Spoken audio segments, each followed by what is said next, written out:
So we got to give him a second. Zers, why aren't you up here? Artie belongs up. You guys liked her voice. There's Ant. Ant's backstage. We got 4. We need 1 more, and it is jumping up. 1 more. Why are you guys so slow? You guys know we do this, right? Like, you know the drill. You know the drill. And Vibe says, probably can't join unless y'all want to see me trick or treating with my kids, but go at it. All right, that's fair. That's a fair assessment. Vibe, we will be doing this until midnight. So I know at some point, oops, we lost one. Hopefully he comes back in. He looked like a new person. But yeah, Vibe, we'll be going till after midnight. And I know kids, when they're all sugared up, they definitely fall asleep early. All right, Dave's back. All right, he's good. All right, Jason, thank you so kindly. You didn't even have to send the $2 to say that. That was very thoughtful. Last night was fun. Was that not? Are you not entertained? That was nuts. That was absolutely nuts. Kazak has 29. He's on. Look, we love Kazak. Can everybody send tomatoes in chat for Kazak? Because as much as he is a proud sponsor of this show and supporter, and we enjoy having him on panel, he's made a couple boo-boos. He's got his 3 strikes, and now he is in panel prison. Okay, the Queen has spoken. He chose this himself. He said 30 days time out, Sarah. Just 30 days off.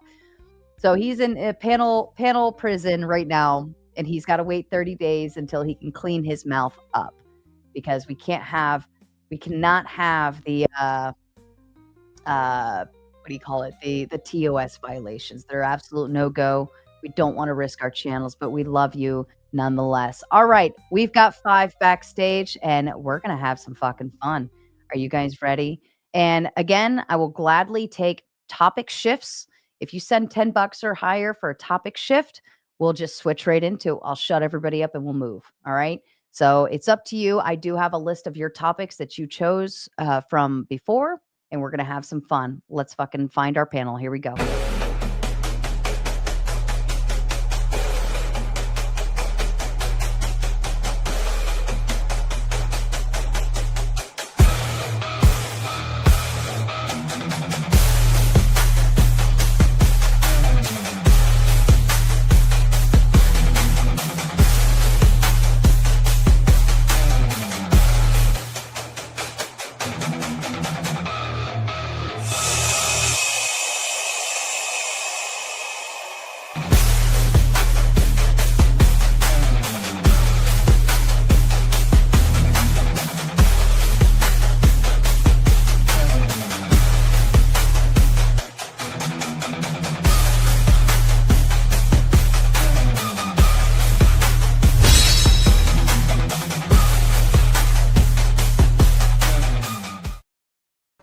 All right. It only took you guys 43 minutes to get this round. I think the last. Oh, somebody's got an echo. Somebody's got an echo. Figure it out. Yeah, it might have been you, Balderson. Maybe you'll figure it out. Check. Anyways, it took you guys 43 minutes to get a panel up here. Last round, I think it was 15 minutes. And then the one before that was 36 minutes. So you guys are pushing it close to that hour mark. All right, let's not toy around. Let's just get it going first thing. And I set up the goal before the show starts so that if anybody wants to just come in and contribute to opening it, they can. All right, Beth, Balderson, Evan, Dave, welcome. I think you've been here before. Yes, you're UK. Yes, I was here in that panel with that weirdo Paul. Yes. I was in the queue this morning, my time actually, but I had to start work, so. Oh, that's fair. That's fair. That's well respect. But now we're on your time today, and I will try to do some more 5 o'clockers if I can, or even 3 o'clockers. It just depends on my schedule with the kids and stuff. So we'll try to harness new people every time. And I want to accommodate our UK friends because you guys are very helpful. And I know you guys want to be part of it. A lot of you have informed me of such. So so just keep an eye out for those. No promises to have them all the time, but we will definitely have them sporadically like so. All right. Kick it off. Beth, I want to just bring up, give a shout out to yourself. Tell everyone, because you are kicking off your channel, you're starting to live stream. I want you to send a big shout out and tell everyone where they can find you and what you have coming up. Thanks so much. Can you hear me okay? We good? Mm-hmm. I think part of the problem last night, I think I might have had the wrong mic connected, by the way. That happens. That happens. So I have a new channel. It's called Culture Corrections. They made me add numbers, so you'll find me at Culture Corrections 315 on YouTube. I'm doing panels, debates, discussions. Pretty much I want to attack things from the social aspects and what we can kind of do with problems that are actually real, for you and me, and not like, this whole Christian nationalism. And, we hear these topics over and over. I want to make it more about the regular people in our country and our communities. I'm starting a series called Psychosocial, where we're going to go over psyops and all that kind of stuff. Bring your best game. I want to hear some good ones. And I will be hosting Desiree Noel, who infamously rubbed her butt on Andrew Wilson at the Whatever podcast. Thereafter, she is very excited to come over and be hosted here at the Raging Tomato, as well as at the Powdered Dusty. So we're getting everybody hooked up. It's going to be fun. I'm excited. And just for everyone joining the panel or even in the chat, I am giving all ladies queen royalties this evening, as I am the queen of the panelverse and I am establishing my power to them. So if any ladies get up here and start talking, you all will shut up. Is that understood, gentlemen? Fair enough. All right. And the ladies are usually pretty quiet. All right. Let's kick off with a fun one that's in the spirit of the holiday. Halloween is a Christian holiday. Does anybody think it is or is not, or have a different theory of Halloween? I'll think it's not Christian, first of all. I don't think it's Christian. All Hallows Eve. It's pagan. It's pagan. Paganism. Yeah, I've always been told as a Christian that there's a lot of Christians who won't even celebrate it. Like their kids aren't allowed to trick or treat or anything. I mean, that's quite ironic, given that Halloween is a Christian holiday. I mean, it's partially adapted from paganism, but so is a lot of other parts of Christian and other traditions. But Halloween, as we know it today, the Apocrypha in my church bulletin when I was growing up was that Halloween, All Hallows Eve, was one of those times of the year when the medieval church believed that the veil between heaven, earth, and hell weakened. So there was a chance that the creatures of hell would walk among us. So we had to disguise ourselves in forms that they might recognize. So it was quite Christian, and there's certainly nothing unchristian about it. I have a question. So I have a question. Like, why does it have to be October the 31st for the gates to open up? Between heaven and hell. I thought it was like the Day of the Dead, though, right? The Mexican holiday or something is the Day of the. But the Day of the Dead is actually later. In Mexico, Dia de Muertos. Yes, it was traditionally on the same day. Yes. Mm-hmm. And it was easily adaptable to Christianity. What's that? Yeah, Samhain. Samhain, the Celtic thinning of the veil, when ghosts and goblins and ghoulies might step across the nether and join us here on this walking plane.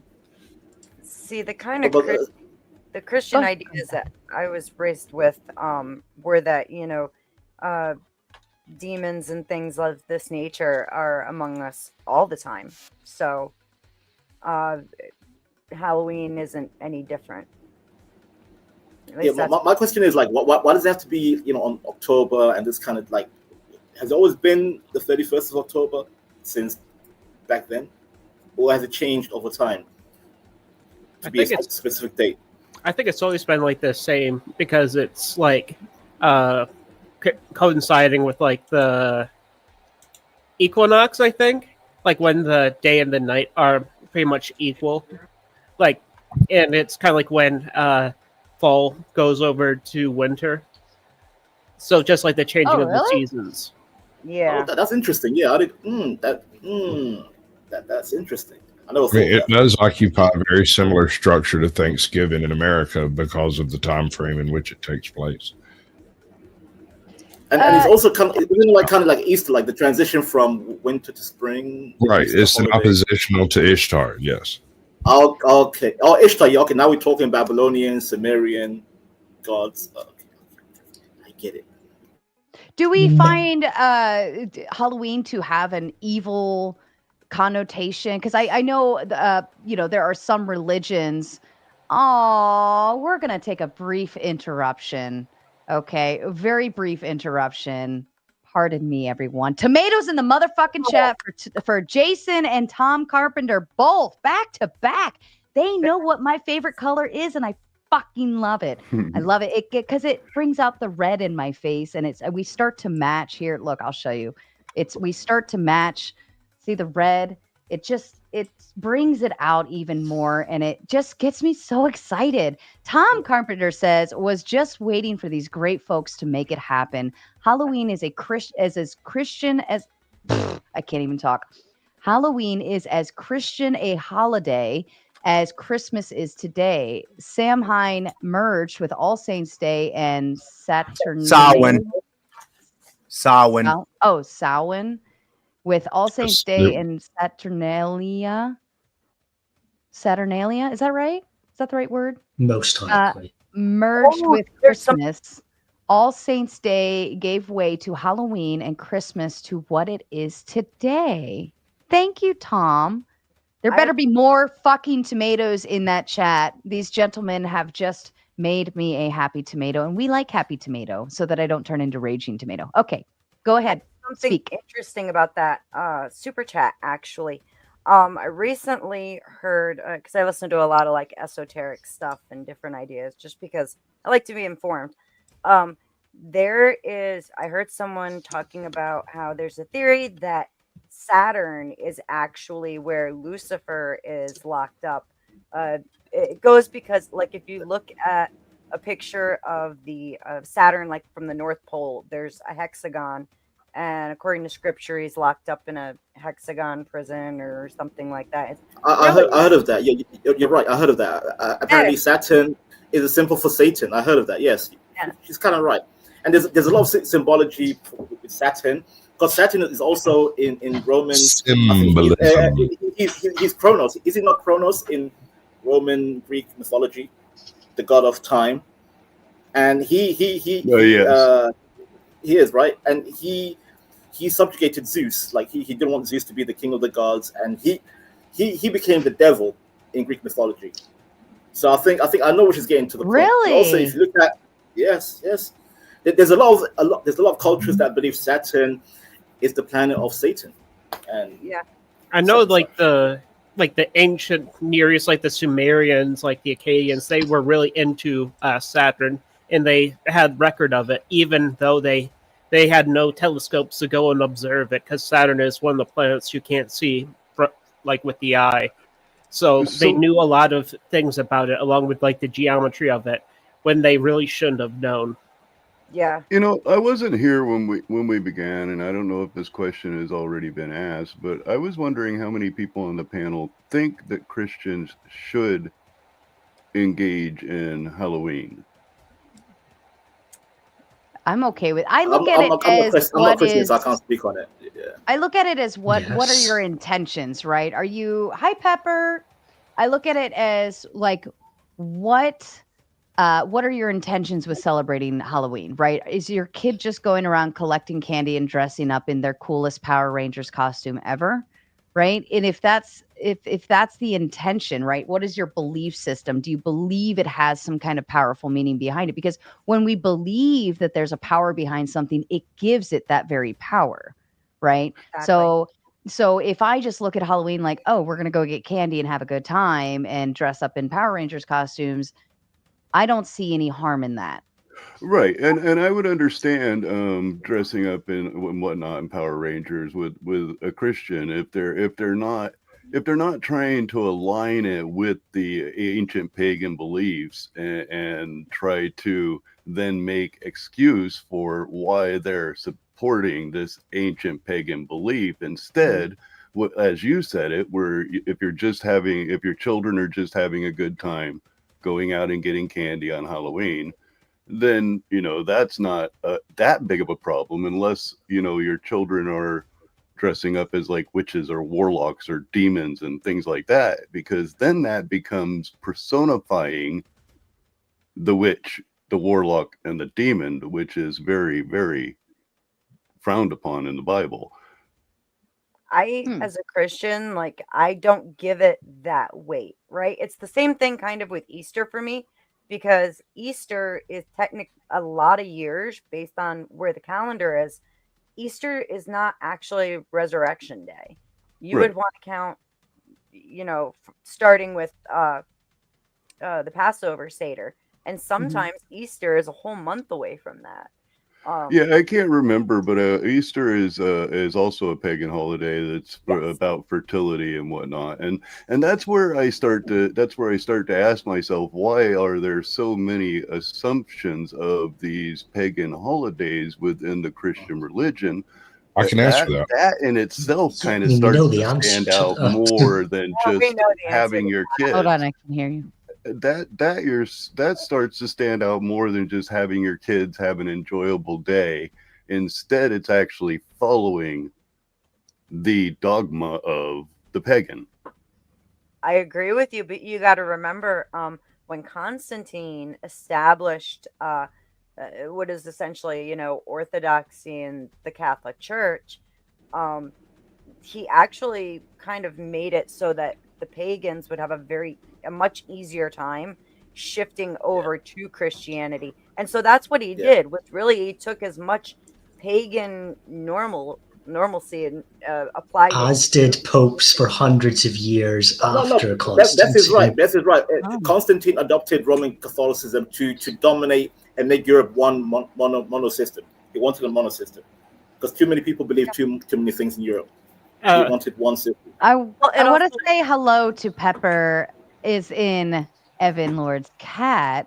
Is Pepper hanging around today? Do we get to see Pepper? Tell your mom to hand you Pepper. We want to see Pepper. All right. I'm just teasing. You don't have to get Pepper, but we want Pepper.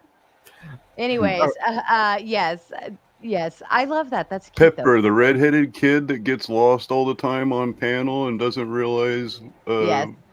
Well, that's the other Pepper. There's like a couple. Pepper is not the same Pepper that's in the chat. Pepper, we now call Pepper Cheetos, okay, to be safe, but it's not the same Pepper. So, yeah. Oh, look, we do have kitties. All right, sorry. I did. Oh wait, I gotta move you so I can. For some reason, that button's hidden. Look, we always give our animals their camera time, their cameos. In my community, cats are called the wives of the devil. Like in my community, cats are being evil. Oh, your mic. We can hear you. Your mic went underwater for a minute. I'm sorry, can you But hear me? I'll you guys. Yeah, Yeah, go ahead. I wanted to let you guys get back to the topic. I did interrupt. I apologize, but I do interrupt for kitties or doggies. Olderson, how old is your cat? Just curious. Matcha there is 3. 3? Okay. Yeah, my other I'm cat. wondering, do you know the breed? It kind of looks like a Norwegian forest cat.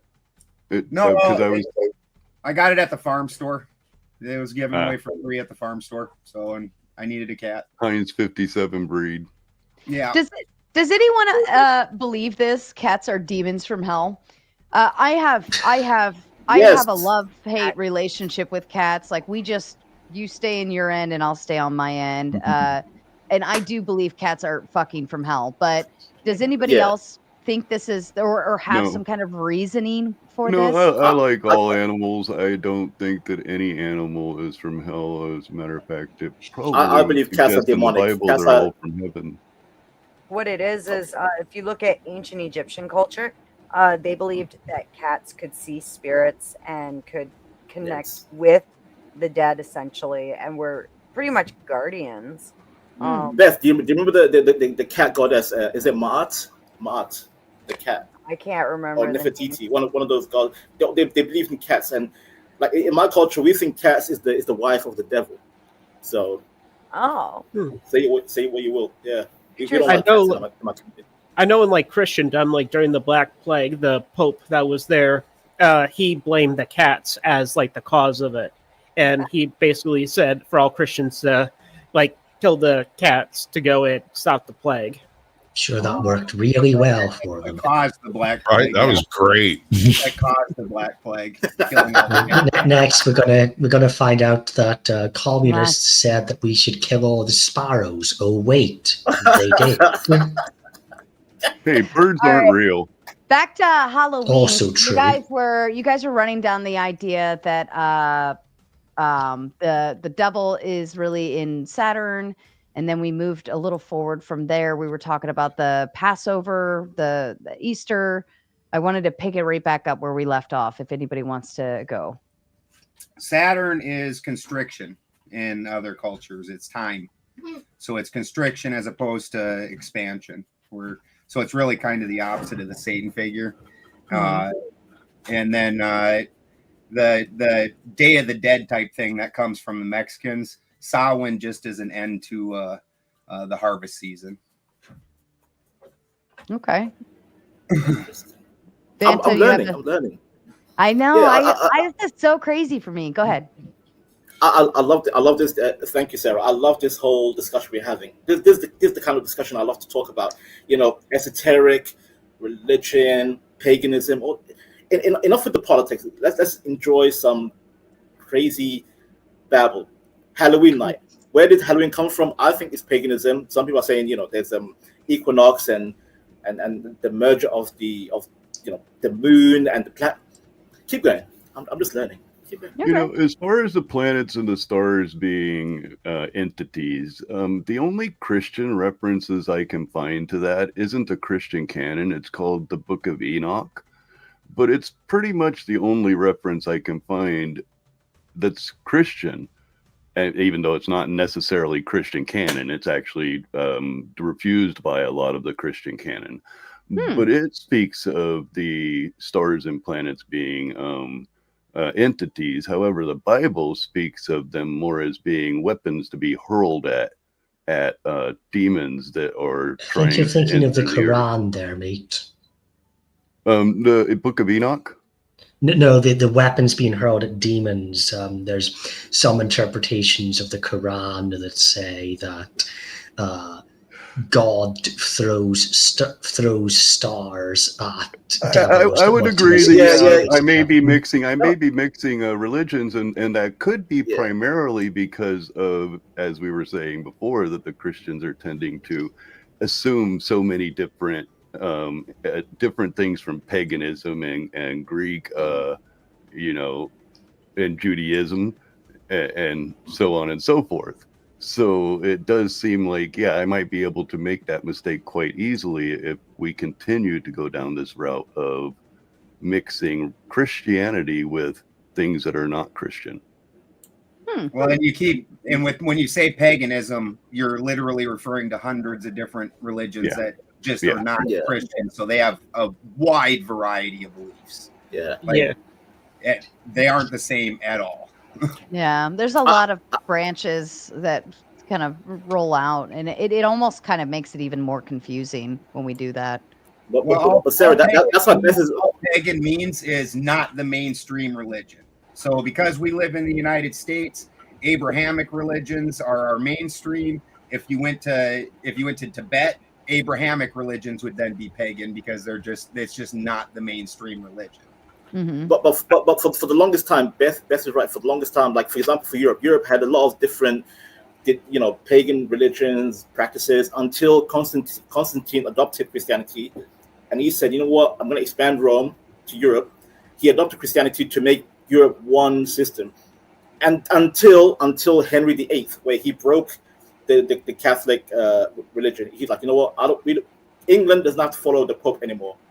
And then what about the Great Schism? He divided Catholicism and he introduced Protestant systems, where the rest of Europe started adopting Henry VIII system. It's just like, you know what, we don't need to follow the Pope anymore.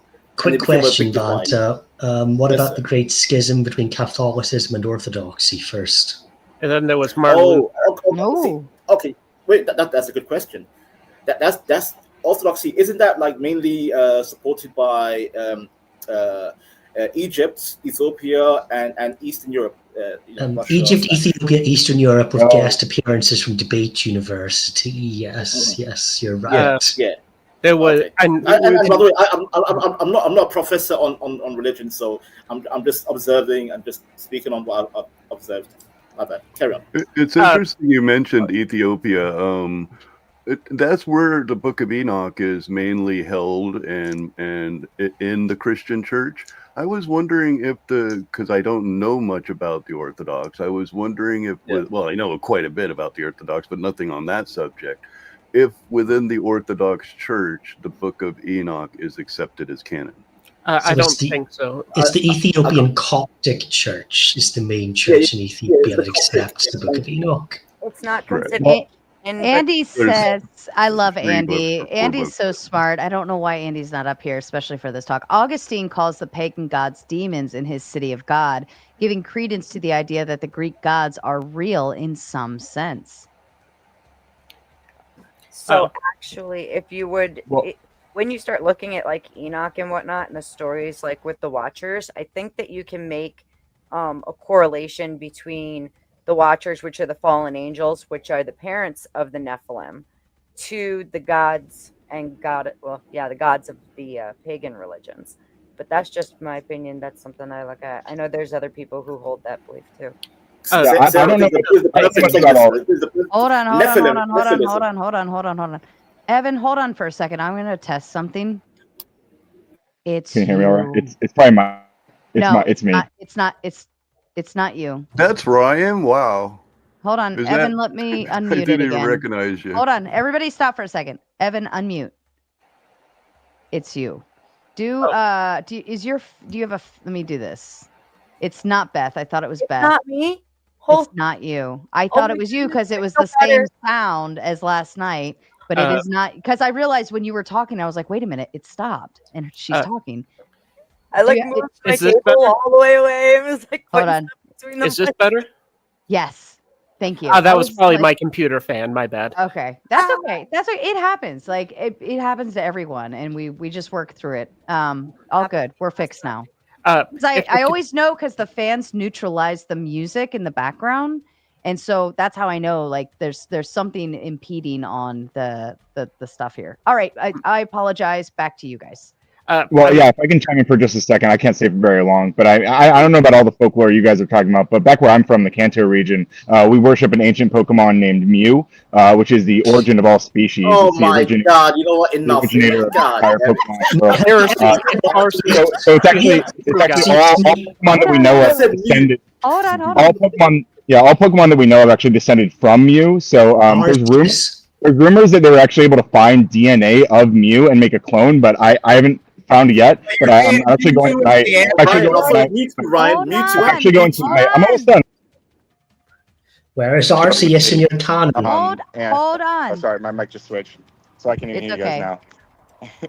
But Hold yeah, on. I'm Everybody actually shut going up for to a second. Cerulean Cave tonight to investigate a weird issue there. So hopefully I might run into this clone if possible. Ryan, hold on. We have to know. Did you have a date last night? Well, I mean, look. Don't worry about me. I'm good. Ryan. What? Ryan. No, We have- Everyone I'm is hosting a Halloween party. invested.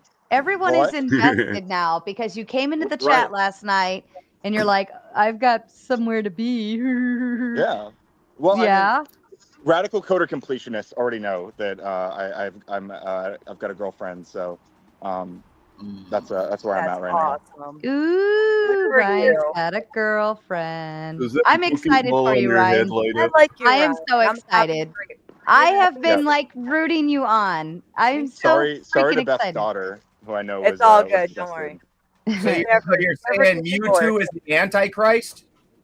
Yeah, it's Well, Mewtwo actually, the Giratina, Antichrist. That's a good question. actually, Giratina is more of the Antichrist Pokemon. Oh my god, this guy, god damn. Ryan, where is Arceus? He is literally the creator god Yes, of the Pokemon Arceus is the god of universe. Where is Pokemon. That's Arceus? right. Yep. Yeah. Yeah, I don't This worship Arceus. Arceus personally. I've never seen evidence of an Arceus. I've seen plates. I've seen the plates that allegedly Arceus uses to change types, but I've just You never. can I've just catch an Arceus for I've never yourself. caught an Arceus, so I just can't tell. I can't tell for sure. Mm-hmm. Is your girlfriend in Canada? In Canada? Oh, Kanto. Kanto. No, I'm- yeah. He said Kanto, Miss no, it. not Canada. You missed it. Kanto. You missed Yeah. it. Awesome. was fun. All right. That's right. Steve was saying your girlfriend's made up. That nobody She would is, ever yeah. want to date with you. That's what he Yeah. was That's A- real. AM. I Our want lovely this- friend. I want Steve. question for Ryan. I want You question don't know for- his girlfriend. She Girlfriend, lives in the Misty Canadian. Pokemon. Misty. Mhm. What? All right, back to you guys. We can I have a continue question for down Ryan. the. Ryan, is your girlfriend Misty from Pokemon? Since you're dressed like Ash Ketchum from No, Pokemon. dude, I'm not dressed like Ash. I'm actually dressed like Red, and Misty's like 10 years old. That's so weird. No, she's I an mean, adult if gym you're gonna leader. try- What do you need? from like The game canon. 1995. If you're gonna Characters try in to Pokemon don't cool, age. man, maybe say All right. something like, "Did you and Rob get makeup or something? What? Did you and Rob Nor makeup or something there, Radical No, Code?" not yet. I'm gonna Is ask him for his is forgiveness. that for my who sins. you went on a date with last night and you Yeah, didn't I was spill just the looking for the beans? mysterious girlfriend. You know, there's some loosey goosey use of the word girl She boy goes to another stuff, school and we so wouldn't know her. All I'm right. sure. Does anyone have Just picking with information you, on Ryan. the Nephilim return after the flood? Is anyone a Nephilim? Give it Yes, half an yes, hour. we- Not all night. I got somebody coming. All right, I'll hold that one. And we can do little season theory too. If what's his name? Is it okay for Christians to make believe? This would tap into the Halloween stuff too, I think. Like we do Santa Claus, right? We do make believe with our children. We do Halloween where we make believe we're creatures of the night or Power Rangers or Pokemon people. And when you're Christian, you make believe there's Sky Daddy up there. If you are atheist, you would believe that. So, is it okay for Christians to make believe? Maybe. I was born and raised not? Muslim. Even we do Halloween night in our community. Halloween became considered as just an average commercial holiday. It's commercial. The whole thing's commercial. Ooh, Mama said tooth fairy. Well, it's kind of a trick question because Christianity is make believe. So But even if it isn't, let's go down the route of presuming Christianity is 110% real. We accept it, and it's there's no ifs, ands, or buts about it, right? Let's all the atheists on panel pretend you are a Christian. I know that's hard for some of you. All right. Yeah, that's hard. Yeah, that's hard. Would it be Hold on. Let me okay? iron half of the wrinkles out of my brain first. I'll be right back. Would it be okay for you to make believe, dress up, pretend something is there that's not, like Santa Claus, Easter Bunny, so on and so forth? It's kind of like living in Delulu, telling a lie, right? Well, like with my kids, I mean, like I was raised Christian, raised my kids Christian. I never lied to them like with like Santa Claus is real or the Easter Bunny is real, but I certainly encourage them to be imaginative and to, I mean, you need those skills in order to create things, right? Mhm.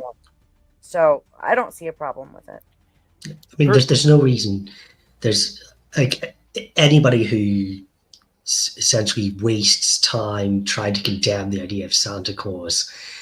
I mean, there's much better things to be complaining about than a fat man in a suit who isn't causing harm. Who isn't causing harm to anybody, and if anything, might be encouraging children to do good. So it's like. It's like it's like obviously Christian ethics and the Bible are important, but the Bible doesn't tell us literally everything. It doesn't tell us how to make a nuclear fusion reactor. We have to figure this kind of shit out for ourselves. Actually, Dave, no, never mind. I'm going to come back to that point. Carry on. Real quick, be real fast here. The reason why I didn't like tell my kids that like the Easter Bunny or Santa Claus and that stuff is real is because, especially with them being children, I didn't want them to eventually find out that I lied to them, because that's going to damage their trust in things that I tell them, right? So that was my purpose behind going that way. You know, I I think it kind of depends honor, on I what kind you of respect that you say. did that. I kind of respect that you do that because my father, now I don't respect the man at all, but he was Jehovah's Witness, so he never told us the Santa Claus or any of that fairy tale make believe stuff, because they do consider that like in the witchcraft realm, and he never told me any of those lies. As a matter of fact, he told me very clearly that those people are lying to their children. Yes. And that I should never do that if I ever had children in the future. Exactly. Yeah, you shouldn't lie to your kids. You should let them, when they turn old enough, you should let them go choose a starter Pokemon and begin their adventure. I chose an EV and involved in Umbreon, as we've all known. But hey, guys, Who was your first starter, Ryan? Who was your first Ryan, starter? are you making your exit? Hold on, Yeah. please. Fire. Hold on, Banta. I need you to actually listen with your ears, okay? Because you've been very interruptive to everyone, and I think it's because you're on your phone, and that does cause like a neutralization between voices when you're on the phone. So just be mindful of that. Ryan, are you making your exit, sir? Yeah, I am. I'm hosting a Halloween party, or co-hosting a Halloween party. So I gotta finish setting up here. But yeah, me and Umbreon, my first Pokemon, he was an Eevee. Then he leveled up to level 20, and he leveled up at night. And his friendship stat was, of course, maxed out. So he evolved right into an Umbreon, and we've been best buds since long before that. But hey, I just completed my Pokemon journey. I got all 8 badges. I'm heading out to the Indigo League tonight also. So wish me luck taking on the Elite Four. And hey, happy Halloween, everyone. And thanks for having me, Sarah. It was good seeing you guys. Absolutely, Brian. Thanks for stopping by. I love your costume. Was any of that? My oldest son loved that show, and I understood everything Ryan just said. Oh dear God! I still never found out if his Pokemon ball lit up or not. The Pokemon ball on his head. Probably didn't. Oh, that would have been awesome. I was asking, but I couldn't get through. That's okay. Sometimes we just have to let things I go. wasn't Varun, I know you have something to add into this, and thank you for the big 5. And what do you got for us on Christianity and Halloween, or Christianity and make-believe, whichever one you want to go? Well, we also have some similar festivals to Christianity's Halloween. We have something called Mali Amavase, where they worship the ancestors after they've departed, the souls of the ancestors. So Halloween and that festival are actually. Say that last part again. The Halloween and that festival Mali Amavase, they're similar actually. Oh, okay. Elaborate. No, on that particular on that particular day, on the dark moon night, they're supposed to worship the ancestors of the departed, and they're supposed to offer all the 5 elements as a token of gratitude for us being born in this world. For that, you need to worship your ancestors' spirits. Otherwise, they believe that you'll be cursed if you don't do it. So it's somewhat similar to Halloween, actually. Okay, that actually makes sense. Like almost like going to the graveyard, right? To like for people who have died before, your relatives, so on and so forth, and saying goodbye again, or saying hello, or it's their birthday and you're stopping by, leaving flowers. So honoring like the Day of the Dead in a way of just paying honorary marks to them for a full day. That makes sense. Okay, I'm driving with it. Go ahead, Beth. I kind of like the whole idea with the ceremony that they do down in South America, where like they light up candles, they hang flowers, and they leave the door open for their departed family and loved ones to come visit. I think that's just kind of cool. Aw, that is neat. I've never seen it. Like the setup is really cool. Doesn't the Japanese do that as well? Like, they have these kind of floating candles for the Japanese also have altars. Many Japanese, even though a lot of them are secular. I mean, I've visited Japan a few times. A lot of them are secular, but they still practice aspects of Shinto, including like 70% of Japanese houses and apartments still have altars in which they will leave tributes for spirits of the dead or also spirits of local deities that they still worship. My first visit to Tokyo, by sheer coincidence, my hotel was right opposite this big shrine in the middle of urban Tokyo. And at the start of the day, you found a lot of people on their way to work would stop and pray for 2 minutes or so, even though they lived secular lives, because we still need to find this meaning in our lives. And there's, like, I think most of us believe in some kind of spirituality and something beyond the physical.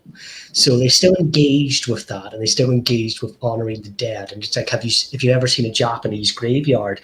It was a forest of stone pillars. Literally, my brother and I were walking down a mountain by accident. We looked down, and it was this forest of stone pillars of all the dead. And in Okinawa, I was in a cemetery, and they just have these obelisks about 4 or 5 foot high, apart from obviously the great and the good at the top of the ceremony that had big, large burial plots that were closer to what we would understand in the West. But I mean, they're still, even if they live secularly and maybe don't even really truly believe it, they still engage with the whole ritual of honoring the dead and wondering where the dead go and probably hoping to see them again. Yeah. Where do we? That leads me to my next question. Then, what do we think happens to the dead? Oh my God. You know, I mean, because I know we have Christians on board, and I also know we have atheists on board. But I mean, if you don't believe that they go to heaven, right? Your soul goes to heaven or whatever. Then what do you believe if you're outside? I know exactly of the what spectrum? happens. Okay. You meet all your lost dogs at the end of the path. They're all just there waiting on you. All of them. I'd love that. I'd love that. The kind of Christian. I mean, I'm with you on it. I don't think that's how it works, but I will join you, sir, if it happens. We can hope. Yeah, we can hope. So with the Christianity I was indoctrinated with as a child, I was always taught that the dead sleep, waiting for the second coming, and like I didn't really believe in ghosts and stuff. Like my parents were very much like, you know, that's not real. If you're seeing something, it's a demon trying to trick you, and you're gonna go to hell. And so I was like traumatized as a child by that. Oh my God. And I didn't really believe in ghosts until like I started working at hospice. And then it was like, yeah, no, I saw stuff that changed my mind quickly. Can I double what Beth said? Like, can I back her statement?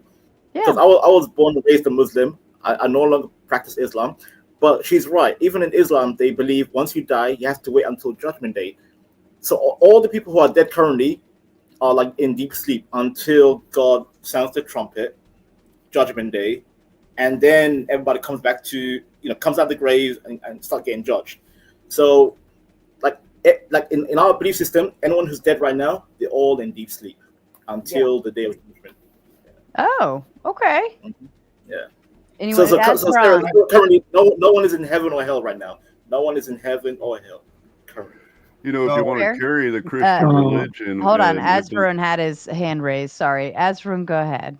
Yeah, in our religion, there is a belief system that after the body perishes, the soul will be in a miserable condition because it needs another physical body to fulfill its desires. So being unable to do it, it will be miserable. They say spirits are evil or whatever. They'll be so miserable actually that they'll attack you if you try to come in contact with them because they don't have a body. There are heavens and hells also in our religion, but the thing is, the problem with heaven and hell is that it's like going to jail, or it's like being in a very good place. Like let's say you've committed the crimes. Depending upon the intensity of the crime, the soul will go to hell and stay there for depending upon how intense the crime is, but it won't be forever. Even heaven also, depending upon how intense the actions were good, it will stay in heaven for that period and it will have to come back. Ultimate salvation is beyond heaven and hell, where they'll merge with God. Okay. So I've got a quick question, if you don't mind. What you said there about that souls would become so miserable that it would almost be bad to contact them. Could that not be like genuinely quite spiritually and psychologically harmful to people? Like if your grandmother just died, you can't try to commune with her because no matter how good or how warm or how kind a person she was in life, now she's this miserable, wretched spirit that will attack you. Could that not be very scary? harmful? Yeah, it is scary because I've been to this place. There they exercise the spirits out of the person's body. So even it's a Hindu place, but even Christians and Muslims also come there. So I've seen a Muslim man's wife being possessed by some kind of a spirit, speaking in a language that none of us knew. Like she was easily able to speak some other language. And I've seen some Christian people also being possessed, and they came to that place and they were able to remove the spirits out of their bodies, because it's done on every dark moon night of the fortnight that takes place once in 2 weeks. You'll actually have to go. There's a lake over there. First you have to bathe in the lake, then you have to come out, then you'll have to hold a rock on top of your head. So if the spirit is possessing you, it starts coming out actually, and you'll start speaking an alien language. Then the person will have to come over there and exercise that thing out of the spirit, out of the body. So it's a very ancient temple, and they don't charge any money. It's done for free. Anyone from any religion or caste can come to that place. So I've been there actually, and it was a bit scary actually to see some being talk in a language that's alien, and they can't be heard or communicated. So most of the spirits are miserable actually. They can't fulfill their earthly desires, right? They would have died living an unfulfilled life. So they'll catch hold of someone's body and try to fulfill their desires through that person. I'm just gonna go refill my coffee. Beth is in charge. Everyone play nice. I'll be back in just a couple minutes. Keep going. Why am I in charge? I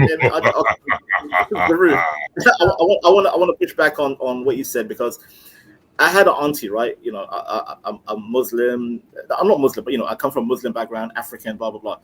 My auntie was possessed, and we had an exorcism in her house. Like, she was possessed, claiming she's possessed by a jinn. Are you familiar with jinns? It's like an Arabian. Yeah. Possessed by a jinn. This woman, who had very soft spoken, her voice became damn near like Barry White. You know the singer Barry White? Yeah. It's very deep. Yeah. How could this woman go from a nice soft spoken vocal to Barry White? She was talking crazy. It's like, and she was saying, I am the jinn. I'm possessing this body. I am a male jinn possessing this woman. I love this body. I'm going to keep it. We had to call a cleric to exorcise this woman. But me personally, Varun, I think my auntie was going through some mental issues. I don't think it was like some kind of spiritual thing. Could you say that for your culture? Wait, Varun, can you say that for your culture in India? No. I've seen. See, one thing is, according to Islam, they shouldn't associate with any other religions, right? So if that's the case, I saw a Muslim man with his wife come to this temple, and his wife started speaking an alien language, and they had to remove the spirit. And my friend, actually, his brother got possessed. So when he got possessed, he became very, very strong physically, and it took 10 people to hold him down. He was able to jump from the second story of a building and land on his feet. It was very tough to hold him down, actually. They needed a lot of people. And then what happened was that they had to ultimately go to a Muslim fakir. He used some kind of exorcism techniques, and removed the spirit out of his body. So, it's called the ruqiyya. They read the Quran over the person. It's called the ruqiyya. You have to read some lines. There's a chapter in the Quran for the jinns, where you summon the jinn out from the body, or the demon, whatever you want to Even within Christianity, Scripture does talk about possession. As a matter of fact, Jesus exorcises people, and his disciples go on to exorcise people as well. So the idea that now the church, kind of has denounced that, and a lot of churches have I mean, the denounced Catholic Church, the exorcists apparently the exorcists have never been busier, and they're actually training some new exorcists for the first time in a while. But I remember when I was growing up, there was time for Constantine to come back. There was the story of the man having seizures in the temple, which is often interpreted today as epilepsy or something like that, which statistically it probably was. But I still remember distinctly there was this footnote, and it was just a footnote, even though it was a Catholic school, at the very end saying, by the way, to dismiss it as epilepsy could ignore the reality of demon possession. Well, that would have been an interesting topic of discussion, which we never had. Ultimately, the reason why Christianity has moved away from the exorcisms is primarily what you said. We've learned that certain things that we thought were demon possession, such as epilepsy, were better treated through other means than this exorcism that wasn't always working. Well, that's the thing, right? And I'm even all for, yes, they should be looking at, medical reasons for it first, including mental health. Yep. Yes. And I think through that, they've probably dismissed a lot more. And now, unfortunately, I think they may have dismissed so much that, like you said, now they're never been busier. Yeah. I find a lot of times, not so much on this channel, but there's people that believe that like the government is trying to do things to your body through like vax. I'll stop there and whatnot. I think they kind of miss the verses in the Bible where it says that God will heal you. He will mend your body. I think more importantly, this kind of nonsense is self-discrediting and requires no input from us. I mean, I'm not even talking from oh my God, our corporate overlords might exercise that completely unaccountable power over the panel.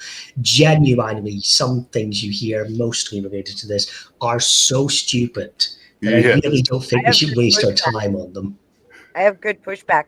Go on. Probably part of the reason why they've overlooked the part about God will heal you is because most people actually lack the dedicated faith to see that happen within their life, right? I mean, how many people do we have that go to church, say they're Christians, and really don't actually live a Christian life or walk the walk, I don't think any of the spirits were ever people. I think these are inhuman entities and intellects, and I think every single fairy tale, legend, and myth from old are warnings against making deals or holding truck with inhuman intellects. I think there's something to that. That's what I was raised to believe. Beth? Go ahead, Ezra. The thing is, have you heard of sleep paralysis? Yes. It's like very rampant in the West. Whenever they go to sleep, you become vulnerable to psychic attacks. And when you're in that sleep, like they say, sometimes sleep actually it makes you self-identify even more strongly with your limitations. You're in a state where you're helpless. That's when these entities come and attack you. They've seen flying saucers also coming and pulling the astral body out of the physical body. They've seen the physical body levitate. Some people who've been into death metal cults, they've seen some kind of blue demonic spirits come and strangle them. So the thing is, you can't discredit them as mad people because it's happened all over the country. And many people who they have experienced this are not related only to each other, but when they have prayed to Jesus Christ, it's actually helped a lot in reversing this condition of sleep paralysis. The more that we advance through time, the more and more that we can disprove such claims. And the reason why I say that is primarily that we have video everywhere. And, that these things that are visual that you described, we aren't catching anywhere on video. But that's why should we catch a spirit on video? Wow. Well, he described a blue glowing creature. Yeah. He described levitations. He described things that we just don't see. The thing is, this is the description of all the victims who have suffered from this. They have described whatever they've seen. So you can't say that all of them are mad, because most of them are not related to each other, and it's happened all over the place. Like, it's not happened only to one particular place. All over the country it's happened. So discrediting all their experiences as some kind of a hallucinogenic induced state doesn't make sense. They've been attacked as well. So you can't say everything that they've gone through is fake. These things, like this, I would agree with you. If I may, real quick, Varun, like I agree with you. Partially, I think there has to be a healthy medium between the scientific analysis of what's happening and also the spiritual level, because we're not arrogant to say we can't be arrogant saying there's nothing spiritual, nothing. Who knows? We're still a young race of humans. We're in the 21st century. Oh yeah, I'm atheist or I'm scientific. I think science is right. We can't be that arrogant. Maybe there's something going on that we don't know. So I'm with Varun a little bit. I'm on this side a little bit. Why I'm saying this is because they say you have split personality, or you have schizophrenia. These people who suffer from mental disorders, I've noticed many things about them. When the psychiatrists give them medicines, it never cures them only, and they could be under possession, because their whole lives they've been taking the medicines. It never cured them. In fact, it made their organs even more hopeless. One woman who was undergoing psychiatric medication, her kidneys became toxic. I forgot what that medicine was. They had to remove one kidney of hers. It never changed actually, and the mental illness, it never vanished actually. So there are a lot of people who are materialistic nowadays. They'll commit errors in their pursuit of materialistic goals. That's when these non-physical beings, these spiritual beings, will see that this woman is ready to make a deal with the devil. They'll possess her body actually. They'll be able to fulfill their wicked desires along with her, and she won't be able to know what's happening, and she'll be like in a very haggard condition too. Nowadays no one is morally pure, right? So they're prone to possession.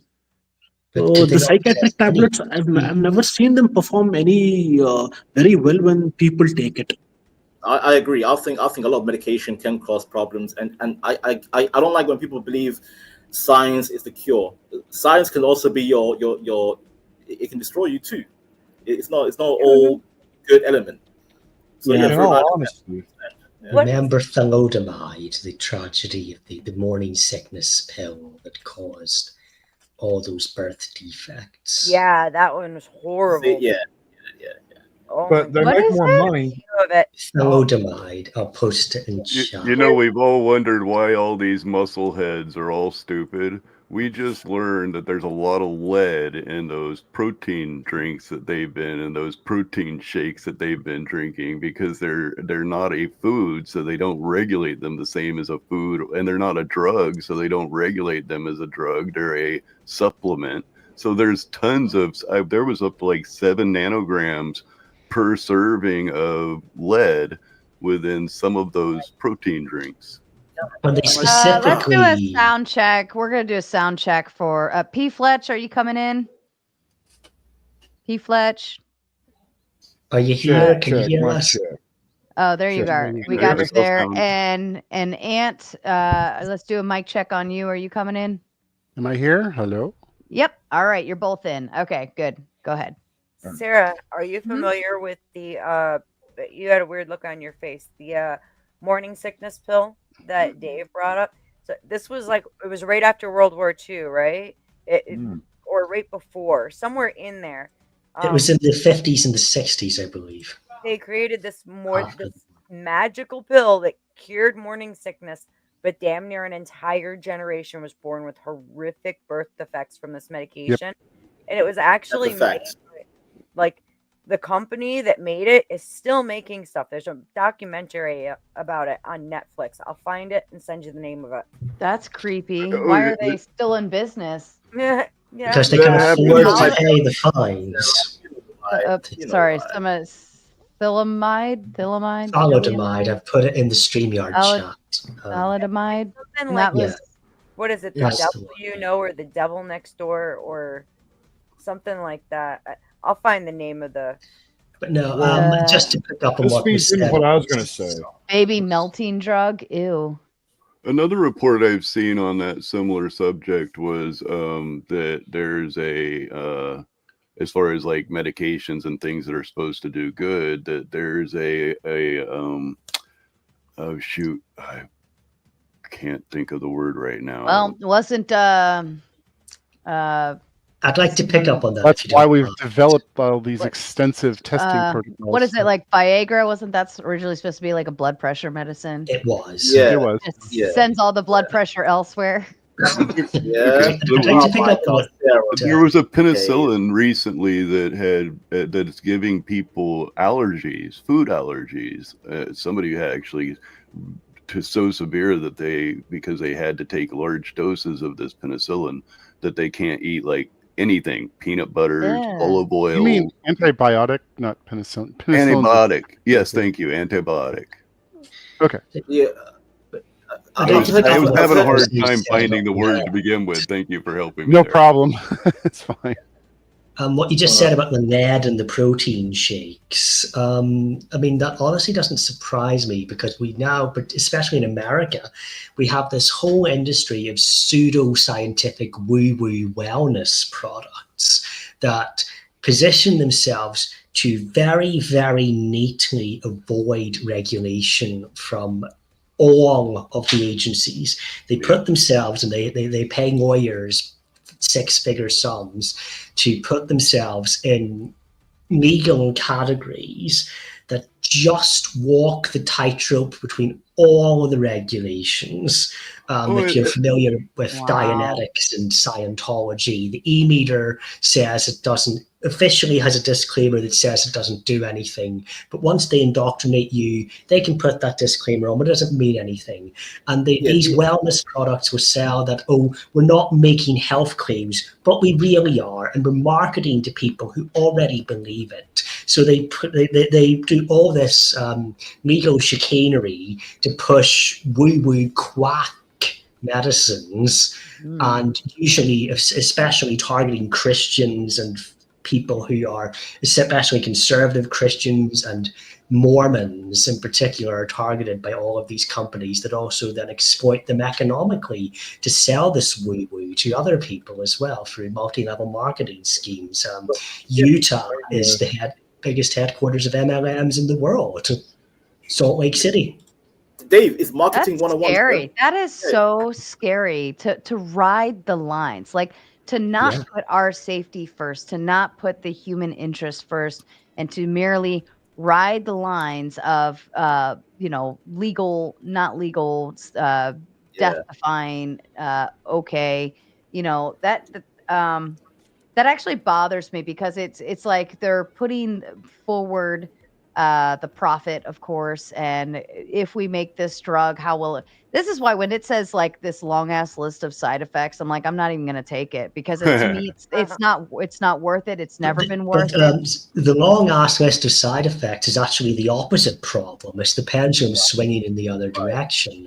That quote unquote big pharma, which are the ones that actually comply with regulations and actually test their products, they are so scared of anything going wrong ever that if there's a 1 in a million chance of you being a werewolf, they feel they have to put it in the insert. And these products that are actually safe have these inserts full of 1 in a million, 1 in a billion chances, and yet these pseudoscientific woo-woo from alternative wellness corporations and MLMs and other people targeting people with distrust of the system, they do nothing, and they might harm you, and they tell you nothing. Whereas Big Pharma and any other traditional medicines, they're the ones telling you things that would never ever happen to a real person, but they're so defensive about it, they feel they have to put it in there. We have it the wrong way round.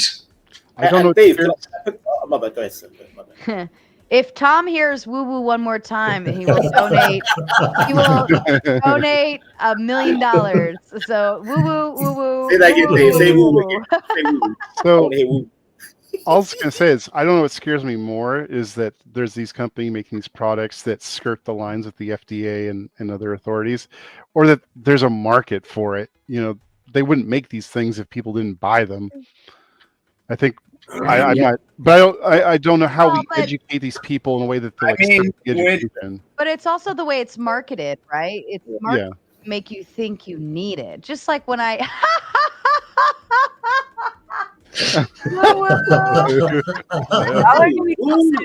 my husband's gonna get going here in a minute. It's also woo woo. It's also woo. Thank you, Tom. But I think the way things are marketed, right? For instance, like we've all heard the script.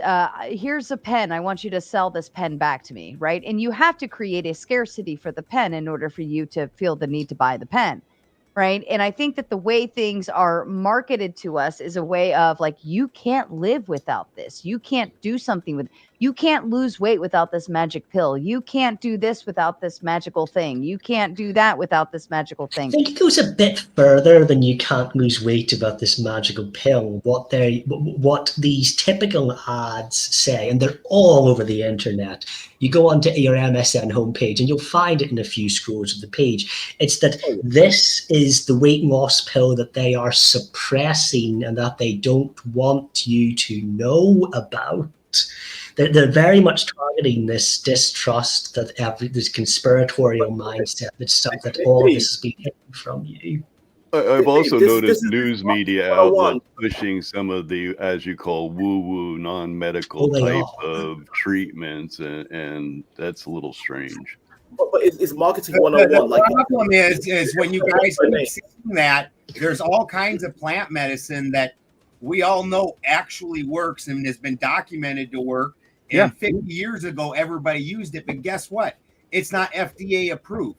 So only in Utah can you go make like those plant medicines and actually say, this is for your gut. This is for if you have a fever, whatever. And like the tribe, I'm in Northern California. The tribe next to me makes this fire cider. And they've been doing it since long before the government was around. And the FDA came in and shut them down, and they can't even sell their ancient tribal medicine anymore because it's not FDA approved. And to go through those steps, you have to be a major pharma company and pay for all that crap to get licensed. That regulation, it usually harms as much as it helps. The fact is big pharma, they get sued constantly. If you go look at any of those companies that we're talking about, like they're safe and secure, they've had the bejesus sued out of them, every single one of them, and found guilty for lying to the public consistently, every one of them. And so to say that, to act like that's the good thing, but plant medicine is some evil, and Utah's like fucking up by making it so that kind of thing can be done, I can't agree with that at all. Yeah, I think that's strange that we kind of sweep a lot of that under the rug and just again, the human interest should be the top priority, and for people to just utilize us as marketable tools. I find that to be very disconcerting, especially in the medical field, especially in the medical field. That's where we don't know better. We're not medically trained. We're not pharmacists. What's the word? We're not pharmacists. We're not medical pharmacologists. Like we don't do that, so we don't know. And I feel like they're just shitting all over us and taking advantage of the fact that we don't fucking know.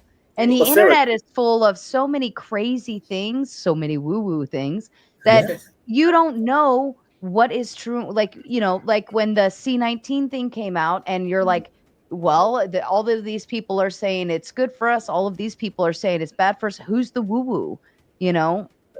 No, on what Balderson was saying, on what Balderson was saying, you know, a lot of people frown against the ancient herbal medicines as if it's some sort of witchcraft or some sort of hokey pokey, when in reality mankind survived for thousands of years off of these type of treatments.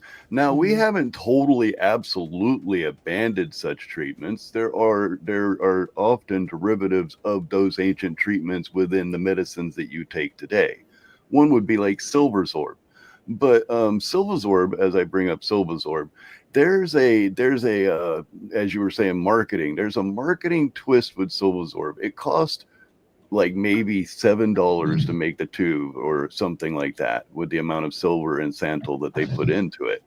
But they market it as or not as an ointment. If they were to market as an ointment, you could buy it off the shelf for next to nothing.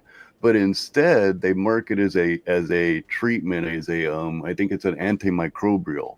And if once they put antimicrobial on there, that $7 tube turns into a $50 tube. And it's like magic. It's something that I believe absolutely in Santo, Silversorb and Iodosorb for treating wounds, because it gets the microbial, the biological, and the contaminant. That One is thing so that I could. Go ahead. Sorry, Valentine, you first. I'll be quick. I'm in the position where I think we can combine the holistic medicine with the current modern day, science, medicinal science. However, I think both sides are being too extreme. Like, you can't be fully holistic, because how can you deal with certain conditions we have today that the old system can't handle? You need some modern technology and medication. It has to be. But I do agree. Big Pharma has a chokehold on the system, and that system needs to be broken. Like, Big Pharma needs to be broken down. That's the biggest difference between emergency medicine and other medicine. Most of us don't disagree with emergency medicine. I flew off a motorcycle into a tree. Yeah, put Humpty Dumpty back together. Here's a actually good question for this.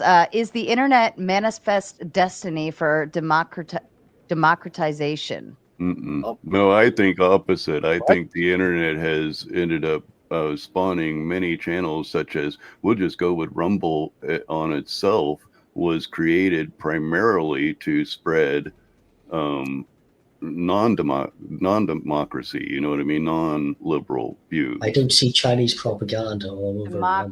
Democratization. I think I guess I should look it up. YouTube should not be a monopoly, sir. YouTube should not be the monopoly of speech. I think we need more like Rumbles and those types. But the problem with Rumbles, they don't get that funding, because YouTube is backed by Google. It's backed by a big machine.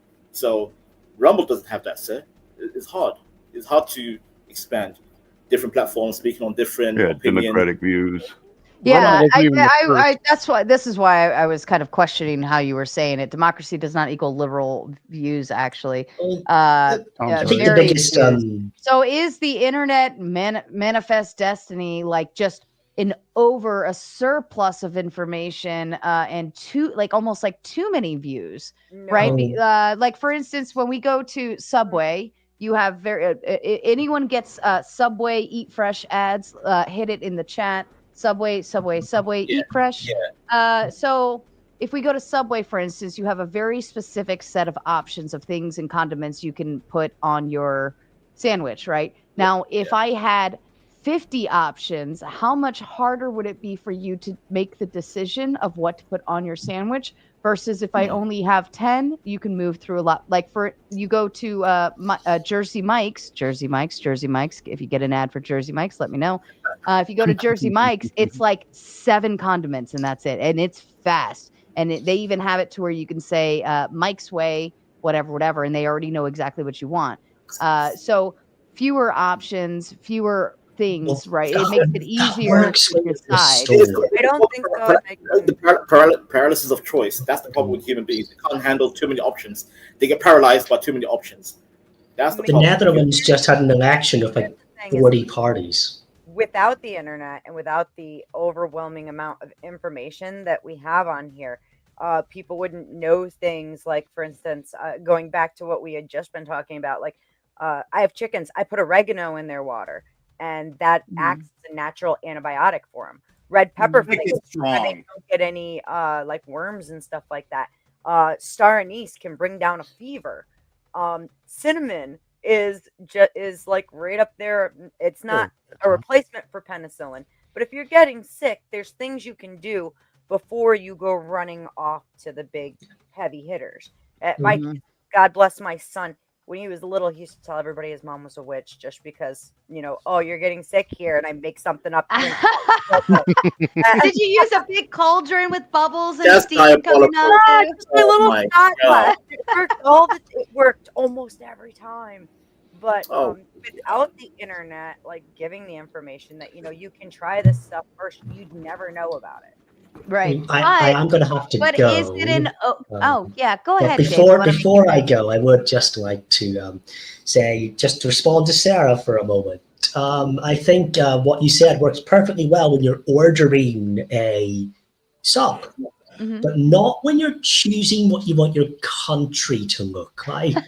I think it's always been very interesting that in Britain, there's been a plurality of support for certain policies advocated by the quote-unquote radical left and certain policies advocated by the quote-unquote radical right. But we used to have, until the internet, a duopoly between whichever two parties. It used to be the Whigs and the Liberals, then the Liberals and the Conservatives, then the Conservatives and Labour. But the internet has finally broken the duopoly, and a party like Reform UK that actually borrows from both sides of the spectrum at times finally gets to go there.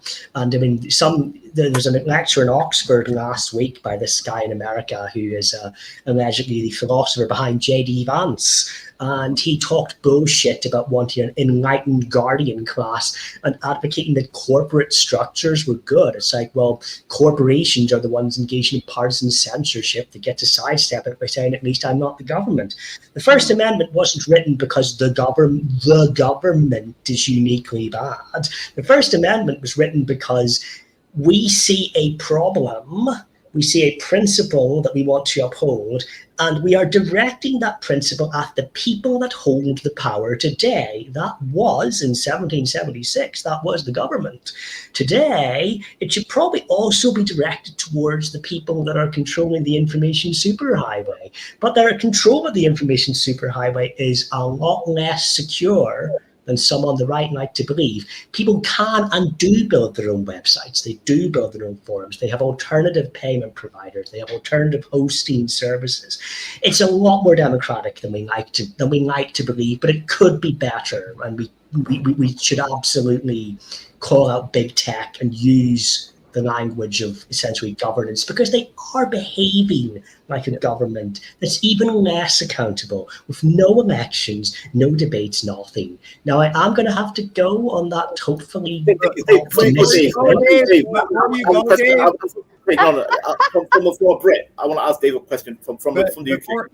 Before you go, Dave, piggybacking off what Beth said, and what you said earlier, where you were giving that whole pharmaceutical glory speech, the reason and what Zerzuz said, the reason that these mimic the natural cures, but they also have these side effects that you acted like they are nothing, even though they always had to happen to somebody in order to be included in that list, is because in order to patent a medicine, they need to slightly alter the molecule. You can't patent a natural medicine.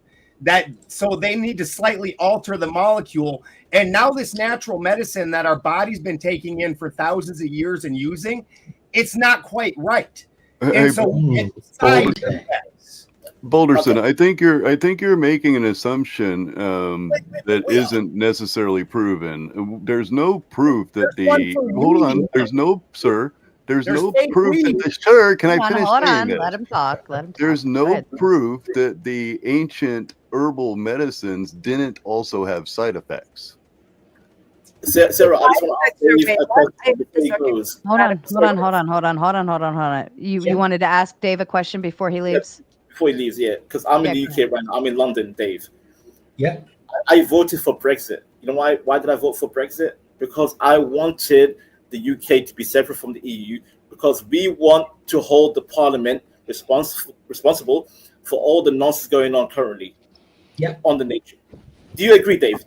Yeah, I voted for Brexit for similar. I voted for Brexit because I believe in democracy and I don't want an unaccountable EU bureaucracy running our lives. I voted for Brexit for democratic reasons too. Well done. Well done.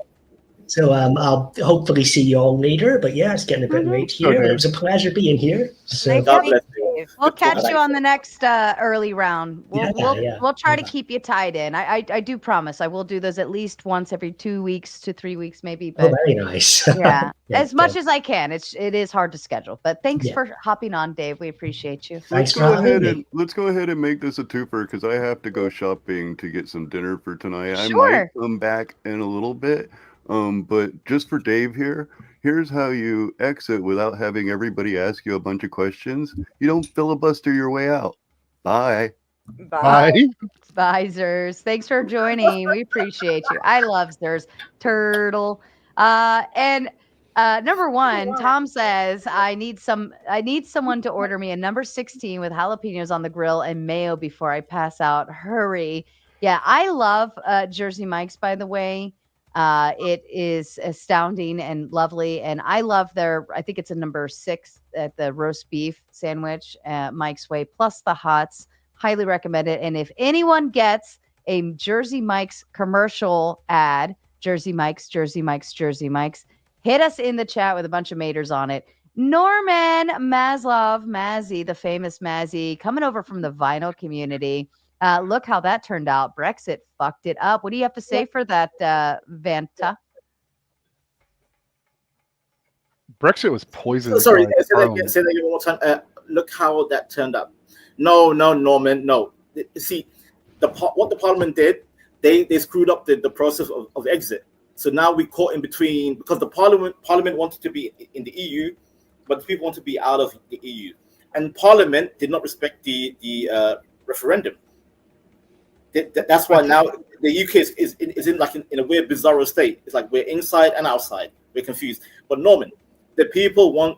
Actually, you know what? After the Brexit election, the numbers of anti-EU became even bigger. They became larger.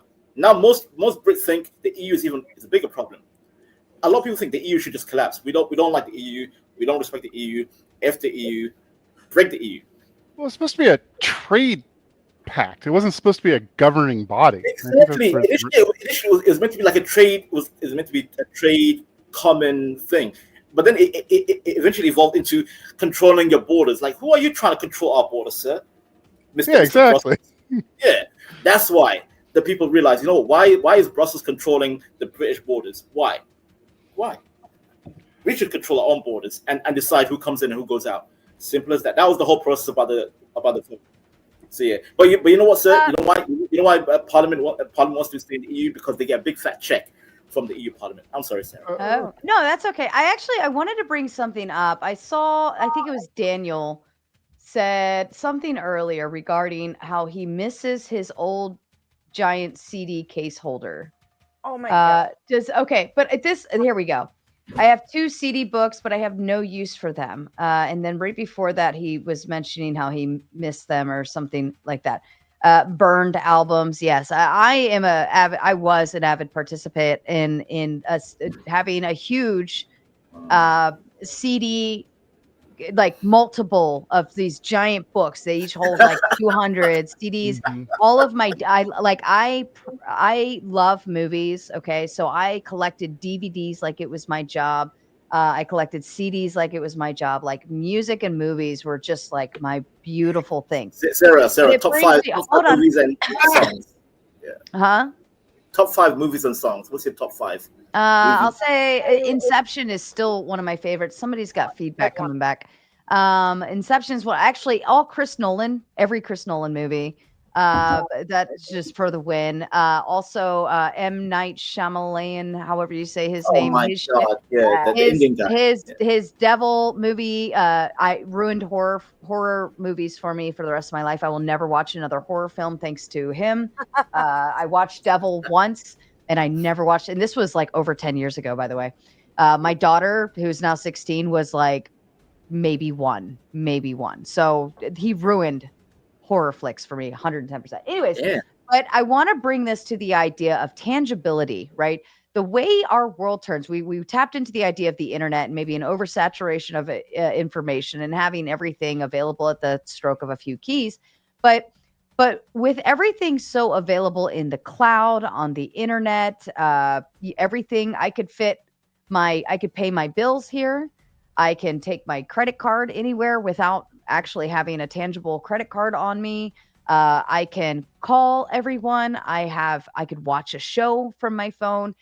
Tangibility is now out the window. And I wanted to kind of bring up the topic of, is this a good thing, right? To not have actual ownership of something. Like, for instance, if they remove a song from the internet, right? And they're like, you know what, this song, we can't allow it anymore. And maybe you went and like downloaded the song or whatever, and then they somehow remove it. I don't know, whatever. Like, you no longer have ownership, but they could just strip it away from you. A book, you can read a book on Audible, you can read a book on a Kindle, but to actually have a book in your hand is something different. It is mine. It is my baby. I can lend it to anyone I want.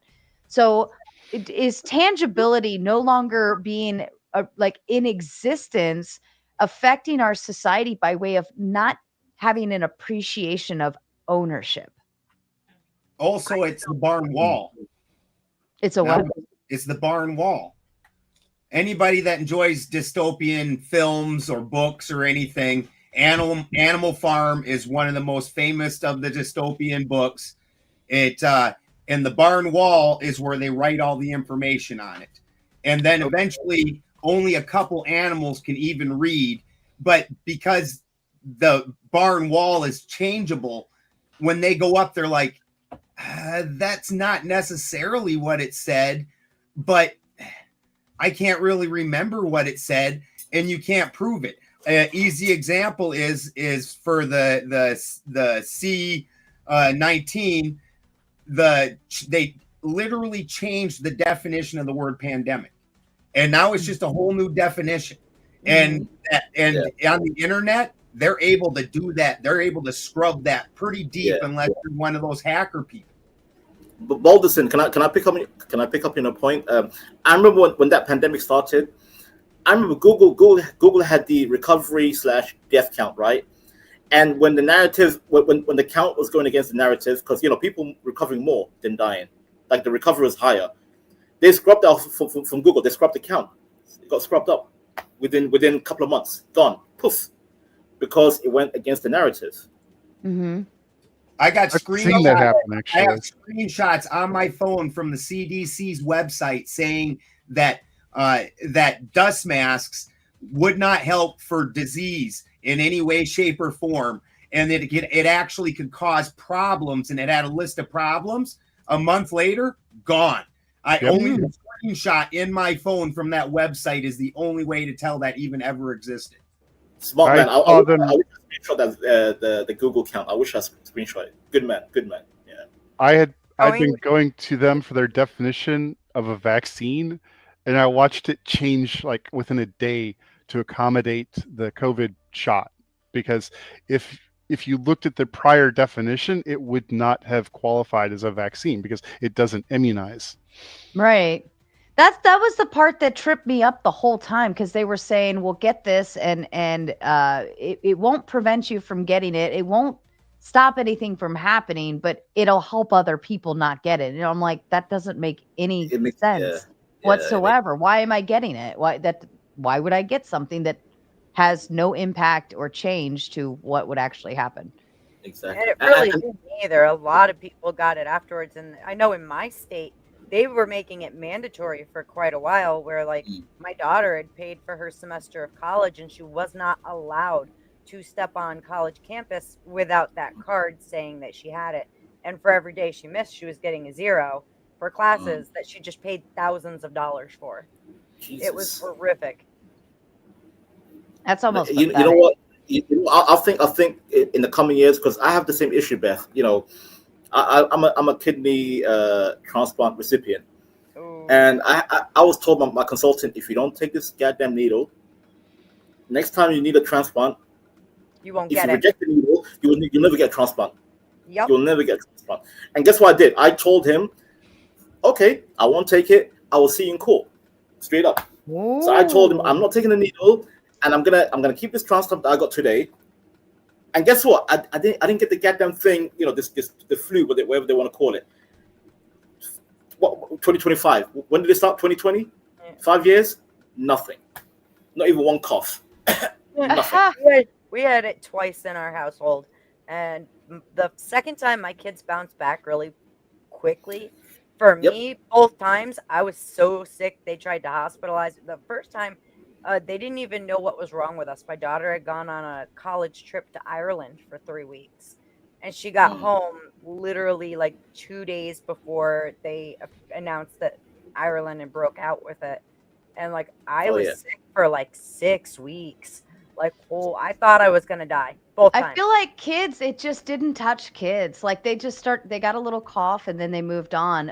For adults, I was like working from bed, right? I was still comparable. I could still do, but I was just like, my body just ached. And I was just like, I just want to lay in bed or take a hot bath or things like that. But as far as like illness, I wasn't sick. I had muscle fatigue and a little light fever, but I was still able to get up.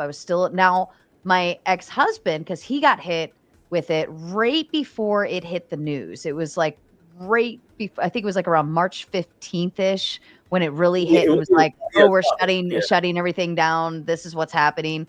But it was like a week or two before that, he got really sick and he was in bed for 3 days. And he's the kind of he doesn't get man colds, right? So for him to wake up and not be able to get out of bed, I was like, oh my God, you're dying. like something's wrong. And he was in bed for like 2 or 3 days, just not wanting to move. He had 105 fever and he wouldn't go to the ER. But I'm just like, dude, but come to find out later, that's what it was. But nobody else in the house got it. We were all around him. Everything was fine. Nobody else got it. We all got it. We went to the doctor because I was so sick. Like as long as I held perfectly still, I was okay. The second I moved, it's like it would slosh in my chest. Yeah. And I'd start the coughing and couldn't breathe. And like they tested me they even did a chest x-ray. And I had gone in to see my therapist of all people. And I'm walking up the hallway, leaning against the wall, and they like the nurse practitioner popped out, and she's like, "I need to talk to you, but you don't look so good." And my oxygen was at 86. And she's like, on paper, all your tests say you're healthy. We don't know what's wrong with you. Oh my. Let's switch the topic, only because the C19 is a touchy one and I don't want to dive in too far. I was so uncomfortable that whole talk.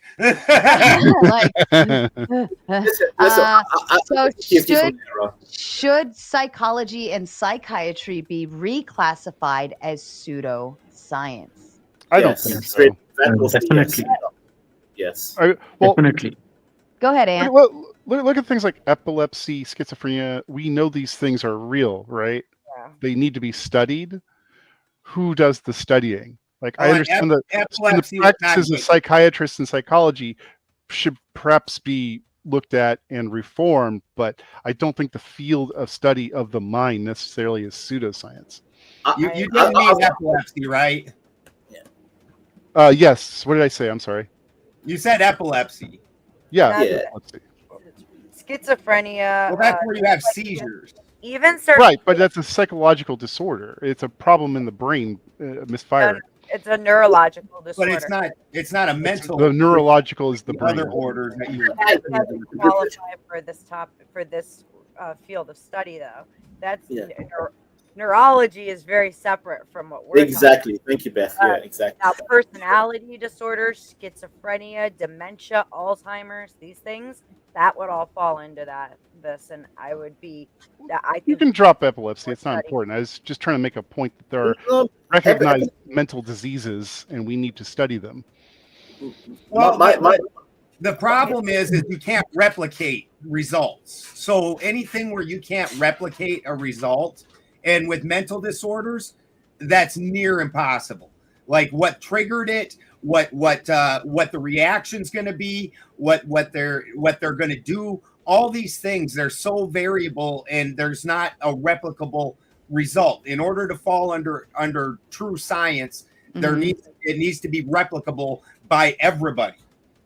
But I dropped Beth's channel in the chat. If my mods could hold on to it that way, because I have a feeling Beth's going to be hanging out here for a while. We want to make sure we have that so we can continue sharing it. We're going to help build her channel up and get her some love. But if anybody wants to go over there and send your subscriptions that way, do it because I told you to. Go ahead, Vanta. By the way, I just subbed Beth. I subbed to you. I think you have a great mind, great opinions, and Sarah, I won't be long. So, what was it? Right. Should psychology be? I'm sorry, Beth. I'm sorry. You're so mean to me. Thank you. No, that's all good. I can take it. No, I like you, Beth. I like you. Sarah, what was the question? You said, should psychology and psychiatry be reclassified as pseudoscience? I'm leaning mostly yes, because a lot of psychologists and psychiatrists abused the what do you guys call it? DRM, the DSM. Yeah, the book. Yeah. They abuse that and trying to misdiagnose a lot of people with this goddamn, you are, schizophrenic or bipolar or autistic, ADHD, blah blah. I think a lot of people got misdiagnosed, and a lot of people are being put on what do you call it? SSRI, these pills that you take. Yeah. That needs to stop. Enough with that. That's creating more problems than needed. I think. You know what, Sarah? I won't even say it should be pseudo, but I think it needs reform. Is that okay? Reform. Or at least understanding that in the terms of psychology, psychiatry, 1 + 1 does not always equal 2. It doesn't. We can't. The human mind is got the most beautiful thing, I think, on Earth, because it cannot be replicated. It cannot be understood all the way. I mean, we understand how it works, right? But we don't understand why triggers happen, or why people have thoughts, or even schizophrenia, dementia, Alzheimer's, like all of these different things that happen to the mind. We can't seem to pinpoint like why, outside of just basic mechanics, right? Why does somebody go insane? Why does somebody, pew up at a school? Why do these people go to these dark depths? And we can sit there and we can psychoanalyze them with our best,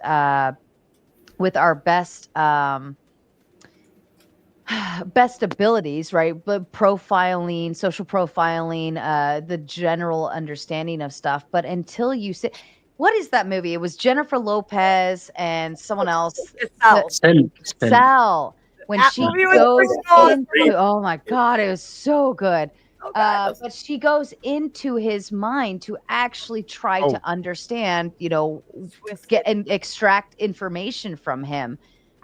If we could actually do that, then yes, I would believe that psychology, psychiatry would actually have a better hard-locked information, because we could get into their mind and say, oh, there it is. That's the spot, right? But we can only tell when things light up, when synapses happens, what makes a dog's tail wag when they're happy to see their owners, right?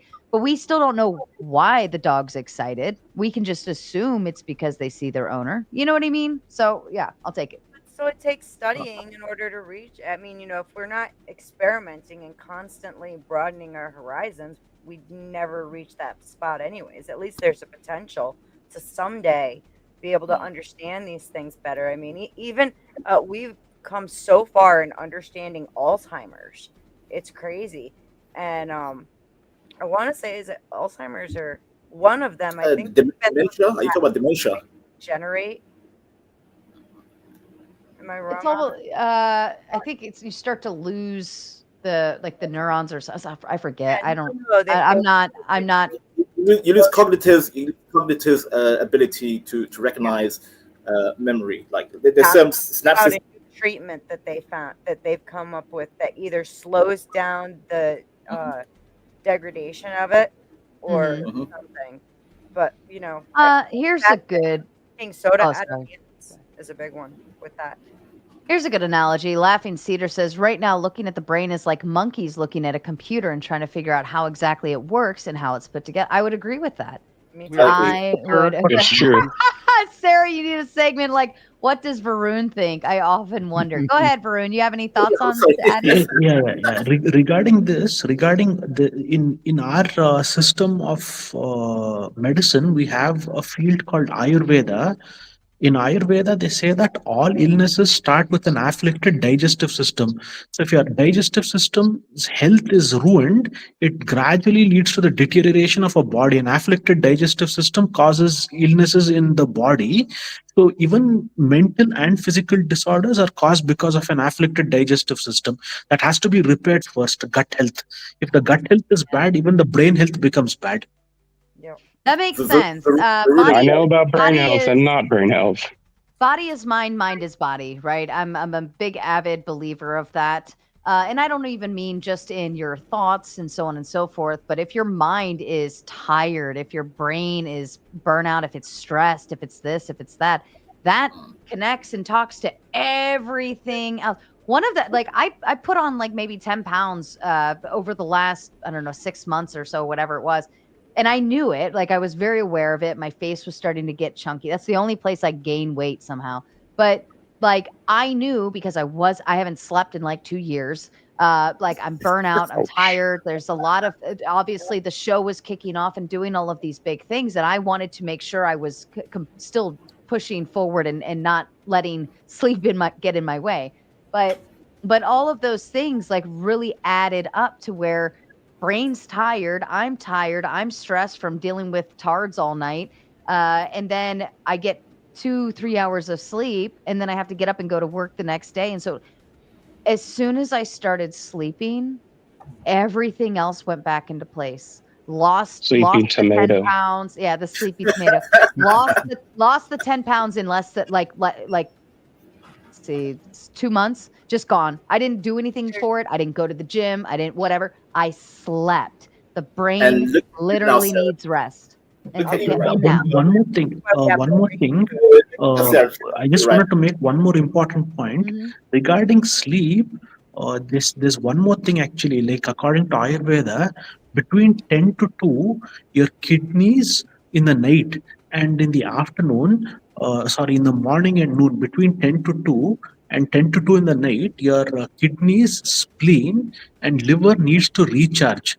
So in the night, actually, one should sleep on an empty stomach. So if he sleeps on an empty stomach, he'll be able to rejuvenate and recover better.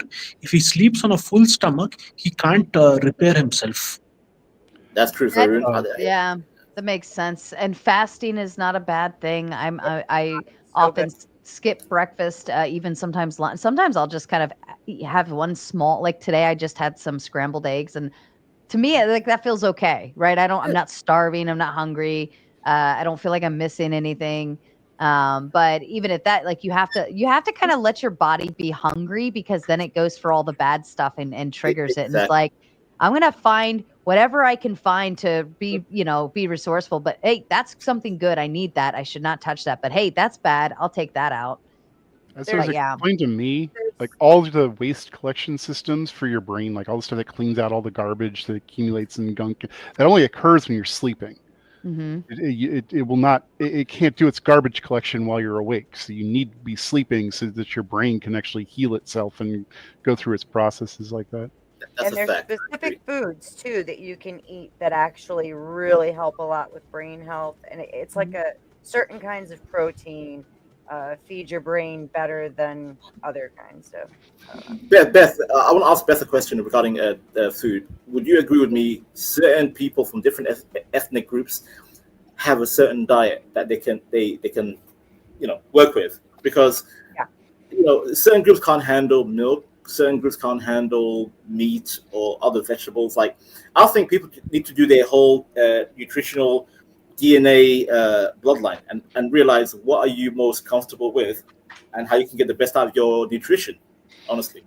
I even read that your blood type can be a determinative of what you should or should not eat, because it is based on it travels back to the original group you came from, and if you were like travelers, like I think mine was like they were traveler nomads, so like anything like fruits, berries, meats, whatever, anything that they would be able to find on the road was okay, but anything like chicken, because you would have to raise the chicken and be stabilized, like chicken wasn't the best thing for me. But yeah, go ahead, Beth. Interestingly, I had neighbors who were from Israel for like a long time. We had our kids together and everything. They went back over there, and for my daughter's sweet 16, I took her to Israel for 2 weeks. And just eating the food there for the 2 weeks, where everything is kind of like, there's a lot of pickled foods. They don't really use flour. Instead, they use like ground up almonds or ground up sesame seeds. Just eating that food for 2 weeks, like when I came home, I had lost weight. I looked better. I felt great. Like it was really. Damn. Well, that also ties into processed foods too, because we are full of processed foods. Oh yeah. Trust me, that's not only America. That's even the UK, Europe. Yeah, everything's processed right now globally. A lot of processed food globally. It's not only America. And for the record, to the chat, you have Donegal. I gave you the first 2 hours because Jason and Tom both already so kindly took care of you.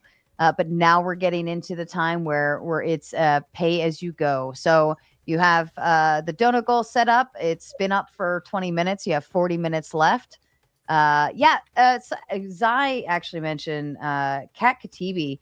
If you guys are really interested in health foods or dietary kind of stuff, anything that's natural, neutral, so on and so forth, go check out Kat. She actually brought on very specific people who are experts in this, and has a lot to drop on that. So that's a great call out there. But anyways, the Dono goal is up. Continue adding coin, and we will continue with the conversation. I'm sorry it's not spicy tonight, but I actually like that it's not spicy tonight because we had the crazy last night. But this is actually a productive and good conversation, and I'm very thankful for the panelists for being so respectful to each other and actually wanting to have the discussion. All right, back to So you. no one said that neurology is a soft science, right? Nobody said that. Okay, good. I have epilepsy. I'll tell you 10 times it's not. I was being chastised because I included epilepsy in my list, and it's no. that neurological, not related to. Yeah, I've had a lobectomy. I've had like 7 resections into my brain. I got a astrocytoma on my front this lobe, and they had to cut out most of it because they knew where the astrocytoma was. They just didn't want to give me a full lobectomy, so they get a lobotomy. They gave me a lobectomy, not a lobotomy. What is an astro something? It's an astrocytoma. There are astrocytes. When they show up in your brain, they can collect. It's like tumor cells, kind of. Mm-hmm. And that's what happened to me. Some astrocytes conglomerated, made an astrocytoma in my brain. They kept scanning my brain over and over and over and over again with every different scanner they could. Luckily, I have been on Medicare this whole time. Oh yeah, I can imagine that being expensive. So would have been spending thousands upon thousands of dollars a year upon year. I don't have the ability to work a job that can give me that money. Mm-hmm. So, and I'd be doing that just to not have seizures. With medicine, I don't trust. If I may, I'm really glad you're here talking to us right now. Like really.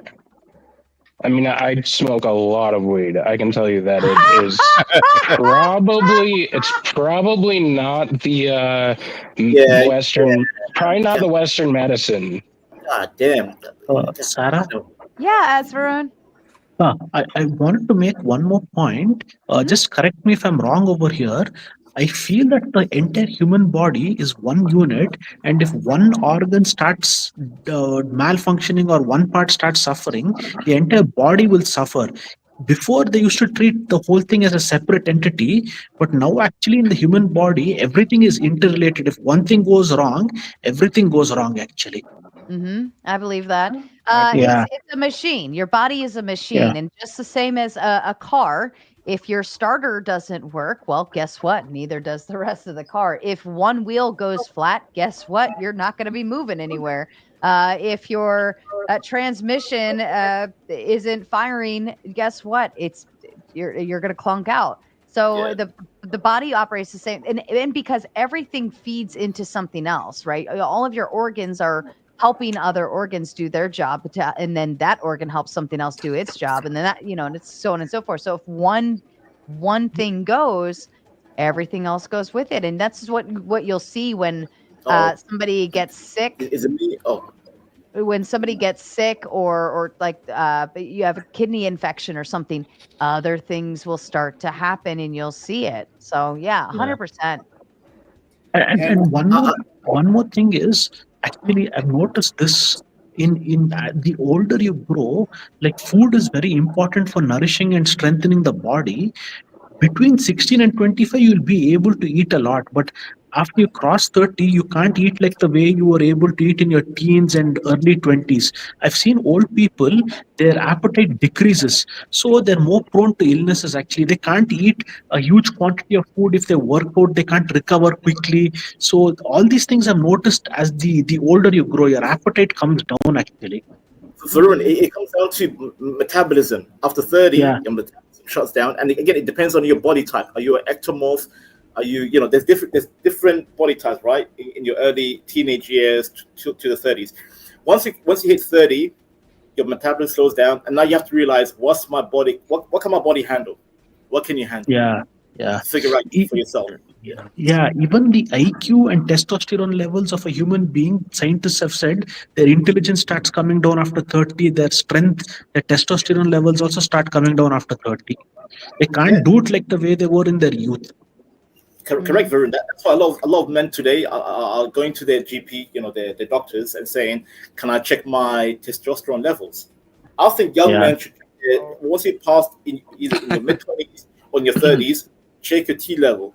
It's healthy, and then from there you can figure out your nutrition and diet. You can figure out. I have a lot of concerns with these hormone therapies, considering hormones is how our body communicates. I'm 37, and I've never had any kind of T therapy or any kind of diagnosis. I just work out and try my best to eat healthy. You know what, though? I think a lot of our problems are we are a very introvert-oriented society nowadays. So not a lot of people are out. They're not doing things. They're not getting fresh air. They're not maneuvering their body throughout the day. It's like, for instance, like like you got to grease the wheel, you know what I mean? By moving. And when you move, you actually push the blood flow and all of those things. And when we're sitting down all day long, we're not greasing the wheel. So then the wheels start saying, hey, we're getting a little squeaky over here. I want to transition the topic to another one. We're gonna kind of boast it up a little bit, especially now that Gio's here. Should religion be kept out of politics? No. Definitely. No, it should not. We should have a metric-based system where we can measure 1 + 1 = 2. This is a bad thing. This is a good thing. You don't agree? Let's talk about it. Court of law. But it should always be under a system that is not based on his or her preferences. It's good because actually, after you saw the Inquisition, they simply hunted women down and killed them in the name of being witches, and what happened was. Sorry. And what happened was that actually, the religious authorities they will give preference only to the nobles and the ruling class. So then they'll do it in the name of God. And many people who advocate for capitalism and a religious monarchy to be combined together, I see that a lot nowadays. They're actually very mistaken. It's a failed ideology, and it never worked. What happened in Europe, the founding fathers of the US, they realized that it's a dangerous idea to mix religion, the ruling elites favoring only the nobles and the clergy together. So it's better to have a democratic system and have religion more as a personal form of like a form of atonement, and it should be something more personal rather than mixed to this. It can become dangerous. Many people can hijack it for their political means. I don't see how you can have. Sorry, go ahead. I'm coming from a Christian. Like I was actually just watching a docu-series on the files at the Vatican or the Inquisition files. That's what it was, and conversion by the sword and all of that stuff that took place.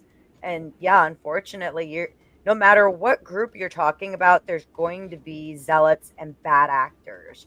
And the last thing you need is an extremist coming into power trying to force their view of the religion down your throat, because that's how people. But Beth, I have a counter to your point.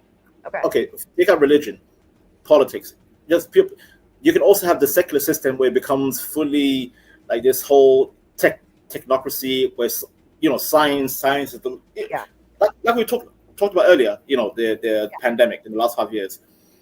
We saw everybody submitted to science. You get the needle. People were clapping for the goddamn hospitals. Like it was kind of like a religious cult. It was disturbing. Exactly. So religion. Forget the Abrahamic religions. We make religion out of anything. Science, tech. Who are these these technocrats? They want us to be one system, singularity. Oh, we're going to be a computer system one day, one conscious, one system. That's religion right there. That's a technological religion. That's why I agree, though, that we should have a system where everyone has an input and there isn't an absolute power that can, take that kind of authoritative stance. And literally, I mean, they could ship off everybody who doesn't believe the same thing they believe, or put them to the sword like they did back in the 1200s and through the Beth, the sword was a needle, Beth. The sword was a needle. Take the needle. See, I know. Right, I but agree. secularization of the state doesn't mean just Abrahamic religions. It's all ideologies. Like our government should be ideologically neutral, regardless of whatever party has their candidate in power. I think for the reasons you just said. I think there can be some influence. It's just a matter of ensuring that we don't have some kind of system where you have a group that has absolute power over the people. This is why we have the Second Amendment, so that we can rise up if our government becomes that oppressive, right? But we already exist in a society where a stop sign, it's a stop sign, but it's still a deterrent of forced doctrine. So you're forced outside of your own pretext to stop at a stop sign. I'm not saying that Christianity would be an absolute power of, high aggressive proportions for breaking a simple law or committing sin. I'm saying that because it holds high utility, religion, in most cases, can give a foundation to a generation growing into a society that is very, very secular in nature, right? If religion combats degeneracy, however you may feel about it, right? People say everything under the sun about religion, but specifically with Christianity, there's no punishment for not being a Christian. You don't believe in Jesus? Phenomenal. Let me tell you a story. Wait. Let me tell you a story about Matthew, Mark, and Luke, right? But forced doctrine. Wait a second, though, because even with Christianity, we saw people come to power who were extremists, who forced their view and literally put people to the sword. That's what I'm talking about. I'm not saying that in our lifetime. I'm not saying that Christianity shouldn't have a place in there for anybody, whatever religious beliefs, right? I think that those undertones are good to have. We should have that forming our moral foundation. Just a matter of ensuring that we don't end up in an authoritative state. Yes, So if you in our agree- lifetimes, not in the United States, but if you look at history for like the history of Africa for the last 40 years, Oh, you've Africa. seen Wow, Africa. religion being used as a way to. I don't want to get too into it because it's a dark subject, but No, I'm African. I'm African, so you can tell me. Tell me about Africa, sir. Go ahead. oh, I'm talking like in the Congo and whatnot, where you've seen these let's call them purges of certain groups by other groups, and it's Okay. all based off their ideology. But but that's not religion. That's narcissism. It is religion. That No, it's was tribalism. that's Tribalism is Islam religion. picking out Christians. That's tribalism. Africans are using religion for Yeah. It's more like tribalism. Yeah. Oh, my bad, Gio. Go ahead. Go ahead. Oh no, go ahead. I agree with you. Like I wouldn't call it religion because, like, for example, Christianity has church history and succession. A group of what do you call them? I guess resistance fighters against a different ethnic or tribe. That's not really religion per se. Yeah. What book do they read? What scripture? It can be treated just the same as religion. That's the point. It's a matter of what position of power are you giving it. But Beth, you have to understand, like, if someone leaves a religion, if someone leaves Christianity or Judaism, they don't get deleted. Whereas, me as a former Muslim, if I say I left Islam, I have to be careful because that's my neck on the line. To this day, 25. Right. So it's a false dichotomy when you compare, when you say Christianity, you get your head deleted. No, most Christians, if you leave Christianity, they'll be like, okay, fair enough. Good luck to you. Well, I mean, even here in America, I mean, what if we left it up to the states if they wanted to incorporate religion into their politics? For instance, we see Michigan going right now with a city that's incorporated. I think Dearborn. Dearborn, Yes. instilling like Muslim Sharia law kind of stuff, whatever going on, right?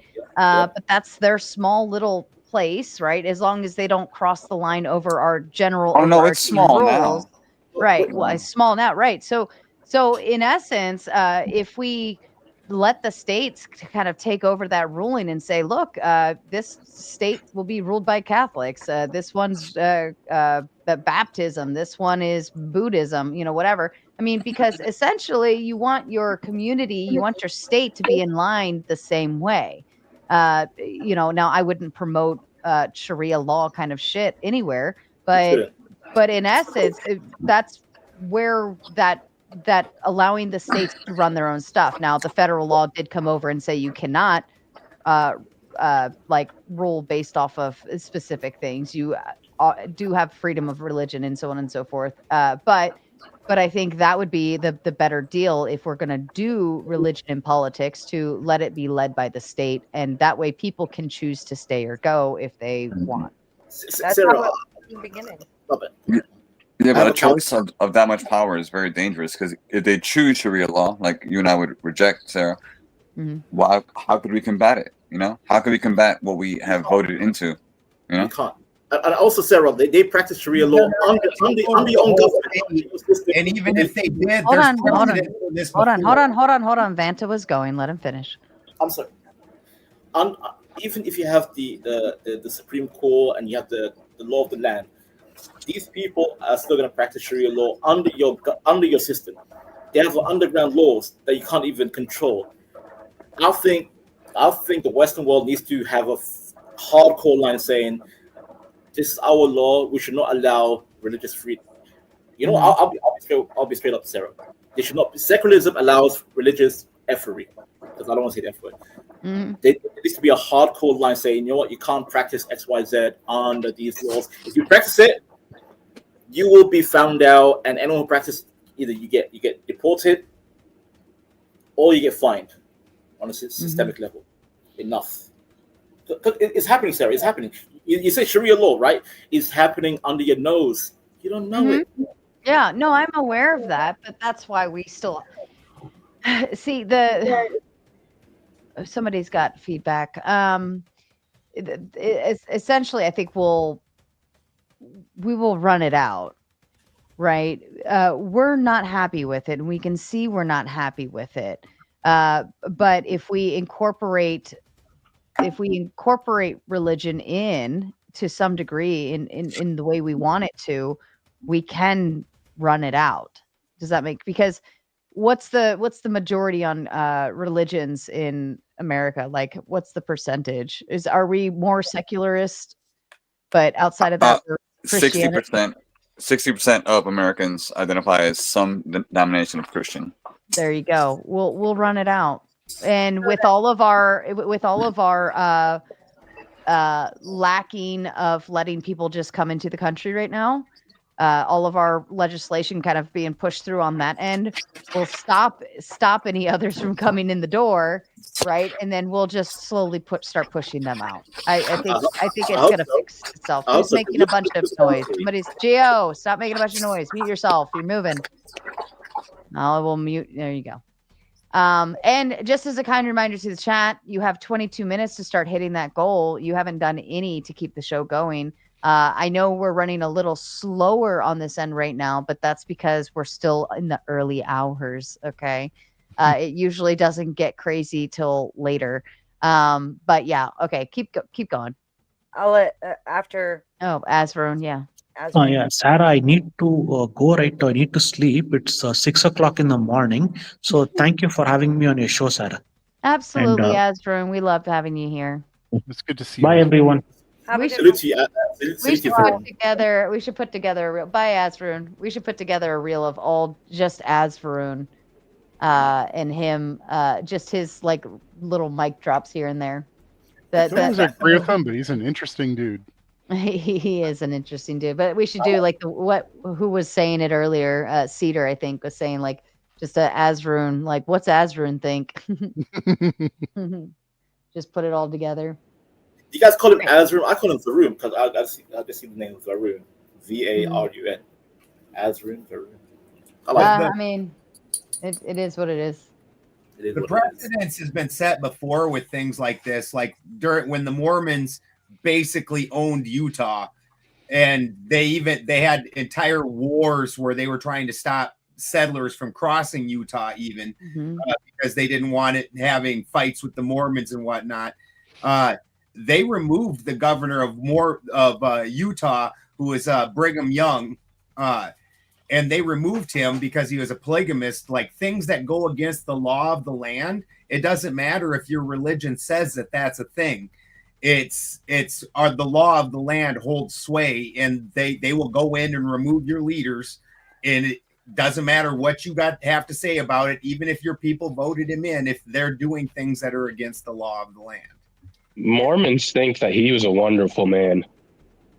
Here's where the problem comes in, is that even if we decide, okay, we're going to be a Christian-based nation, right? There's so many kinds of Christianity. Which one's going to lead the way?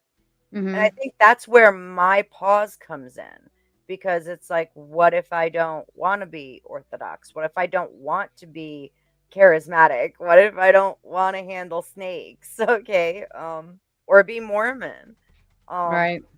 So well, if you don't put Christ first, you're in the wrong church. What's that? If you don't put Christ first, you're in the wrong Christian church. Agreed. So, I mean, what if Muslim religion started taking over America? What would you do? Yep. That's my warning to America. Continue to be a Christian. Because, I mean, we are watching this happen in the UK right now, right? They're voting in New York right now. They just started. Oh yeah, I know. We're in some trouble. I am an ex-Muslim and I live in London, and I'm seeing these Muslims being allowed to run riot while these goofy English British people allow them to run riot because freedom of religion, secularism. Nope. You know what? I think the Western world needs to be hardcore Christian.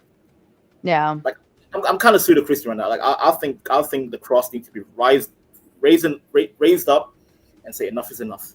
But if you're allowing Sharia law to be enacted, you do not have a secular government. You are not separating the ideology from the political. So understand what I'm saying.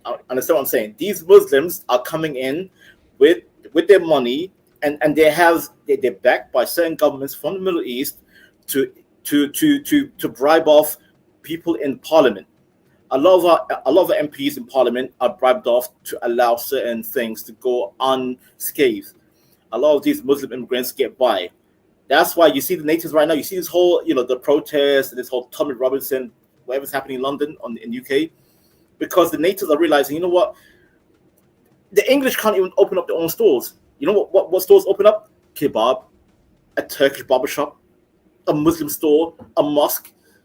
But if the English wants to open up a business, he has to pay a heavy, he has to go for a business loan, pay heavy taxes. Whereas these Muslims, they get full grants from the system, a grant, not even a loan, a grant. That means they don't have to pay it back.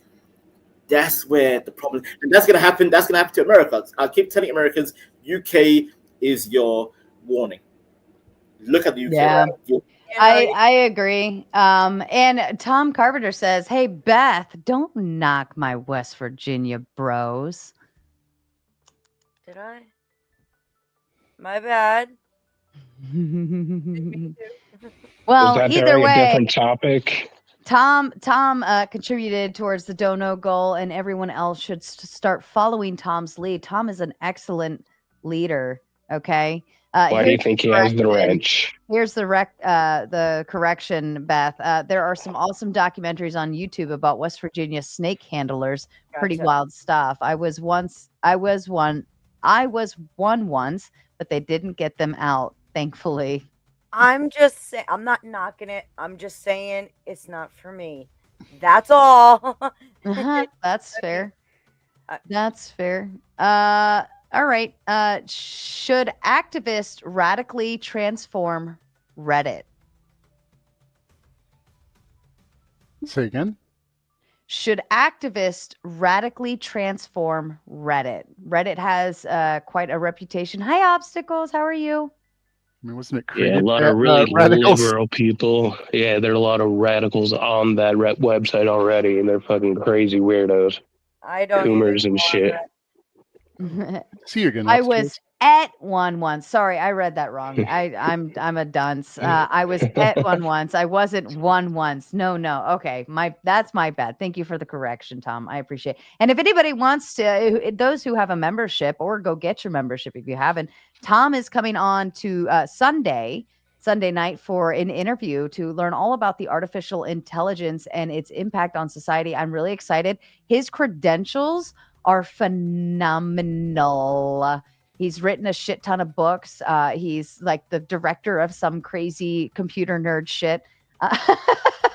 But he's going to layman's terms everything for me, and I'm super excited for it. So if you haven't gotten your membership already, get it, because those are exclusive, behind the scenes only, and you won't be able to see the interview until after I post the video later.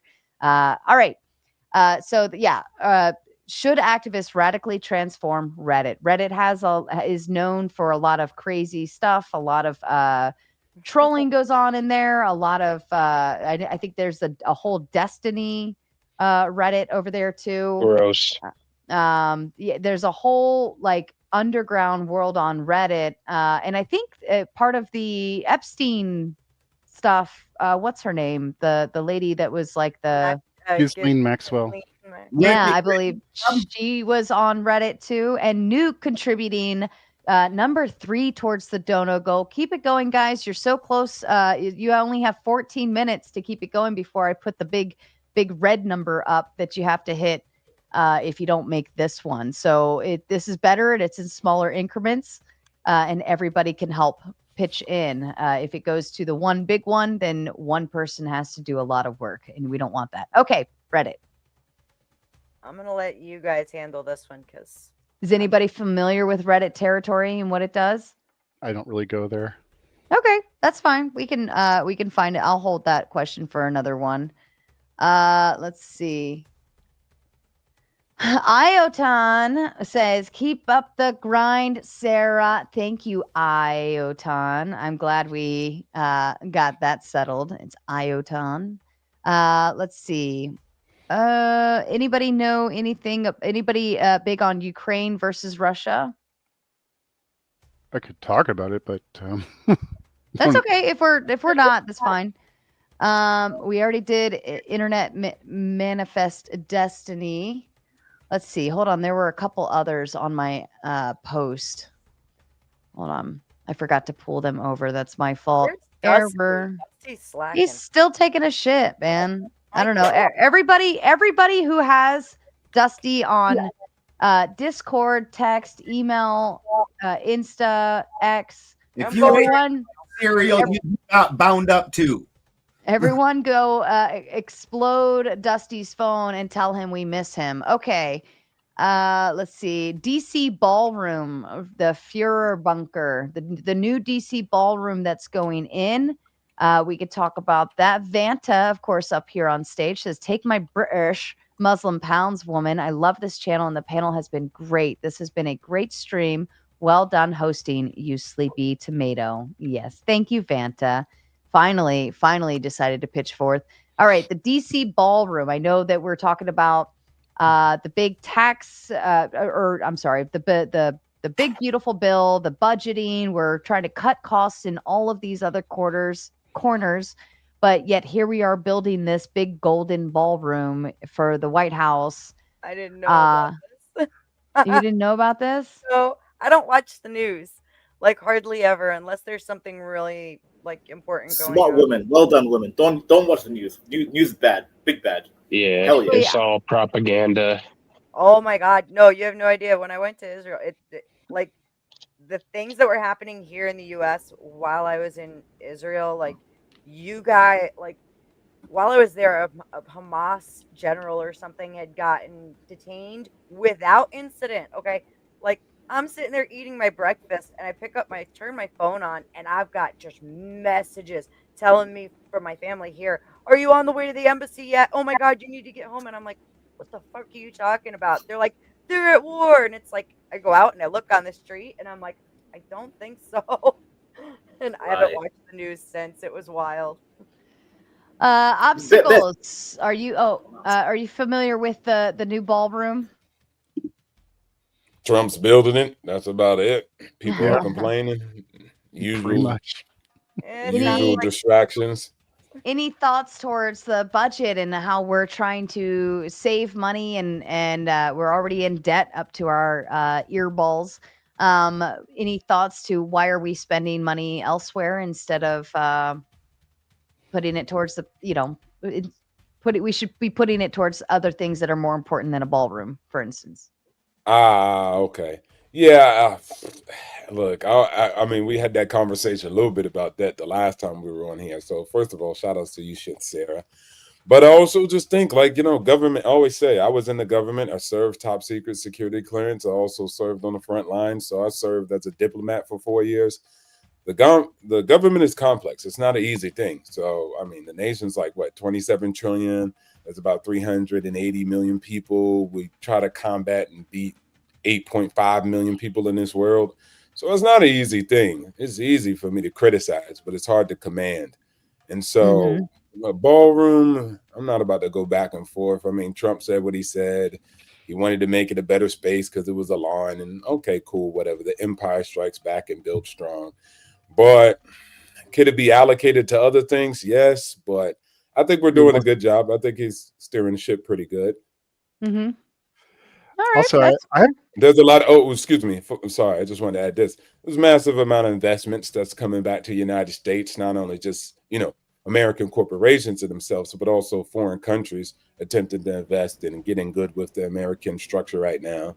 So those are pros. I'm talking about, building back smart factories. So there's a lot of cool stuff that's coming down range. Okay. I think I'm optimistic. I'm happy. I'm optimistic.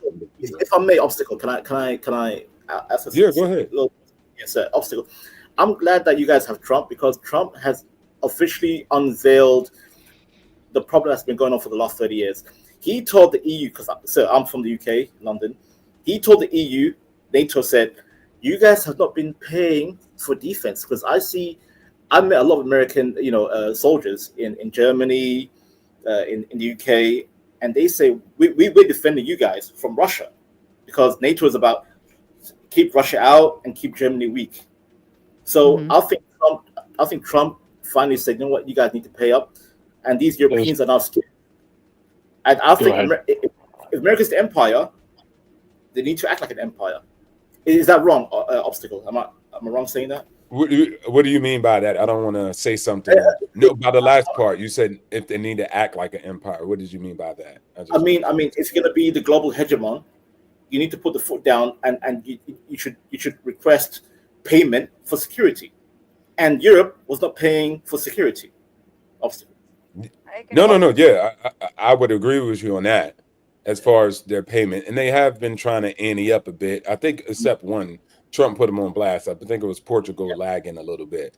But yeah, I think that's a great thing. I think the same thing on trade. I often have that talk over here in Thailand because people are like, can you believe Trump?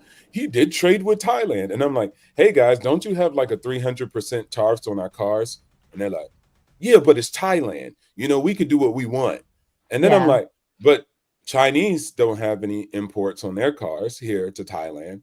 And they were like, so most people are just hypocrites. So I think reciprocity is healthy. China had tariffs before we had tariffs. Speaking of tariffs and import taxes, Jason said, screw the gold count. I don't even care. Just pay the toll. Keep it going, Sarah. This is what we do here. Jason put my second favorite color up on the screen, pink. Yes, red is my most favorite, but in this instance, only pink was needed. So thank you, Jason. Everyone, put those pink hearts in the chat for Jason all around. I don't care if you're a guy or girl, send them in for Jason, putting my favorite color on the screen. Okay, so all right, so here's a thought that I had, and maybe this sounds a little conspiracy, but you know how companies have a building and they renovate it again and again and again and again for laundering purposes? We all know of this kind of style. Yes, we know. Yes, we know. Yes. For some reason, when I saw the ballroom issue going on, that was my initial first thought, like, why are they laundering money? Because we don't really need it, right? It wasn't like we could still do politics as a president and all of these things with or without this fancy golden ballroom, right? What's the budget? What's the budget on it? Let me see. New White House ballroom budget. It was really high. And Like- signed the money. The new White House ballroom project is being funded by private donations. Okay, see? Laundering. Okay. Oh, there we go. Oh, cool. Nice. The estimated cost of the project has recently increased from 220 to 250 million up to 300 million now. If Okay, that so it's not going to be like a say- $718 billion dam in China that's going to slow our Earth circle Earth again. Yeah, they're making a second one of those dams. It's going to be worse than the one that's already there. I'd really like to see the numbers on that. You see my point, Sarah? You see my point? If you're going to be the global empire, you have to show some kind of this whole glitz and glam in the White House, like showing is pomp. It's pomp. The British did it. $300 million worth of a glit and glam. Yes, I don't know. yes, that's Me, being it dominant on the world. smells stinky of laundry. It does. It That's fair. just- No, that's a fair assessment. That's fair. That's fair. Yeah, private donations. They're putting it in quotations in the chat. Private donations. That smells so stinky to me. It's weird. Sarah, on a global optics, it looks like that's America right now flexing. That's America flexing. So, Thumping Weevil with the big 10 says, give me 30 minutes. I'll be on. She has done her trick-or-treating for the evening. She's probably got a bunch of kids jumping up and down after eating their candy. And she's slowly getting the chloroform on the rag. I kid, I tease. But she's probably tucking them in and saying goodnight. We look forward to having you on, Thumping Weevil. I will try to save a seat for you. I don't think it's going fast, so it's okay. All right. My but teenager took off with my car. Try that one on for that. Ooh, mine is getting. My teenager got a ride with her boyfriend. So she has a pumpkin turn into a pumpkin curfew. So I yeah. know he's spending time with his ex-girlfriend, and I can tell because every time I go to take my car, the seat warmer is on in the passenger seat, and it smells like vanilla in the car. Tell. He's gaslighting me. It's like, dude. That's classic. All right, here we go. All right, this one should flare it up. Today's white people do not owe reparations to black people. Facts. Anybody? White people, please. Let us be the first ones to start off as blacks. Yes. Okay, go ahead. You do not owe us nothing. Owe nobody nothing. I think it was I wasn't back there back then, but net, it was a small portion of people. If anybody owes something, it definitely be Africans because they're the ones who kick the damn thing off. So As an African, I ain't paying you nothing, sir. I ain't paying you nothing. I don't want none. Y'all ain't got nothing anyways. So at the end of the day, has anybody? My ancestry isn't linked back then. Oh, I can promise you. Yeah, I don't even think my family was here yet when all that was going on. Yeah, Sarah, why are you My Sarah? family's from South America. Listen. These African Americans were sold from Ghana, Nigeria, Benin, Cameroon, multiple tribes that have been combined together and sold to Europeans. Sold.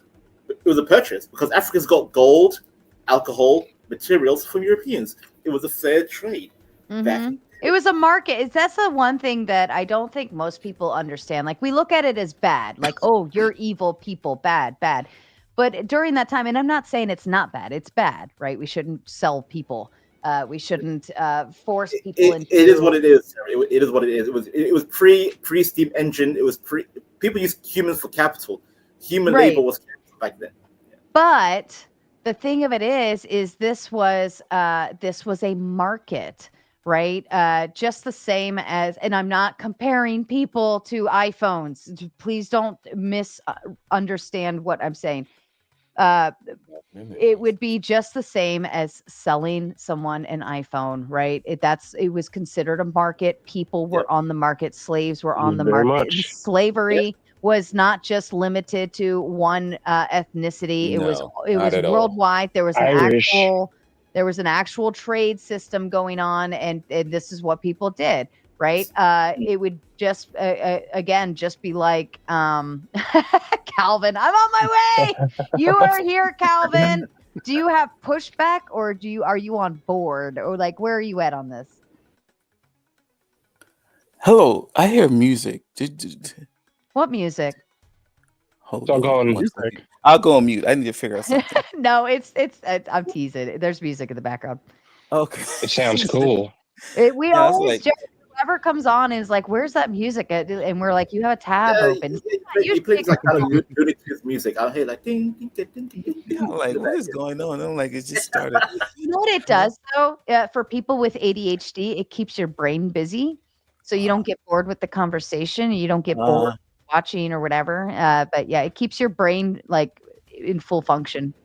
Oh, interesting. Magic Well, I do have a bit of that.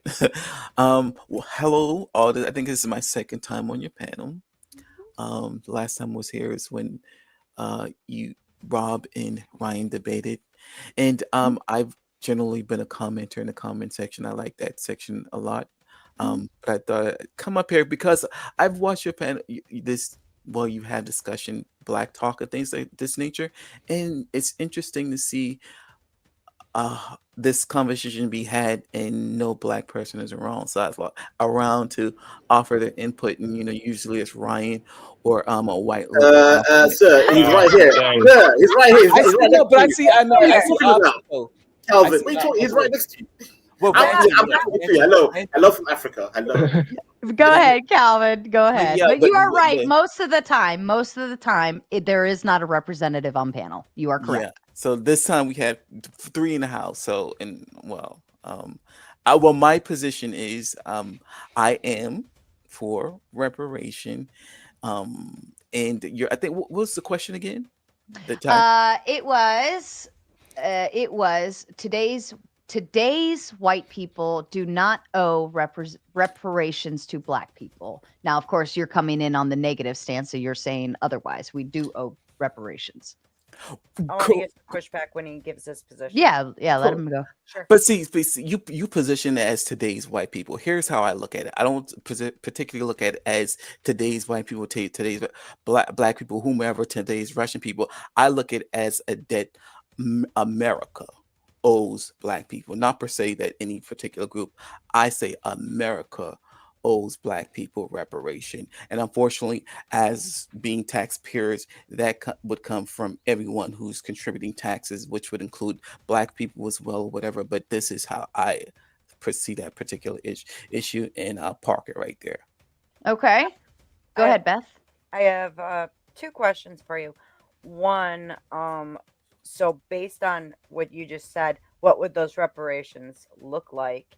And 2, what about the descendants of Native Americans who are, unalived, like on the Trail of Tears or at Wounded Knee and things like that, and were forced onto small reservations and lost their entire cultures? Like that too? I heard on this channel that there were millions of people on the Trail of Tears. I remember that conversation. Millions. It was like 6,000, I think, or something like that. It was millions, but I definitely had family there. So, who's eligible for these reparations? Yeah. Right. So, what does it look like? That is a Hold on, stop. Let me preface this, because Calvin, I believe, is the odd man out from the rest of the panel. So let's be mindful and make sure we ask a question, but we also give Calvin plenty of time to say his piece, because there are a bunch of us and only one of him. Go ahead, Calvin. So that is so nice. I did a sit-in with, what's his name? Unreasonable Man. And I saw that. Yeah, you were the Beth. I can even talk. I'm like, this is why he treat me like this. And I like, okay, thanks With for Greta. speak. So to your first question, that's a great question. How do you apply? Who do you apply it to?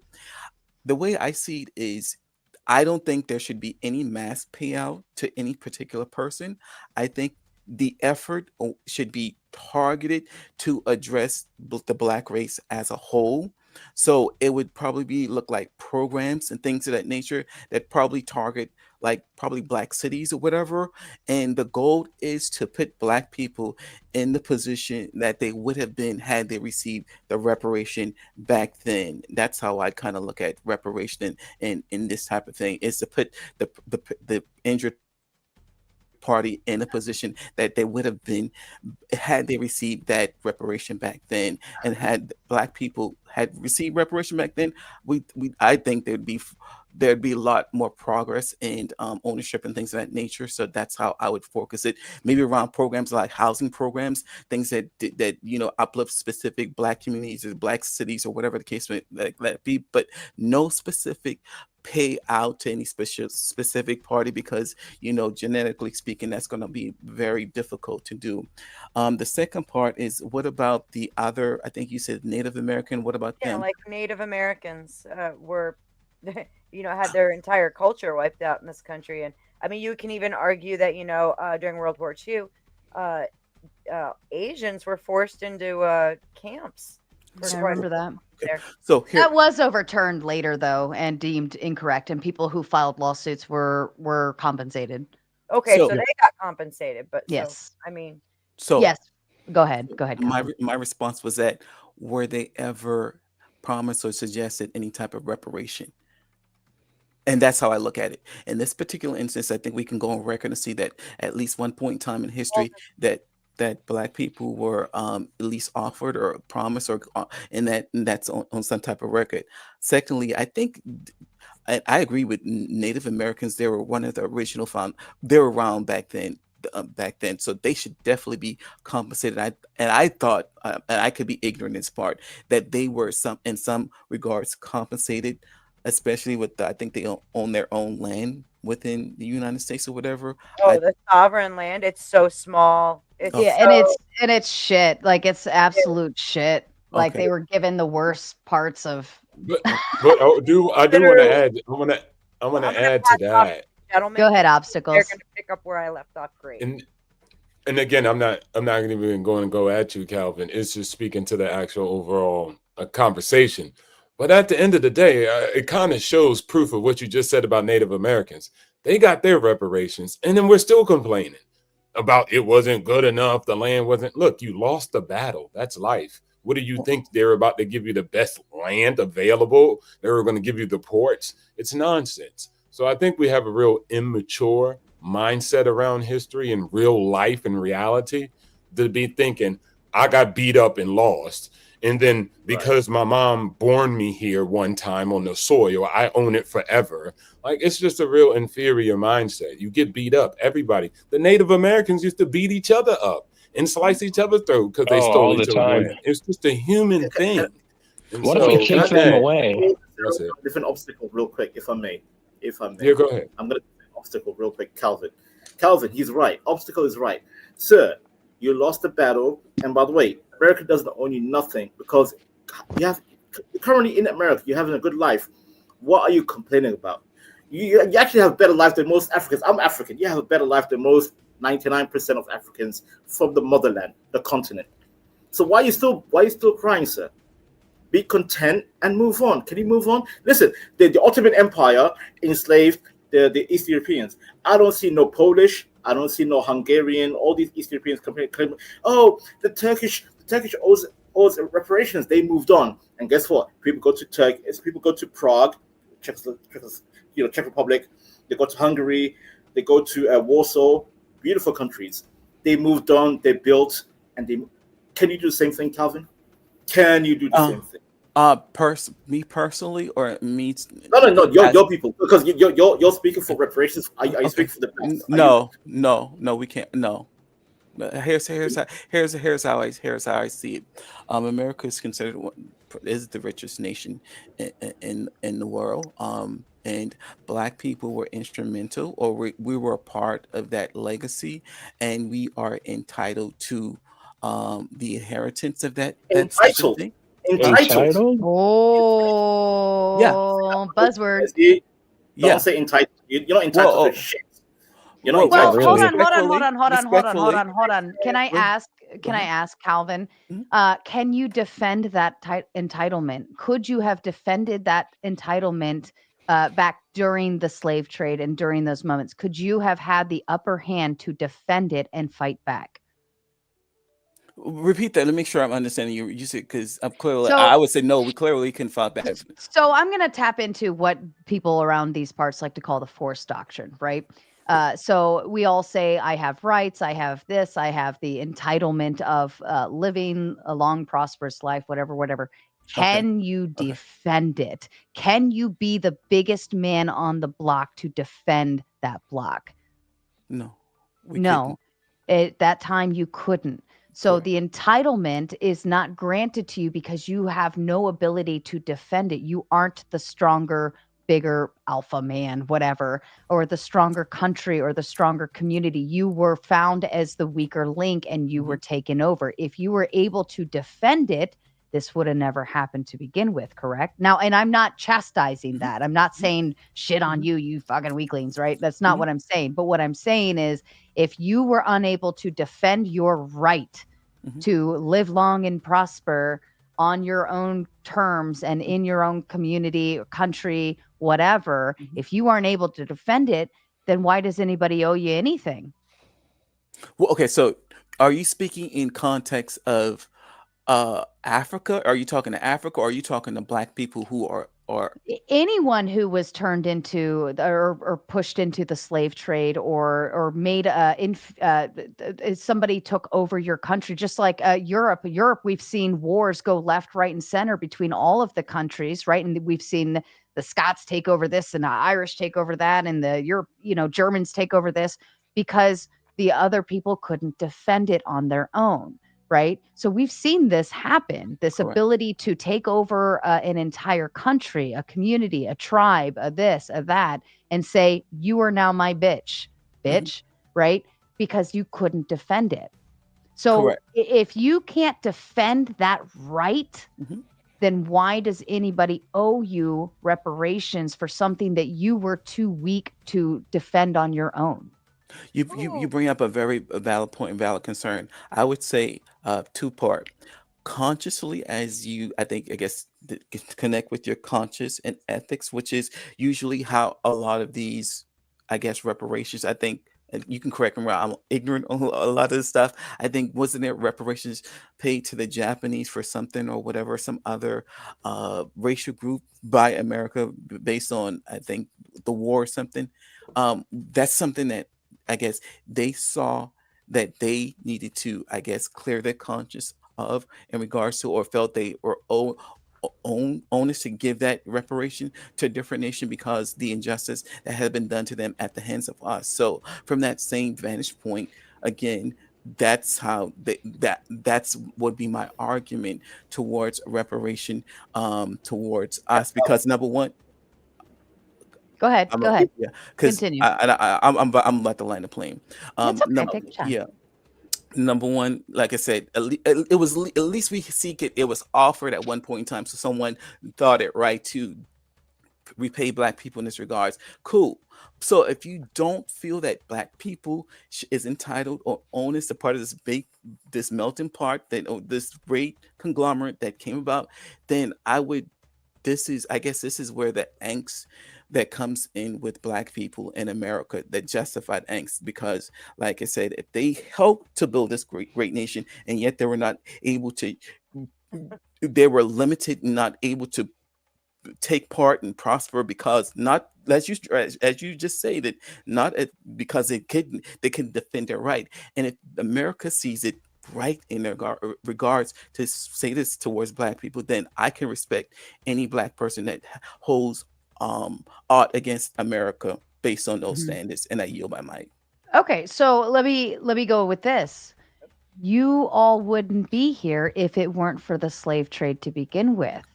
Okay, so your ability to engage in American opportunities would not be offered to you unless you, let's pretend the slave trade never happened and you never came over here and America still did its thing and operated the same way and we're here today. You would then have to have had bought your way here. Right now, if you wanted to come over here, you'd have to save up a bunch of money, get through visas, passports, whatever. Without that slave trade, you would have not have been able to incorporate your Black people here in America. So you've still, even though it came from a bad scenario, something good has been made of it, and now you, because you're everybody has an ancestor story. My ancestors had to come over here from Italy and they had 3 cents in their pocket and whatever. We all had to go through suffrage and hardship to be here. Most, okay? Because most Americans have that import story from their family origins. Everybody had to suffer to some means. It's just a level of suffrage, right? So should I say, well, somebody has to give my family reparations because when my ancestors got here, they weren't given opportunities, right? Like that doesn't make any sense. So yeah, bad thing happened, bad thing corrected. Now no longer bad thing happen. Now you, Calvin, have been given all of these opportunities because your ancestors suffered. Can I real quick? Go ahead, Beth. Yeah, go ahead.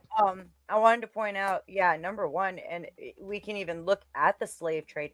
The people who were kidnapped and brought here were kidnapped and brought here by people of their own race.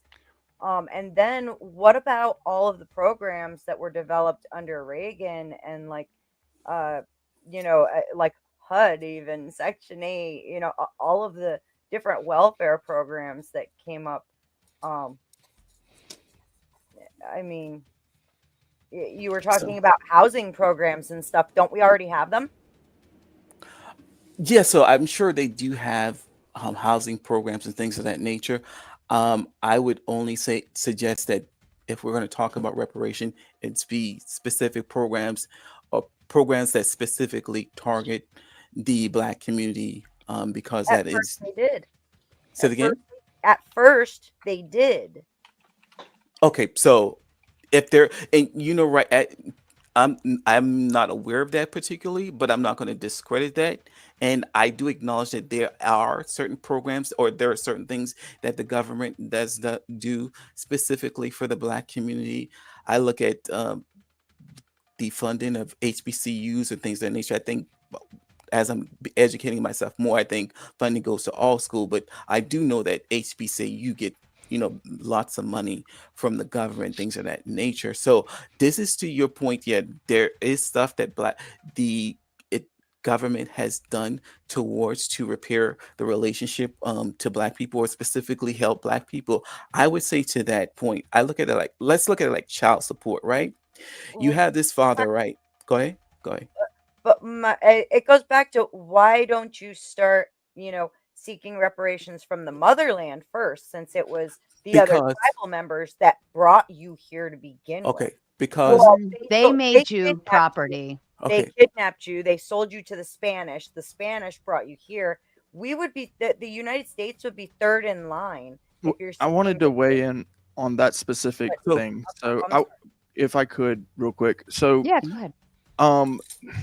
So there's actually a couple of things that I have an issue with when it comes to reparation, and it really falls down to the morality or ethical argument. One, there's people like me who don't identify as white or Black. I'm just a man, right? I see you as my brother. I do not see you as someone as adversarial, sir. And so your money is my money when we both put it into the pool of the government, and it should all go to programs that benefit all of us, not just one of us. The other thing in the morality argument is tied directly into this idea of the slave trade, right? And so when we're talking about the slave trade, those people who were trading slaves traded upon the prison system, right? The prison system that we actually have right now is actually no different, that the people are the labor. It's just that instead of that they were just prisoners, they were actually called slaves.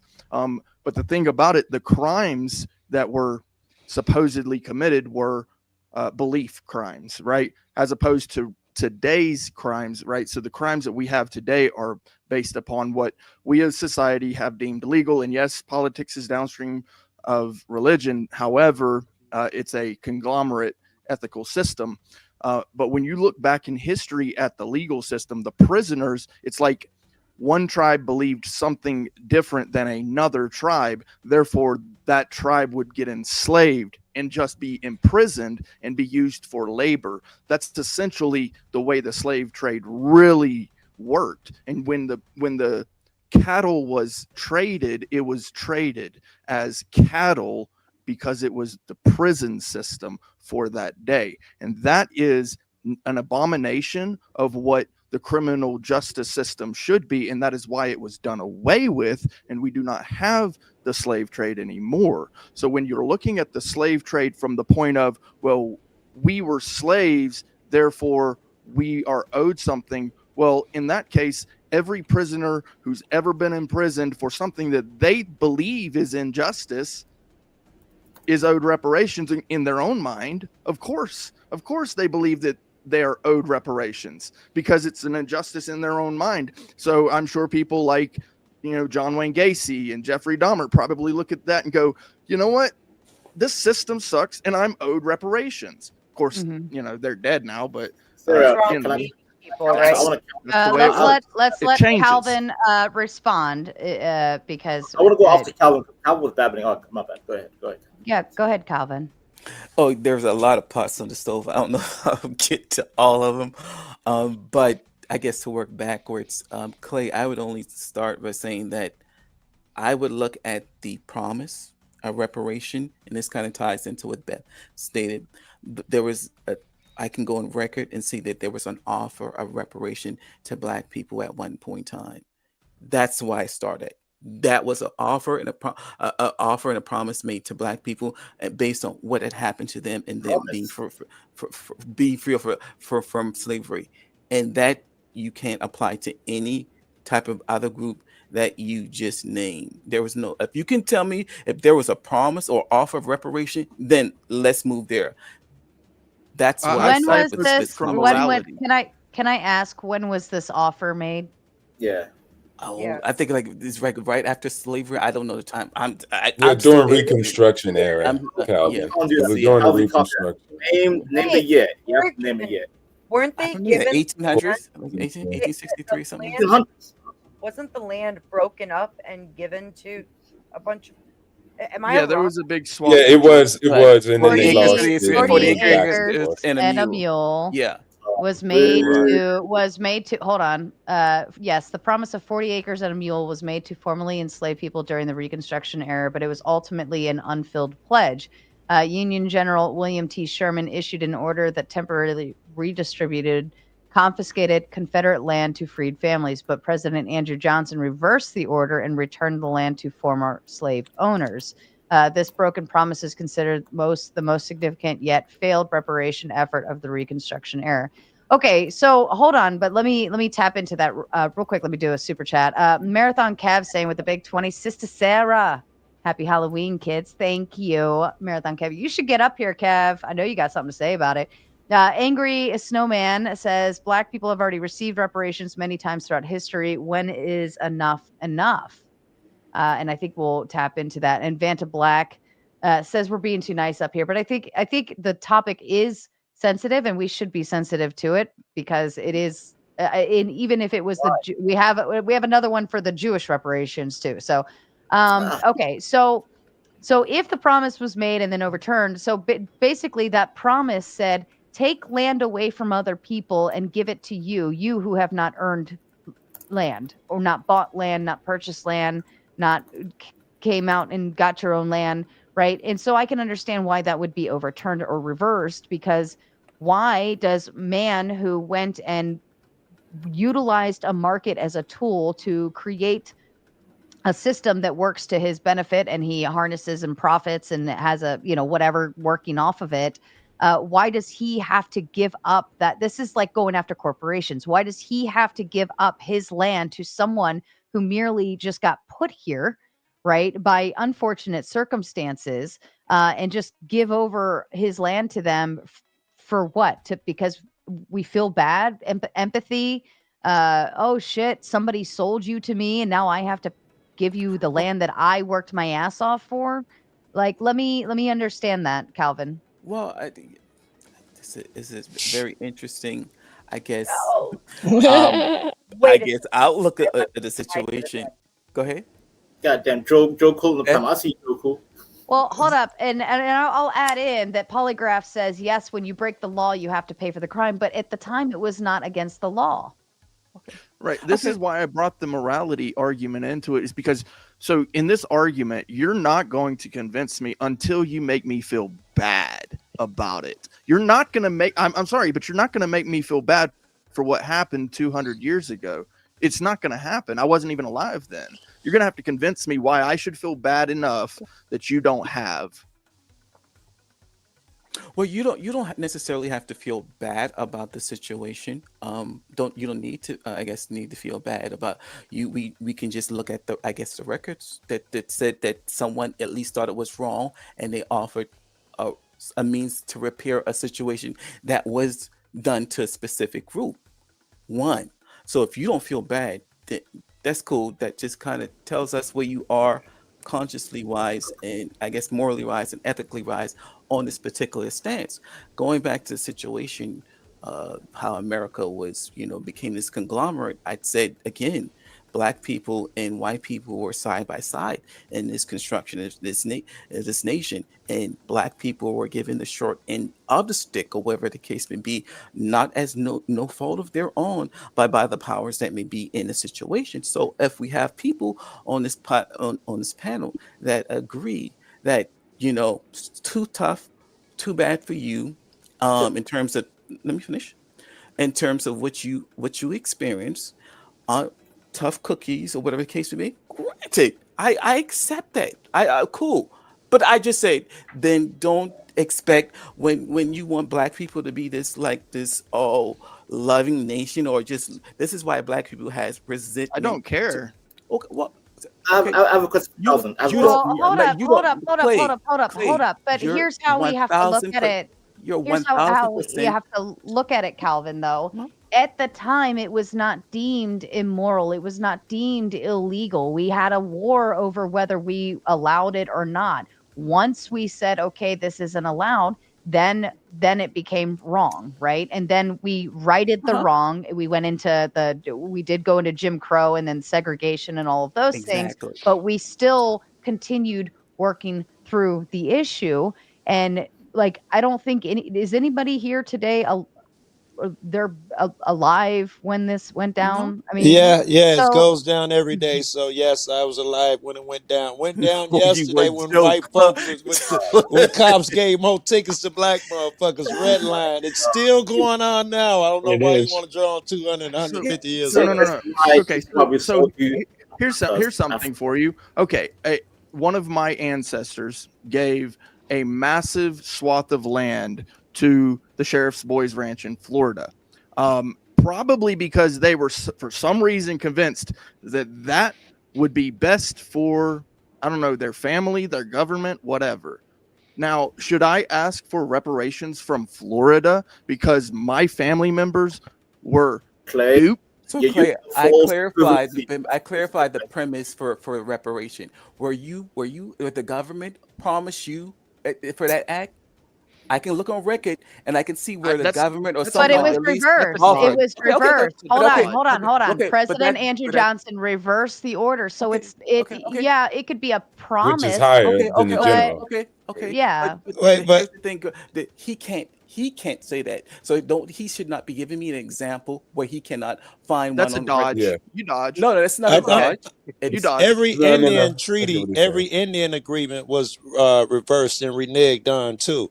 They still made those agreements and didn't follow through with any of them. Doesn't change anything. Reconstruction era, they said y'all free, everything is equal. We had black senators and everything. Then Andrew Johnson or Jackson, I think it was Jackson, came in and he said, and he took away all that shit and set everybody back and fucked everything up. But it was going good for a minute.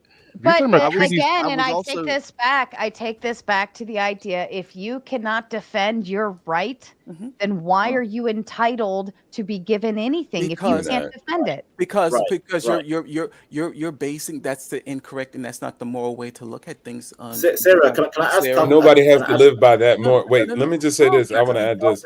Nobody Go ahead, your moral construct. So that's just life. And I think again, this is very important for people. If you want to be a winning human in this world, you have to evolve. I can't tell Clay if he doesn't morally agree with me, he's wrong. Like, that's East Coast, West Coast beats forever. People do that all day and get nowhere. What I would do, and this is my strategy to actually do great, that's why I'm the top 1% in America, is I decided to take a different approach and realize and humanize everybody. Slavery happened everywhere. Everybody went through problems. Period. That's the facts. Actually, America has the best record of actually making it work. If you go to India, they have a caste system that stretched long before Europeans were around, where they segregate their own people based off of the same type of class system or caste system. And so again, everybody has issues. I think America has came very far from the issues we had. We had chattel freaking slavery. And now what we have is a black president, black billionaires and millionaires. Yes, is there some black people who aren't doing good for themselves? Yeah, and there's white people who aren't doing good for themselves. And I'll end it here. I don't hear nobody talk about all the white people who suffered the fight with black people. There was white people that didn't even F with black people, but because they loved America and Abraham Lincoln said they needed to go in that trench and fight for black people, they fought for black people. I never seen Asians and Africans trying to stop slavery anywhere in the world. I only seen white people. Put some respect on a European's history and their actual deeds that they've done in this earth. You ain't got to go back far in time. I do a lot of activism. Hold on. Joe is going first. It ain't gonna take but a second. I do a lot of activism, and white people are always. Thank you for that. White folks always been. I've been activist for many years. White folks has always been there with me. Ain't nobody trying to rob nothing, take nothing from them. However, what those white folks now, when you say, hey, we want reparations, they like, hey, you overstepping, man. Slow down a bit, bro. We want some free shit too. you right? Yes, you got issues. Can I get paid for what my great grandparents did? So but you might have an argument today. TNJB says, respectfully, when they were freed, why didn't they go back home to Africa? I think they saw better opportunities. So, Calvin, that's a good question to you. Why, if it was so bad the way they were treated here, why not just hit the boat and go home? Why would we do that? Yeah, I mean, like, why not? If you're so disrespected here, if you're so disrespected here, why not go back to where you came from in the first place? To the land of opportunity. So let's talk. Let's talk ethically, morally, right? Because I think this is going to show who has really show where our morals and our values lie at, right? So you're definitely welcome to take that position, but the conversation at hand, the what we're discussing really triggers on one's morals and ethics and how we look at things and judge certain things. So you have a group of people that were brought here, or even offered by their own race or whatever, and they're forced to work the land, live in slavery. They're treated like property and not people, and they had to work to their people, right? Probably even he had money to get back home or whatever. They're probably just even trying to make a way to get away from the situation and move up north or whatever the case would be. So in the same token, we're going to look at this group of people and whatever after they've been all done to all this egregious stuff, hang, whoop, worked, or whatever, and you're going to you're telling me you're going to turn around and look at them and say, why don't you move back to your own country? Or you don't Not think them, we should no. No, I'm talking to Miss Weevil. That's your position on the argument. Well, that was the super chat. Both. When they were freed, why didn't they go back home to Africa? I think they saw better opportunities. I'm assuming here in America. I think at that time, most of them were born here, and no one had a dime to go get on a boat and go back to Africa. They were slaves, didn't know where it was, couldn't read. That was not even an option. Exactly. Yeah. So I'm just this. It's logistics. It's okay, so it all comes back to you're born into this. Even after you're freed, even after you have lived a life that most Americans have, why are you still complaining if you have nothing to do with what happened before the slavery? Allow me to correct a narrative, Calvin, because you are saying that we're all morally retarded here, right? We don't have any morals grounded. Hold on, and let me clarify. Nobody says it was a great thing that slavery happened. Nobody's on that boat. Okay. We all recognize and say slavery bad. That's why if that were to happen right now, we'd be like, no, slavery bad. Don't do that. Okay. However, we also are looking at the mere fact that we didn't do it. We bought into a market. You were sold as property, and we were told, hey, buy this thing. It works for you. It's a tool. Use it. $10, right? Good sturdy man. Work the farm for you. Do whatever you want. Whip him if it gives you a little attitude, right? So. We're not saying that was morally good. Nobody, I don't think anybody's on. Is anybody saying otherwise? I don't think anybody's saying that. But we are saying if you bring obstacles, I mean, but what we are saying is that it was a system that was put into place. It was a market, and there's nothing that anybody could have done differently. Now, Obstacles had a good point. We literally went to war with ourselves on your behalf. I think that's a pretty good. Chime in there. And Sarah, that last statement was not. I don't think it's very reflective. Blood, sweat, and tears. Huh? White people dying for yeah, black people's behalf is not good enough. Watch this, Calvin. Let me if finish. they weren't morally, watch this, Calvin. You might be about to struggle. Hold on. Did you have something else to add on obstacles? Were you done? No, I was going to say if white people weren't so moral, whatever, right? At the level you're saying, because if they weren't, they could have just blasted all blacks back into smithereens and been done with it. But instead, they did not. They decided to protect them. They decided not only to fight for him, and they decided to continue to fight for him after they said, hey, we don't like not being able to drink out your water fountain. Hey, I want to be able to marry your daughter. Hey, I want to be able to get the jobs from your company. They continue to be on the front lines and making changes amongst themselves and against other white people who didn't agree with it to get it where it currently is. And then that's kind of a spit in the face of all that work, hand in hand. Okay, yeah, you did that, but it's still not enough. And that's why I said the Native American is a great example. Give them land, let them have their own thing, and then they still complaining. I never hear Native Americans still complain it ain't enough. So it's just going to happen. Was that your argument, Calvin, that white people are immoral? Was that even your argument? Well, I'm just saying in this conversation, the morality is definitely on display on this panel. I think when people take certain statements. Morality. Be specific. Be specific. Okay, let me ask you something. Calvin, Go ahead, Weevil. What do you think our morality is as white people, as a white person? Where do you think our morality is? So when we're talking about a group of people that was enslaved, oppressed significantly, or wherever the case may be, and we're talking about somehow making amends for that, and your position is, oh well, that was what happened. Okay, so we're still making amends over 100. I don't think he's done. Hold on. I don't think he was done. I think he just cut out. Go ahead, Calvin. Finish that last part. Oh, I cut out? Yeah, you cut out for a second. I apologize, my internet. It was like the very tail end of your sentence. Yes, I was just saying. Yeah. So in terms of this discussion right here, the tone is, oh well, this bad thing happened to you, or that happened to this group of people. Tough cookies. Let's move on. Right. Yeah. Okay, but Calvin, did it happen to you? Were you enslaved? Were you enslaved in something? You're saying you're putting your morality on display again. I'll put mine right there beside her. You're not doing a good job. Let me ask you a question. Let me ask you a question.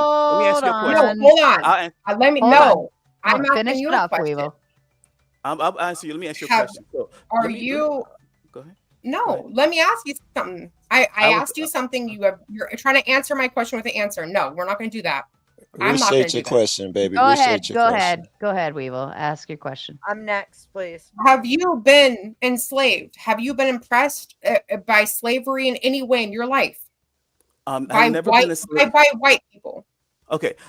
No, I've never been enslaved. I can't say that I have not been impressed. I can't say that I particularly or whatever. There may be some lingering after effects in some regards, but I wouldn't say overall, I'm a black person, and this is a land of opportunity. Anything that I don't achieve today, I credit to myself. Whatever I can go out. Let me ask you one more question. Then I still not finished. I want to finish. Oh, hold on, let him answer. Yeah, let him finish. So in terms, you're asking me why would I wanted to ask for something or whatever for. I didn't ask why. I asked one simple question. You answered it. Let me ask you one more thing. Wait a minute. Wait a minute. Maybe can you repeat your first? Let's go this route. Can you give a direct line of cause and effect from your great however many's grandparent of slavery all the way down to you and exemplify the dollar amount and what suffrage has caused you? Can you do that? That's a better argument. I can't put it. I wouldn't. Hold on, Weevil. Hold on. Go ahead. Kevin. So I wouldn't necessarily, I can't put a dollar amount on it, but here's how I look at it, and here's how the legal system looks at this type of things these days. Let's say your grandparent or whatever was awarded, they had a state or whatever, something, whatever, beneficiary, whatever, that was awarded to them, and they die or whatever. That inheritance goes to the next kin in line, right? So if they can't find the grandparents, they'll go to the children of the parents. If the children are dead, then it goes to down the line until they find a party that they can give it to. But they don't just, I guess, pocket or per se stop there because the grandparents died or whatever. It's inheritance. And black people who are here as a result, and our inheritance to slavery, they can then so reap what was owed their parents. So that's how we stand in line. That's how I see reparation. How I, as a Black person who never experienced reparation, but my ancestors or my great parents or whatever, they were owed something. So I come before them and I plead legally based on that right, and that's how I see that argument. So you want to sell them after the fact? Okay, what I was saying is what me and Sarah were saying is, can you identify your lineage? Can you identify your past, your great-grandparents, your great-great-grandparents? Can you specifically say that your line came from that? So maybe not in general. No. I don't want to hear in general. Oh, these people did this. No, I want to say your lineage, your family line. I haven't done the genealogy. Okay. All right. Race. And we move on. Genealogy. So I want to let move on from I that. want to let Beth. Beth, I wanted to let her jump in because you had a spot. Wanted to point out, like, and it's gonna sound shitty at first, but I'm speaking to the people of the time. Okay, like, I actually live near one of the worst prison camps for Confederate soldiers that existed during the Civil War. Bringing up, and I wanted to talk to how, we trivialized the fact that we kind of went to war with one another over this. When they arrived here, winter was just starting and there was nothing built for them to stay in. They spent the winter, New York winter, in tents, and most of them froze to death afterwards. The disease was overrun. It was horrible. Slaves who had made it up here were actually paid like the equivalent, the same as any white man, and actually it was like top dollar to handle the cemetery and whatnot. So it's not like this wasn't it wasn't a full-on oppression across the board. Do you know what I'm saying? There were people who were treated like human beings, despite. I hope that's not his contention, though. Earlier, it kind of plays into what he was saying. We moved away from it. I was going to let it go. But. I'll let some super chats ask some more questions. Ioton says, "Are people alive now responsible for things people who are dead did? Are people responsible for their parents / ancestors' decisions?" Depends, and this is a poor argument. I'll address it later, but this is no one. This is why everybody says, "Were you a slave?" Because it's easy to get out of. No one's argument should be, "I'm a direct descendant of this slave, so I'm owed money." No, all Black people have been historically mistreated since then. So that is the direct effect of slavery on all Black motherfuckers, whether you can prove where you came from or not. There's a better argument, and it's a true argument. Joe, are they being treated poorly because they're slaves, or are they just being treated poorly because people are assholes? The race is dominating. What do you call it? The conquering bullshit. But they're not being treated poorly because they're slaves, correct? They're not being oppressed because they're slaves. Not only indirectly, but that would have certainly your treatment as a slave, your treatment in the 60s, the way you were treated, all that shit still would play into today. I mean, I would think that even Muslims would have an argument then. Agreed. I know, especially since 9/11, should we just give Muslims reparations because we treat them poorly? Right. I do believe that we probably should. Reparations would not be cash money. That wouldn't solve anything. But fixing a problem, let's call that reparations. Yes, Muslims have a claim. Yes. Can I get reparations for being a white guy who tried to go on Q Butter's panel? If you probably have arguments. And failed. Marathon Cav says, "Take yourself back to the people that sold you in the first place?" ? Yeah, no. I'll take my chances with the people that freed us. I never hear that point brought up. God bless America. I want to ask somebody. That point was brought up already. Let me ask you guys. Does anybody know who the first slave owner was in America? Oh, goodness. No. And what? I'm sorry. What color was the first slave owner in America? Spanish. I don't know. Black. Does it matter? What's it matter? It was black. And Okay. you guys want to come at the white people because we just When was the didn't do it. first slave were owner? already You're not here counting and they're already Christopher black. Columbus? Hold on, You're let's not go counting one at a Christopher time. Because it would Columbus? have been me. Hey, hold on, man. Hold on, my What's going bad, on? Sarah. Are you okay? Are you okay there? Lingering effects of slavery. There's your direct That shit evidence hurts. right I there. have a question. I have a question. Yeah, Is sure. is the gentleman at the top left? Is he a Black American? And it's one, and it's two. Does he live in America? I believe he's talking to you, Yeah. Obstacles. Yes, I am. Combat veteran, USA. It was two questions, two-part question. Are you a Black American? And two, or do you currently live in America? Yes. Oh, My both. residence in Texas. I'm just Okay. overseas visiting. Okay. Yeah. Angry Snowman says they were offered their own piece of land at one point that they could govern how they wanted. Why did they choose not to take that? We just explained Andrew Jackson came as president and reneged on the deal. He reversed all that decision Was and took the there? land back. This looks like there was something bigger than that added in here. Was Angry Snowman needs to add something to, like, what are you referring to, Angry Snowman? Yeah, Angry Snowman, please feel free to send another super chat to elaborate. I appreciate that. Well, he would probably come up. I have a question. If Spend this more is money. referring, hold on. Okay. If this is referring to the 40 acres and a mule thing, we already found out that was reversed and reneged on. So It wasn't ever actually. It was a proposal. It wasn't ever actually like a stated. It was put into effect. Right. T and JB says maybe they didn't have the means to leave. I will grant you this, but people do have the opportunity now. And again, respectfully, they're not leaving. They're just complaining. Yeah, I mean that's a good. Well, why would a guy go like back to African? I was born on the west side of Chicago. To think that I should go back to where my guy came from all those years ago is insane. That's not how you I solve agree. a problem. Well, That it's makes as no sense. insane as asking for reparations as well from people that they're both have nothing to insane. do with it these days. Equally as insane.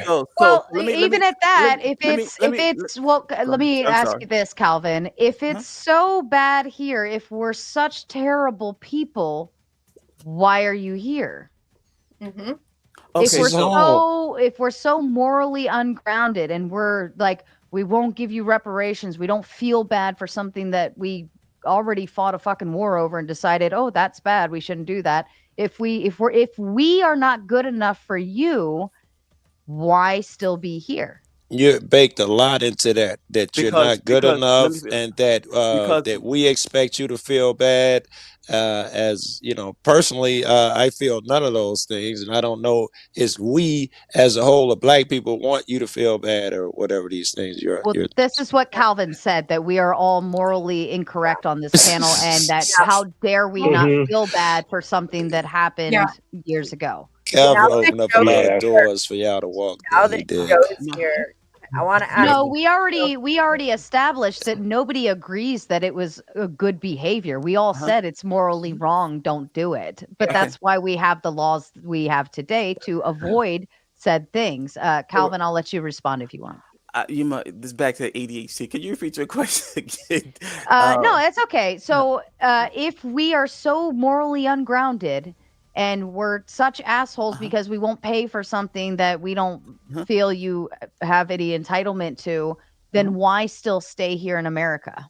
Because we worked to make this the great country that we did have. Imagine, look at it this way. Look at it this way. You a couple married, right? A couple marries, right? And they build this lavish house, mansion, cars, 5 cars in the garage or whatever. They work together electively to do that. Maybe let's say the wife probably never. She started off with a job, or whatever. She never she quit her job, right? And they get a divorce. Do you think she's going to just walk away from that marriage with nothing having, because she did bring something to the marriage? Do you think she's going to walk away even if she's divorcing him? No. Why would we walk away from a situation that we helped build? This is like one of the best countries in the world that we helped to build. So at the end of the day, I think Black people reserve the right to hold whatever resentment they choose to hold against America. And at the same time, stay in the place that we helped to build. That's how I see it. Okay, so but then with that being said, why are you so upset? Oh, because I can Yeah. because we've been Continue writing to grow it. because black people black people have been suppressed. Black people have been marginalized. They have not been. Why are you looking like that, Beth? Okay. But even at that though, Calvin, hold on. That's a completely separate demand. What is a completely separate demand? Suppression. You've all the what you were saying. Those are all that is not slavery. Oh, we've been suppressed. We've been That's we've been that. slavery. That is completely separate from what the actual prompt and argument is. Now, if you want to talk about we need reparations for being suppressed, let's go down that route. But for slavery, it's a whole other thing. Slavery isn't suppression. If I can, real quick. Oppression. I think he means oppression. Oppression. I'm sorry. He does. I said suppression. My apologies. No problem. I'm like reading 20 things all at once. So, slavery is oppression, right? But it's not happening now. We ended it. We said that's bad. Don't do it. It's fixed. It's no more bad. Okay. But go ahead. Beth. I've been real quick. I want to repeat my question, and I'd love to hear even Joe on this one. Like, if we're talking about reparations here, and you've stated your position over and over again, why are you not seeking money from the original kidnappers, and then the transporters, and then the U.S.? Who are the? We're first in line here. There you go. I go back. Go ahead. I got my Yeah. Go. You go ahead. You me go. Yeah, first? yeah. No, I'll give one. I go Because back. I am not buying the slavery argument as it may be the prompt that because of slavery we are owed money. That's not really a good argument. Slavery was part of a whole thing since we got here, a whole psyop, a whole oppressive system that never fucking stopped. It never ended. For that needs to be fixed. And it won't be give me $1 million, all black people be happy. No, because I'm going to jag it off on a fancy new car. My kid gets nothing, and we've grown. We haven't grown anywhere. We haven't gone anywhere. So what we would have to do is change the way it is now. If there's a law where we're getting more time for the drugs that black motherfuckers do, then you'd have to fix that. If black motherfuckers are getting more tickets, you have to fix that. You have to fix those things, and that opens the door for other people who have grievances as well. Can I ask, have there been successful black people in our American country who have done well for themselves, even though they've been so oppressed in their lives? Have there been people? So what? Is it a metric? Is it a true standpoint to say that, this oppression is what's holding people back, or are people holding themselves back and then blaming everyone else? Because there have been NBA players. How come all the rest of us can't be NBA players? Are we oppressed? Are we being held back? I'm not sure there's evidence of anything, because there have been some successful NBA players or some successful black motherfuckers that wouldn't defeat the argument of oppression. Let me Obstacles, are you an NBA player? Nah. I got picked last. Your home looks very nice there. You look like you've been pretty successful along the way. Did it take the NBA star to get you there? No. How did you work your way up, sir? Can I ask? Oh, wow. I love telling this story, but thank you for the spotlight. So anyways, I came from a single parent family household. So everybody was telling me I was supposed to go to jail and all that nonsense. Didn't quite believe it because it really didn't make sense. I should go to jail just because I didn't have my dad. He died early.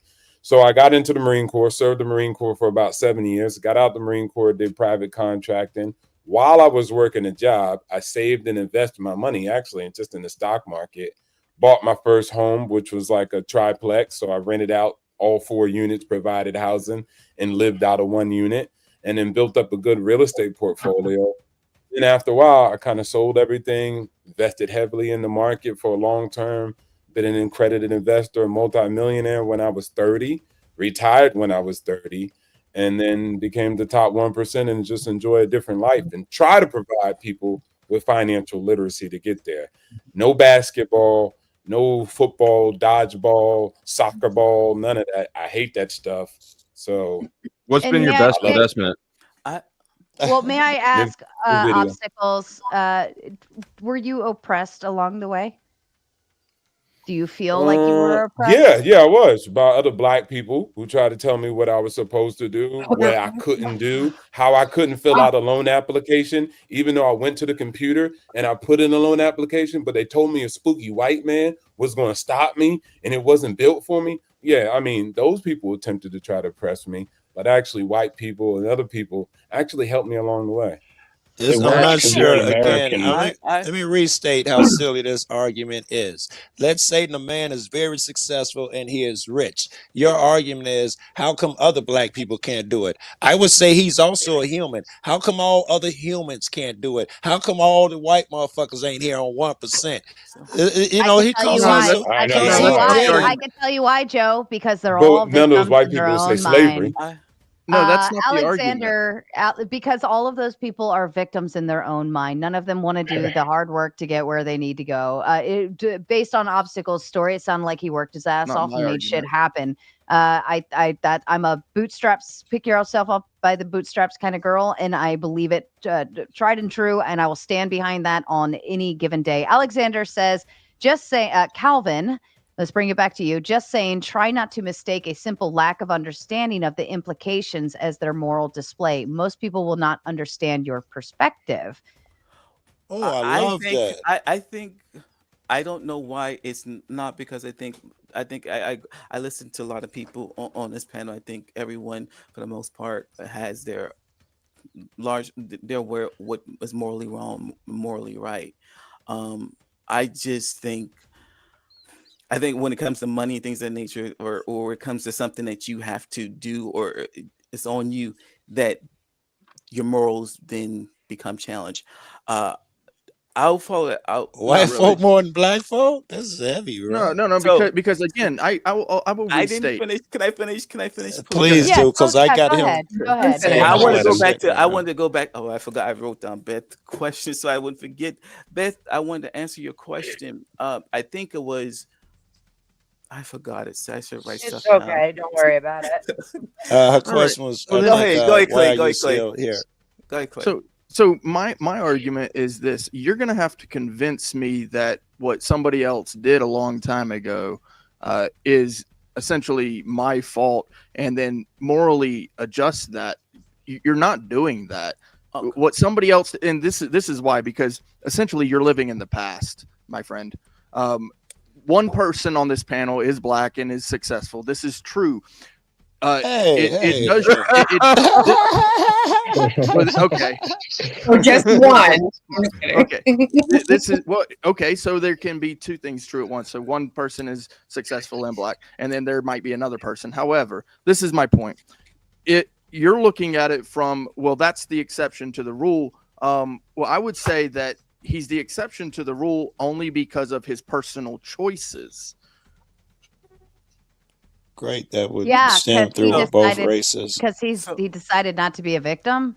So to answer that question, he is. I don't see how that's, I guess, germane or relative to the argument that I'm making. It does not negate. You're looking at what he is or what I am, and that has nothing to do with what happened or like a legal. Hypothetically speaking, I'm saying this. It's not, well, of course, we know it's mandated, but a reparation that was promised back then, that does not negate what he is today. If there was money, let's say hypothetically promised, and we were just supposed to pay reparation back then. Because whoever is what he is today does not change or does not offset that. There's no legal. Let's go down that road. Let's go down that road. Okay, 40. Okay, but before let me finish. 40 acres. 40 let me finish down that road. I'm gonna let me finish my.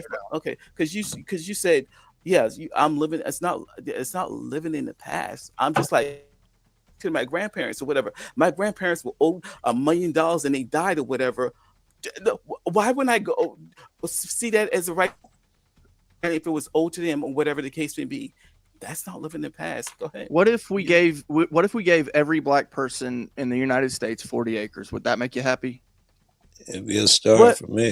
No money. You know how much that is? Do you know how much that is? That's $1 billion. That's actually 2 billion acres. That leaves about 30 billion acres for the rest of the people.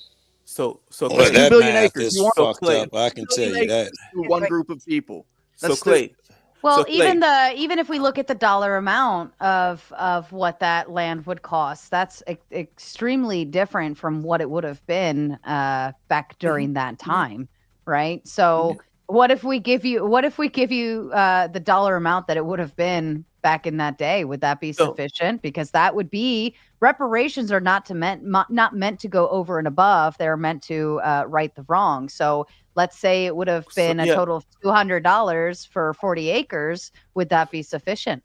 So Sarah, you bring up a good question. I remember those are questions in the panel as well. So we get around to that. I have that. But to answer Clay's in your question, Clay, your response negate that legal argument that I put forth. Nothing that you can say at this point in time.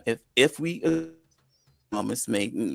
if we say that they are owed this, there's nothing legally that you presented that would obfuscate or negate that payout to the inheritance of that group of people. 40 acres, huh? So you want us to give you 2 billion acres from the United States, leave the rest of the people 30 billion. Okay. So secondly, I already told you that I guess offered you my portion of what a payout will look at, and I told it would be like a monetary. You go around and give every black people money or whatever. Here's how I look at it, and this is kind of based on just watching people's court, whatever. It is about putting the person who was injured in the position that they were had they not experienced an injury. So here's how I would do it. Practically speaking, it said if you were to get so you it's not no perfect answer to there's no perfect resolution. Those people are dead. Yeah. So can I finish? Yeah, you finish, and then I'm going to read a few more super chats. So here's how you would get professional to look at had black people been given this 40 acre or given some type of reparation, leaving chattel slavery, a new life, had they not experienced all this oppression along the way. How would black people have looked at today had that happened when we ended slavery? And we look at that picture, we do examination. Well, black people, there'd be further along in this era, there'd probably be more houses here or whatever. We look at that picture, how we would have been, and then we work to come and make black people and make black people look like that picture. It's not a perfect. I agree. It's not going to be perfect. You have shaky foundation. I got it. Let me read some super chats because there's a lot going on right now, and then we'll move on to the conversation. Anthony Johnson, first slave owner in America. This point is moot. Respectfully, the amount of black slave owners in America was less than 1%. Regardless, though, I'm not with pro-reparation movement. But it would start a market, right? I mean, we all keep up with the Kardashians, right? In that aspect, I think it would have been shown a market of like, why are they getting their fields plowed so quickly? Oh, they've got people that they just they purchased and they do it for them. I feel like most Americans are smarter, not harder type of workers in a lot of aspects. So that would have actually made sense that if the first person did that and then other people followed suit, it's like, hey, where'd you get that cool tool? No insult meant on that. Alexander says, I think we need to remember the USA engaged in chattel slavery, unlike most others. It was entirely racialized, and you couldn't marry or buy your way out. We were exceptional even in that. Any thoughts to that from the panel? No, Quiet. next one. No. Okay. Because India had T&J, their own welcome stuff to- and blah, blah, blah. Yeah. That's India probably had why the same. Everybody had issues.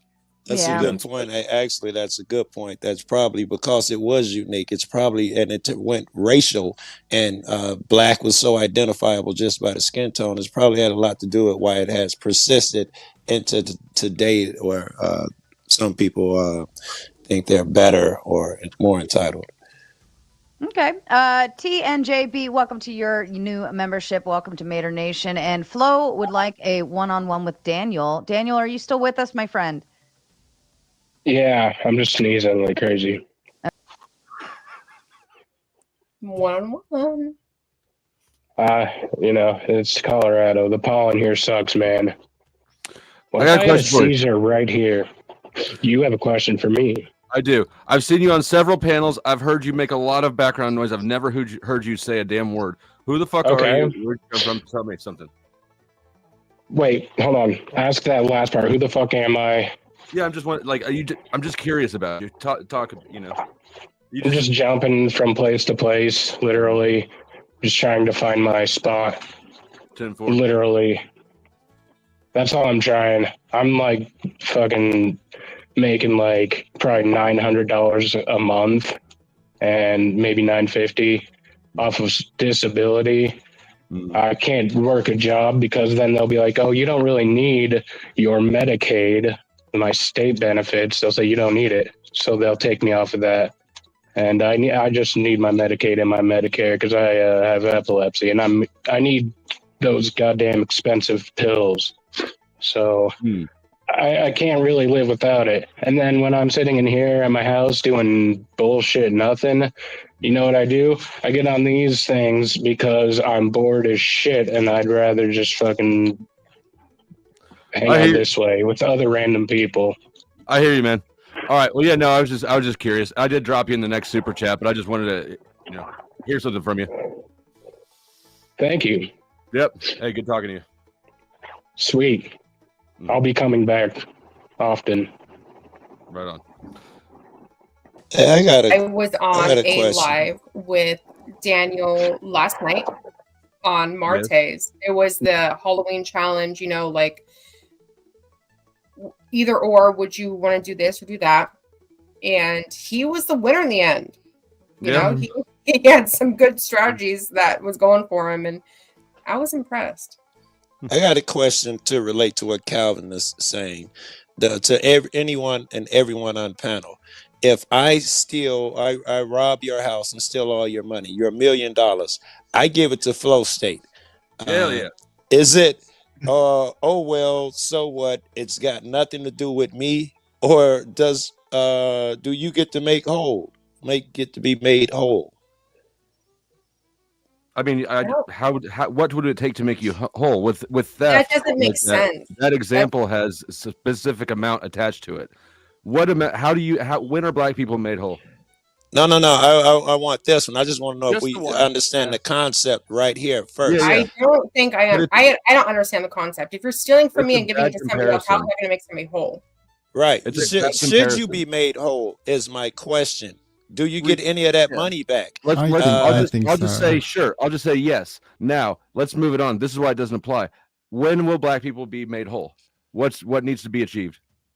So you asking? I think they need to be compensated for their wages, and I think you could measure that based on lifetime and other things. But I think that the reparation argument is kind of a misfire in the way that it's structured right now. Because I do feel like we could look back at the historical beneficiaries of slavery, the people who built industry, and the old money dynasties that exist right now, and talk about, class actions and things that are more targeted. But I don't think the average person on this panel should feel any sort of historical guilt outside of acknowledging that slavery happened. It was bad. I don't think that the money should come out of their pockets. Here's their guilt. Here's where their guilt should come. And give me a second here. All throughout this country, there have always been white folks who was okay with what was going on, or who didn't even see it. You go back to the slavery days, they would interview some of those kids when they grew up, and they thought everything was equal on them plantations. They interviewed the little baby slaves when they grew up, and they it was hell. You go to the Jim Crow era, whatever. There's always white people who thought, well, what are you talking about? It's written in the law. Everything's equal. Everything's even. If there's something a modern day white motherfucker is guilty of, it's thinking everything is equal now. Everything is all good. Everything's fair. It's in the law. Everything's back to the normal. I gotta ask you, how long do you think the slavery days was? How long ago do you think these were? Weevil, stop giving him an out. Yeah, my question. You can't answer my question. Well, give me your question again. How will we know when black people are made whole again? Then Equity, racism. You got this happened last time when you tried to answer. We got distracted. For us to be made whole again, you would have to make shit equal. You would have to find a way to remove all of these racist bullshit rules and regulations and followings up out of the law. I have a different answer. The law. You just said the law. The law is equal. Right? So those have been removed. So we're just be talking about. Wait, Powder. I want to hear what Calvin's got law. to say. Government. I want to hear what Calvin's got to say. Calvin, what's your reply to what Dusty said? Well, yeah, I kind of stated it before. It's about just putting black people in the position they would have been had they been given the reparations. So you just do a study and kind of look at how black people would have progressed in that era with their reparation and without the oppression. How would they been for long, and try to put them in that position today. So you want us to speculate up an endpoint and then force them into that endpoint. Work to that, and I would say, hey, if to correct another statement, everyone looks at it like it's not why am I being held responsible? Again, this is a debt to America, not per se to each particular person. Of course, black people would ultimately be paying for their own reparation, but again, it's a debt to America. So that's how I would say it would be an agreed upon. I don't know how they would do this, but it would be like, okay, if the government decides to do this, then you have people, black race as a whole, agree upon this, and once you make that payout, that's it. Wrap it up. There's no more coming back to the bank. This is what we're gonna do if there's a decision to do something. And once you've made that decision, once America have done it, then that's it. That's it. Okay, but that's what if that's already happened? Hold on, let me read a super chat and then I will hand it over. And as a kind reminder, gentlemen in the chat, you all remember Artie from last night, the one with the really sexy voice. She's waiting patiently backstage for one of you to buy her up. So choose wisely. Alexander says, Clay, you don't owe them reparations. It's the country that does. When the USA is sued and forced to pay a settlement, it's not because you owe it. But during that time, it was legal. It was not considered a crime. How can you sue for something that's not considered a crime at the time that it happens? For instance, if my grandfather unalives someone, am I gonna owe reparations or justice to that person for that crime? No. But if something happens that my grandfather participates in, and at the time it's legal, but then later on it's found to be illegal and he no longer participates in said thing, there's no justification meant after that because it's not a crime at the time. We have this built in, Clay, you could probably speak to it. We have this built into our system. If anyone else wants to add into that thought. So I really want to actually respond to this. I'm glad Alex brought this up. So the reparations, if it is owed by the government, not by us individually, right? So it is the tax pool that it would come from. However, when we're talking about the system actually has a built-in mechanism for this. It's the court, right? So they can absolutely sue, and I believe it should be taken case by case. And I absolutely 100% agree with that.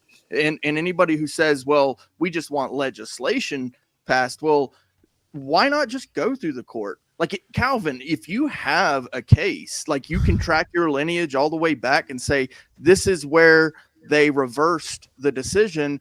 This is where I believe I should be have my bread stacked. Take it to the court. The court will either decide yes or no. This is valid. I just disagree that the person paying it out should be the government, because I think that governments can learn and develop over time, and I think that monetarily punishing ourselves for previous versions of our own governments, I think is just kind of unproductive. But I think that the specific angle being put away from the government is important. Like if we're talking about, let's say, for example, like Johnson & Johnson is a massive company that, got its start or its foothold or its monopoly in the whatever space primarily through, around that time period where slavery was a thing. Like, I don't know this to be true, but it would make more sense to get the money there than it would from the government, because if you get it from the government, the problem of collective like blame, collective guilt, I think would just create more resentment and more. I like your argument, and it goes. But yeah, towards but if it comes from the shit. government, it's coming from the people, and if it's coming from the people, then the entailment is that, Joe Blow Schmo, whatever, Couldn't come from Johnson and Johnson either. They're a private company, unless they run it. Yeah, pretend judge getting their I think- membership over on someone's end. I'm not sure which one, but welcome to that club. And Alexander says, last thing I'll say on this. I hope it's not the last thing you say on it, for my sake. I don't believe in monetary reparations, just want to correct the record on a few things. I was delineating that we, the individuals, don't have to owe someone who is breathing into their mic. I was delineating that we, the individuals, don't have to owe someone for the country to owe them. Sarah, to your point, not to that, but to your point, whether it was legal or not. Now that I think about it, we've done reparations before. We did it with the Japanese. It was legal. We put them in internment camps, but still, when it was done, we gave them financial considerations. The people who had their rights violated. Right, and that went up to the court system, and it was actually turned one way, then reversed, and this, that, whatever, and then it was deemed okay. That was bad. We'll fix this, right? Slavery was But deemed for bad and has been fixed. Slavery, we went to war. Obstacles brought up this point before. Like, we literally went to war with ourselves to defend slaves, and in order to stop them from having to be slaves. I don't know how much more we you just can ask for outsourced it. that. So, but okay, that leads me. I'm sorry. You want to say something? I was just gonna say we outsourced it. We're all talking to each other on something that was made by slaves. Let's be real. I'm sorry to monopolize. I know you probably want to talk about other things or whatever. The question I had for the panel is, what do you suggest, or what do you think that Black people aren't owed anything or shouldn't have been helped in anything as they transition from being a I slave? wanted to ask that too. Yeah, Oh you just think God! Can I? It's Can you ask it one more time? Sorry. Yeah, because we're talking about, we agree that slavery was wrong. We agree that they should have been. We agree that white people fought to help free slaves, right?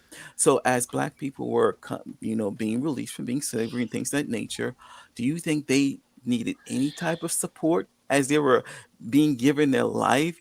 They just no type of support, because after slavery they still experience oppression and other things that impact their life. So You ruined the question. I think I get what I get the sentiment. I think if we look at it chronologically, like if you were to look at it on like the structure of an apology, like the first thing it would be like acknowledging the harm, understanding the harm, Yes.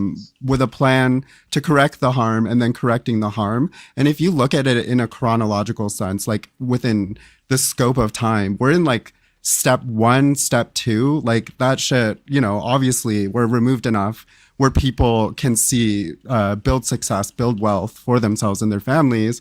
But I'm just saying, as a society, understanding it, like, I don't think we're as far along as people think That's we why are. I made that comment that all throughout history, there's been a large group of white people that thought, hey, everything is equal, everything is fair. First, we have to acknowledge that there is a wrong, and I don't think the average white motherfucker thinks that anything is even going on right now. They think it's fair and square right now. Can I? Are black people Go being ahead, oppressed? Artie. Are black Go people ahead, being Artie. oppressed? Anyone on the panel? Are black people being No. oppressed right now? See? No. No. I Go know ahead, I'm Black. Artie. No, please, with all that, Calvin, you are up here groveling and asking. Listen, what happened was horrible. What happened to us? It was absolutely horrible. It's part of American history. Move on. Move on. Accept it as history and move on. Because you're sitting up here expecting, no offense, you're asking people who hung you up on trees, did all kinds of horrible shit to you. You're sitting here asking for money. You didn't go through it. Really, this is the fetus attitude to keep asking. We need this. We Black people have received quite a bit, and if you're talking about reparations, it definitely shouldn't be in the form of money. If we're going to go that route, But it's amazing. It's amazing how my dad came up here from South Carolina back. I mean, that's pretty old. Who actually cut his cousin out of a tree when the KKK murdered him, and still didn't have one racist bone in his body. The thing that he would tell me is, "Hey, look, work your ass off. You can do it." And this is a black man from South Carolina. So all of this groveling, he would be disgusted at this. Say groveling. It is. It's groveling. It really is. It sounds terrible. So anti-feminist, I don't think you've been listening to my statements. That statement. No, because you definitely mischaracterized me, and the panel can agree that you said I asked for money. I never asked for money. No, I didn't say you in particular. I said you're up here groveling. No, you said one of the things that I asked for was for money. Well, actually, you know what you did? Yeah, you did. Actually, I was saying, yeah, actually, you did. Yes, you did. Yes, you did. Yeah, yes, you did. When I said money, oh my God, I think you did. Yes, you did. What money did I ask for? When you said we could calculate where people should be, where we should be now, and how to get us there, I think that means money. Yeah, you did. And then you said, well, you gave an example about, what did you say? About that, you mentioned the Japanese. Okay. I mentioned the Japanese. My bad. So you said why wouldn't we be entitled to it if our ancestors, if they didn't get it? Well, why can't the ancestors or the people from that, the descendants? I'm sorry, why can't the descendants get it? Correct. I was using that. What have you? What? Why would you? Why do you need money? Let me. Why do you deserve it? So anti-feminists again. You weren't listening. You weren't. Oh no, listening. I was listening. Okay, let me finish. Let me answer. Let me answer your question, and then if you listen, then just answer. Stop saying I wasn't listening. I already acknowledged. You just lied. Okay, so you didn't ask for money. Okay. Just go ahead. So the example I used with the relatives has to explain my rationale in terms of why we're owed that. I was saying that we owed money because I specifically told you. Everyone on this panel, I disagree with any direct payout to any black person. So why are you up here talking about it? Okay. This is ridiculous. Go ahead. This is an embarrassment. No, you're embarrassed. No, this is an embarrassment. No, this seriously, you're up here groveling, asking people. You need to listen. The woe is me. You know that's nonsense.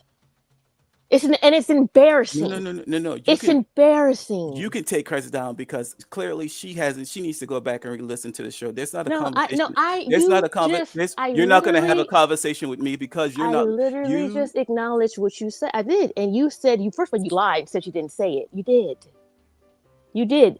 You gave the example. You mentioned not the Japanese. You gave the example about if the ancestors didn't get it, then the descendants of the slaves should get it. You did say that. Why are you entitled to money? Why are you entitled to anything? Because you're black. I'm black too, and I'm doing pretty good. So I was giving a justification why there would be something owed to black people at this point in time. Because if we're looking at things the way the government or the way the legal system is situated, is if something was given or owed to your great parents, then if they're dead, the next people in line ascension, the money would go to them and it would go down the line until they found the proper channels. That's my reasoning for saying this. Explained how I, as a black person today, can still ask for or demand or reparation for reparation back in day. You didn't go through what they went through. Exactly. Neither would you if you're. Yeah, I'm not up here asking for money. You're up here groveling. I'm not groveling. You are. You are. No, I'm not groveling. Not groveling at all. You are because you're expecting people. Not groveling. So do you understand the rationale? You don't even know. Shut up for a minute. Thumping Weevil is going to make her exit, and we're going to give her the floor to do so. Weevil. Honestly, I don't have much to say. It keeps going in circles. So, I mean, it was 160 years ago. 160 years ago. Like, if you haven't made a name for yourself or for your family, then maybe you're doing something wrong. Right? I think that's fair. Yeah. Well, that's never the argument. Hold on. These are her closing statements. Oh, I thought she was waiting for me to respond to her. No. That's you can speak of this afterwards because all this is just going to go in circles. It's an open bag topic, and this has been going on for well over an hour now. So if you guys can't pick another topic to talk about, if you guys are going to go in circles, the Germans do not owe reparations to Jewish people is next. So, but I think the topic's okay because everybody's invested in it. I'm okay with leaving it here for a little bit.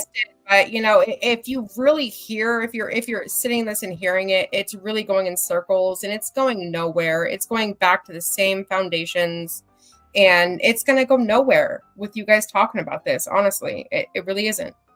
That's fair. I think it's important to Calvin and the chat is. I said bring up Ant because Ant was the next one up. So you guys have a good night. Thank you for having me on, and happy Halloween. Thank you, Evil. You as well. Bye. All right, you two back. No. I agree. We could move on. We can have a part 2 and it's a later date, Sarah.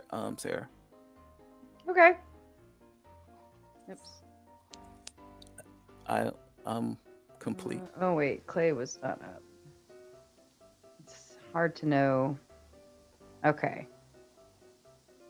All right, where's all my ladies at? Rare. All right, so nobody's owed reparations in either topic. The Jews are for sure.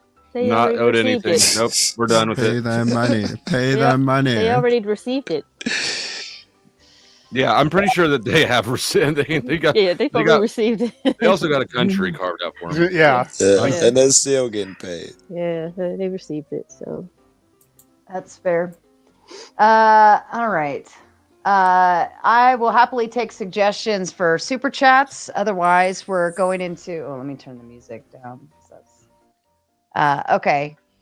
Where are we? Did any Nephilim people yet?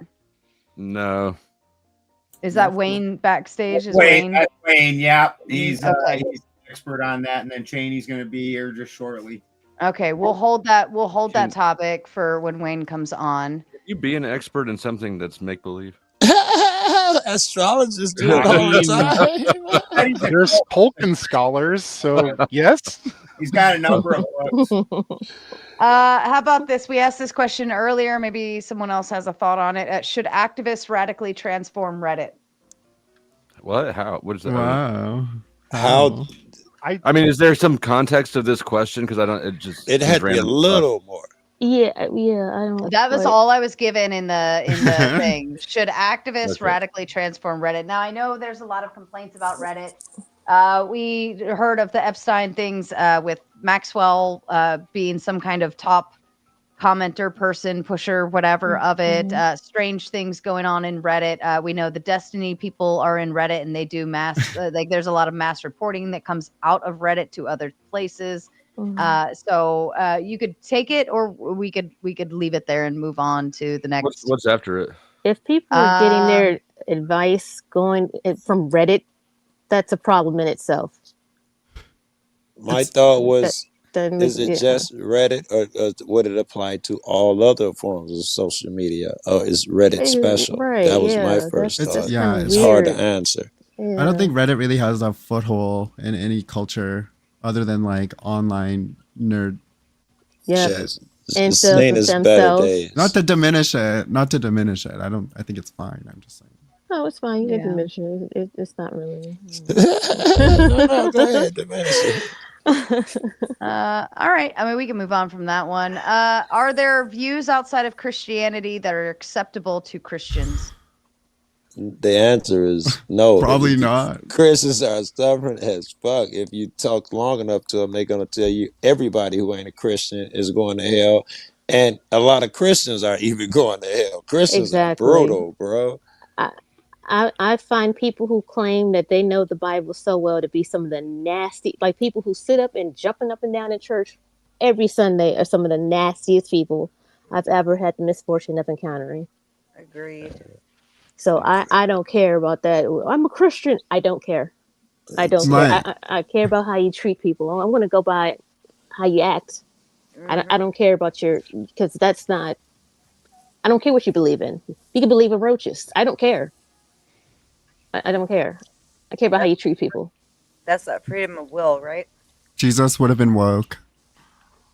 That's a t-shirt. That sounds like a t-shirt.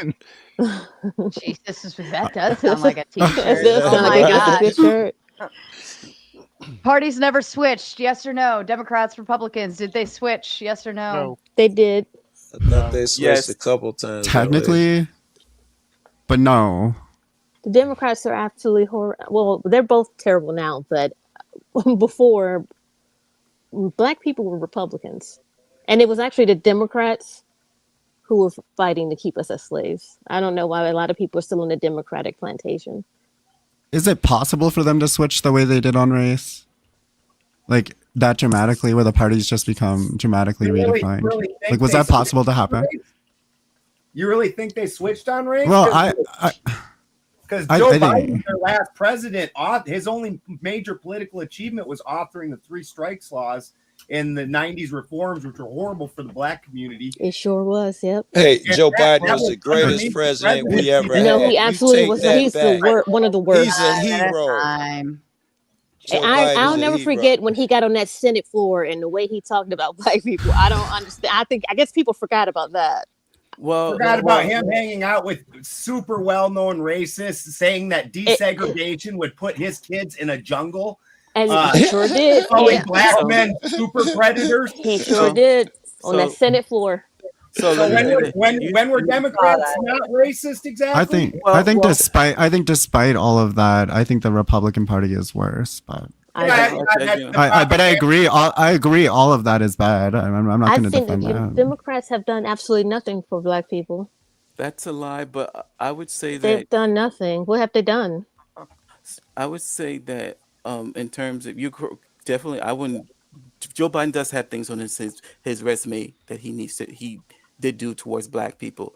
What I can give him respect for is that he's at least tried to atone or try to make right on some of those things. How? And By saying if you don't vote for me, you ain't black. That's atoning for. Yeah, Joe I mean, Biden. come on. No, that was no, the well, most embarrassing thing I've ever seen before in my Okay, life. I can answer if I'm allowed to. So, like, one of the things that he did do as men's or to with black people is one, he elected the first female black VP. They did nothing. Okay, but that was something. VPs do nothing. VPs do nothing. It doesn't matter. And Well, actually, unless you're Dick Cheney. Unless you're Dick Cheney. But anyone else. So, are we really making the argument that making your second in command a black person, a black female, that is not something of importance and value? Well, Obama was president. It's a symbolic. Biracial president. There's symbolic. There's symbolic. Yes, there's symbolic values to it. Okay, for sure, okay. but- I don't need this stuff. I mean, do you really think that asking- does you're- something for black people? We had you a black ask- people. You ask a question and I gave you an answer, and that's a benefit. Well, you didn't- could be. it's They really got not a a benefit. power Black position. vote and They got a women power vote. position. They got Not a a power benefit. position. picked her. They got a power position from Exactly. Joe Biden one. That's one thing. Exactly. They He picked didn't him do anything. because he needed I'll give the you- votes, I'll give you- right? Joe Biden can remember his Well, ass from last well, Tuesday. It's I don't better. understand. It's This is better than ridiculous. it's better than what you got from Trump. What did you get from Trump? The highest Freedom. office he got was what's the HUDs, right? So in terms of What? in terms of what First of all, Trump why are you has done for assuming black that I'm a people. Trump supporter? I never mentioned Trump. Okay, For well, 4 years. I don't think anyone So does. that was irritating. Okay, I so said, you- I said, I'm talking about Biden, and another one that I would talk about that you all think is so wonderful. Bill Clinton was absolutely horrendous for the black community. You know what I mean? Black Best men were president we incarcerated. ever had. No, Jesus no, Christ! no. Love Bill Bill Clinton was That Best is who's president. responsible for. No, that's who's responsible for the welfare reform that everyone's complaining about. Does anyone And here he's want to also- Does anyone here want to defend Bill Clinton? Anyone? Best president Maybe- we ever Okay, had. that's what Oh, I thought. God. That's what I thought. No, a lot of black people. You can't speak for my race. I can go by what I hear a lot of my people say as far as when we talk about politics, and they always go down saying that Bill Clinton was like our first black president. First black Well, which is now I want stupid. to. Now I want to hear what obstacles favorable thing to Bill Clinton is. I'm just curious. Yeah. What fa- Yeah. I love Bill Clinton. Running I around love- calling black men super predator. He's the one who signed the 90s crime bill. Wait, Let him go. Let him speak. Yeah, I'm gonna have a different position on this. Look, I love Trump. Shout outs to Trump, and I like Best Biden. I president don't love we ever Biden. I don't love him, but I like him. And my perspective is different. I'm a combat veteran. I've always respected all our commanders in chief. And you know what's funny is they represent the people. Y'all dummies pick them. So I always kind of find it funny that y'all dodge accountability, at least to the ones who vote. Y'all dodge accountability, want to blame leaders, but you guys are effed up too. So at the end of the day, I just respect all presidents. It's not an easy job. It's not easy to run a nation.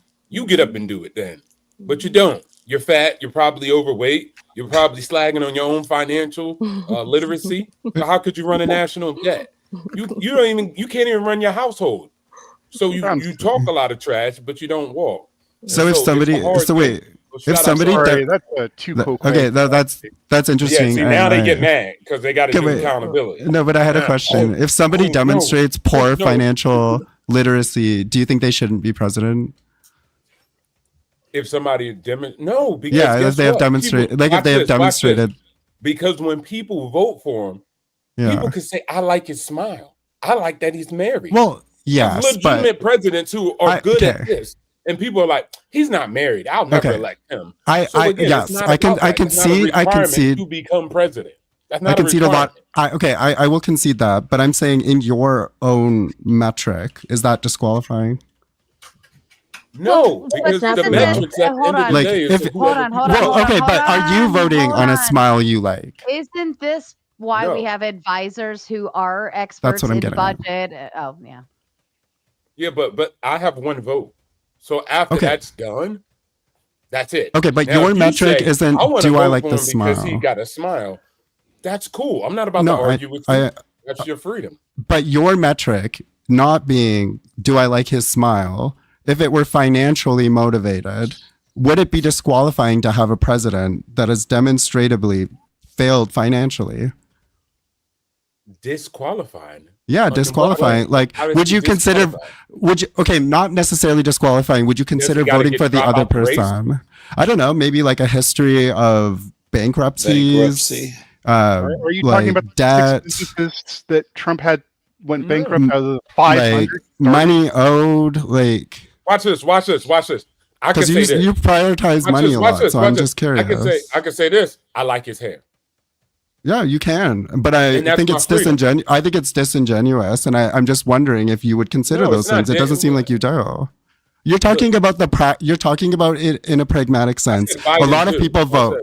I know. This isn't a partisan criticism. I guess you're against. No. It's not a partisan criticism. It's not a partisan criticism.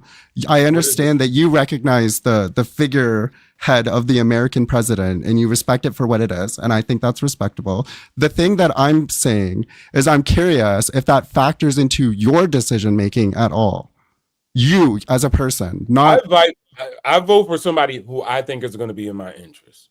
Period. Financially, yes. Trump has been good for my interest, and financially, yes. And otherwise, so if you're wanting to build your wealth, or you want to improve your prospects, and you have a presidential candidate that is at the helm who has a terrible history historically, financially, are you considering that or not? That's all I'm asking. Him having an issue financially does not mean I won't be able to make money if he becomes president. That's not the same thing. Okay. The answer is no. The answer is no. No. The answer is what I said. The answer is what I said. That's my answer. You can make it up to be no. That's completely fine. That's your free will. Yeah. But my answer is what I said. It's my word. It's not what you say afterwards. Right. Yeah, the answer is no. The answer is just because he's been shitty at his finances does not mean that I would not use the guy, be useful as president. Vincent says, staying on the question, lots of people say the Southern strategy was the start of the switch. Is it, though? The Deep South voted for the independent in 1968. The change started under Lyndon B. Johnson, who was one of the a huge racist, but a lot of black people put him on a pedestal. No, it was pretty awful. He's terrible. They started under Lyndon B. Johnson. It was pretty awful. He restructured Section 7 housing into Section 8 housing and set up rules to encourage poor families, especially in Black communities, to give up the atomic family in favor of being single mothers raising their children. And I just can't believe he's held up as this idol for social rights. Sorry, go ahead. Let's not forget he may or may not have offed Kennedy. I'm just saying.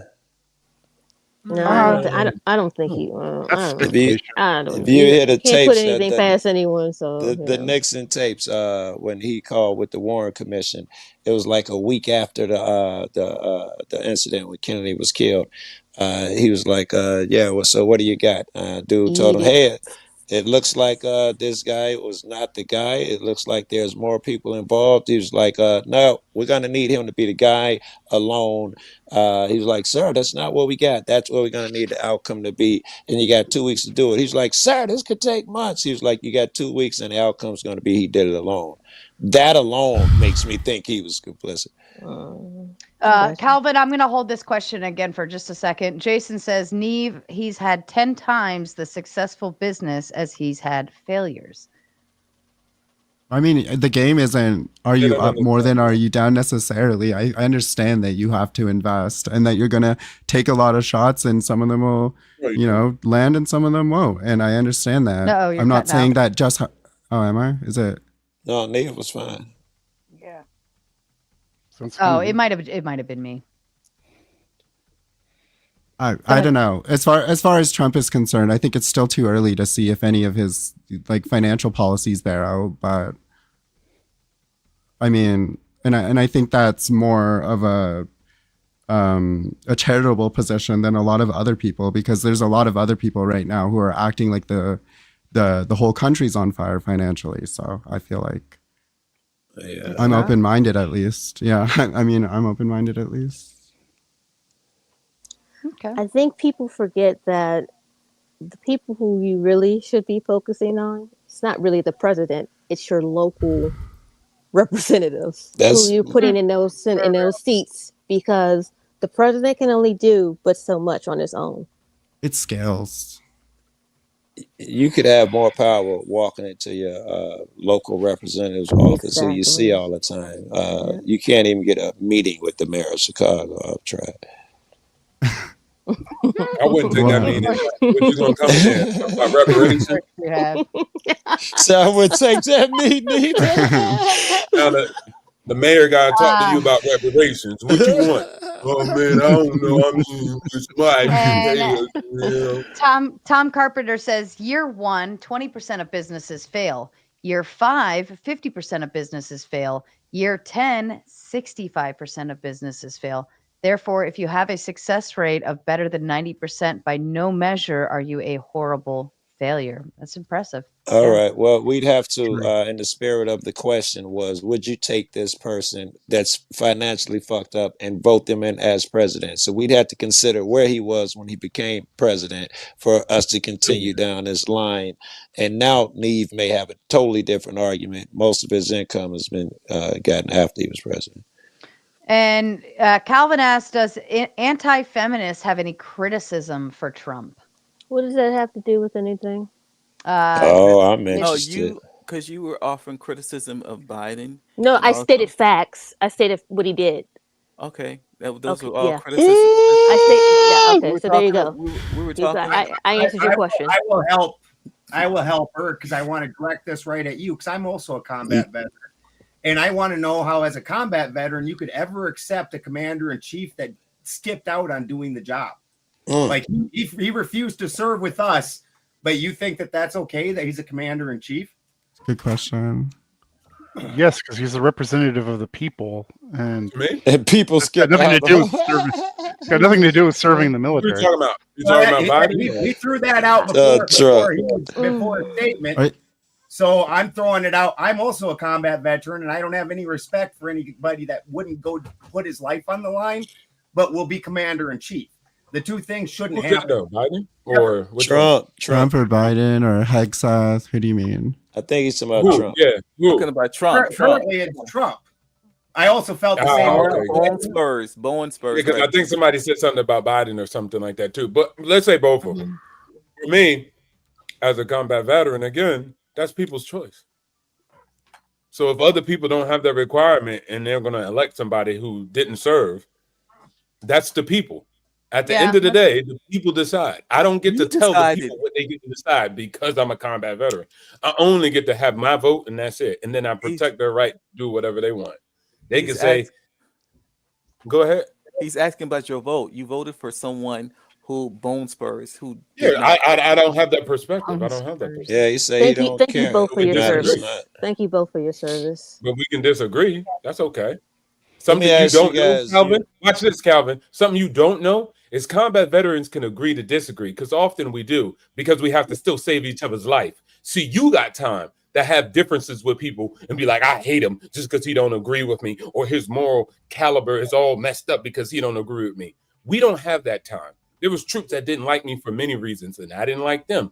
But we loved each other because it was up to each other to save each other. Nobody else was going to do it. What were y'all Like over the there? panel verse. The panel verse has to love each other and save each other, right? And I am the fucking queen of the power of the panel verse. We ride it fucking dawn. Listen says, I wonder if Trump was black minority Dems would. I wonder if Trump was black, comma, minority Dems would vote differently. They'd love him. If he was a Dem, suddenly he'd be the most charismatic fuck in the world to Democrats. No, even they're with the asking if same he's black. policies. If he was black. Alone, he'd have got more votes. Yeah, fucking Dems are historically stupid, like most people are. Well, it really depends if he has the same views that he has right now. If he had the same views, of course, he would not get our vote or support. He gets some, man, even with no matter what crazy shit he say. We're talking about Dems. Would he get? I think Dems vote if he had the same rhetoric, but he was a black minority. No. Okay. Let me ask. I want to ask the vets on panel a thing. Would you guys go over? No, here's a better question. What were you doing over there, fucking with other people in their country anyway? And why are you proud of that? Following orders. I didn't go. I didn't go to. I was in Desert Storm and in the Mediterranean conflict. I didn't actually go to Kuwait. I went to Germany because I was attached to an ordnance company. Yeah. So I just got drunk a lot and fixed vehicles. All right. The brother, I got more questions for you, but the brother, what were you doing over there, fucking with those people? Knocking them upside the damn head for USA all day, every day. That's my question. Why? And thank you both for your service. I appreciate it. I just told Right. you. No, Hungry I heard- man doing shit that winners do. You No, talking to the wrong one. I don't care. Don't try Right. to use no moral grandstanding to me. I knock them people over the head because they knock people over the head. They're not the doers. So that's what happened. Okay, when you're done with your emotional tirade there, No, it's done. Mike, It's done. you're No, not go done. ahead. You're not That was done my because statement. you're steady cutting me off. My question was, why were you doing it? I just told you. To Joe- win, claim territory, to be a power. To in do the what? world. To do what?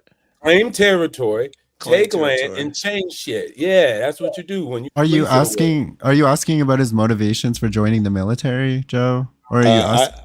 Yes, I am asking, but that was Kind of pretty sounds like you revealing. are. I agree, Neve. I don't know if that's his answer. That could still be his answer, but Benefits, some money, shit like that. I don't know. Defend my country. Jason asks, during his first term, I made a lot more than I did under Obama or Biden, enough to retire in my 40s. Well, please contribute to my retirement, Jason. I turned 40 in just a couple of years. So let's get mine going. Thank you so kindly, Jason. Not Any thoughts to this? Oh, not enough to not send more than a $5 super chat, apparently. Actually, Damn. Jason is the only reason why the panel was opened up. Oh, Jason my bad. I contributed- just got here, Jason. Yeah, I'm sorry. Jason gave $100 to open the panel, and then he also gave another $50 to keep it going earlier. Okay. When Jason also kept our panel kicking last night too. I was about to say, Damn. he All right. did. All right. Yeah. All right, Yeah. Jason. Sorry, a I little think- tone deaf. Hold on. A little I tone think- deaf. I think you should apologize. Sneeze. I will. Stand Jason, on your I was square while you- I was ignorant to the facts. Okay, I didn't realize you had greased this panel that much. I apologize. Please send more. Any thoughts to the actual comment? Yes, on- Obama was the best president we ever had. Best president ever. You say that about every president. I second Yeah, that notion. he does. I second that. I mean, notion. this correlation. No, I'm doesn't- talking about Joe. Hold on. Tom demands reparations for Jason. There you go. This is a correlation that has Jason's no impressed. causation. Go ahead, Flo. I'm sorry. I apologize. This correlation has nothing to do with causation, unless it does. If it does, then I'd be curious to know what the causal connection is. Are we talking about is Jason oppressed still or something else? Because he's definitely oppressed. During his first term, I made a lot more than I did under Obama or Biden, enough to retire in my 40s. Flo is saying correlation, causation. How does it line up, or does it line up? Yeah, and can you point to it? Yeah. Mm-hmm. I mean, from a Canadian perspective, the Canadian dollar, I think, was better back then. Like, people would go south to take advantage of that all the time. Now it's the other way around. So, I mean, maybe. A lot of that's because it got a lot harder to go across the Canadian border. Good. We want to keep you guys out. Jason! Donated. Jason Flex. Hold on. For me to tell you, Neep, fuck you. I pay. Fuck you. This is Jason. Fuck you, Neep. That's what Jason said. Jason. All right. He really took that apology well, didn't he? Very conciliatory. Damn it, Neep. It might be a deflection from my question. Yeah, we can go back to this.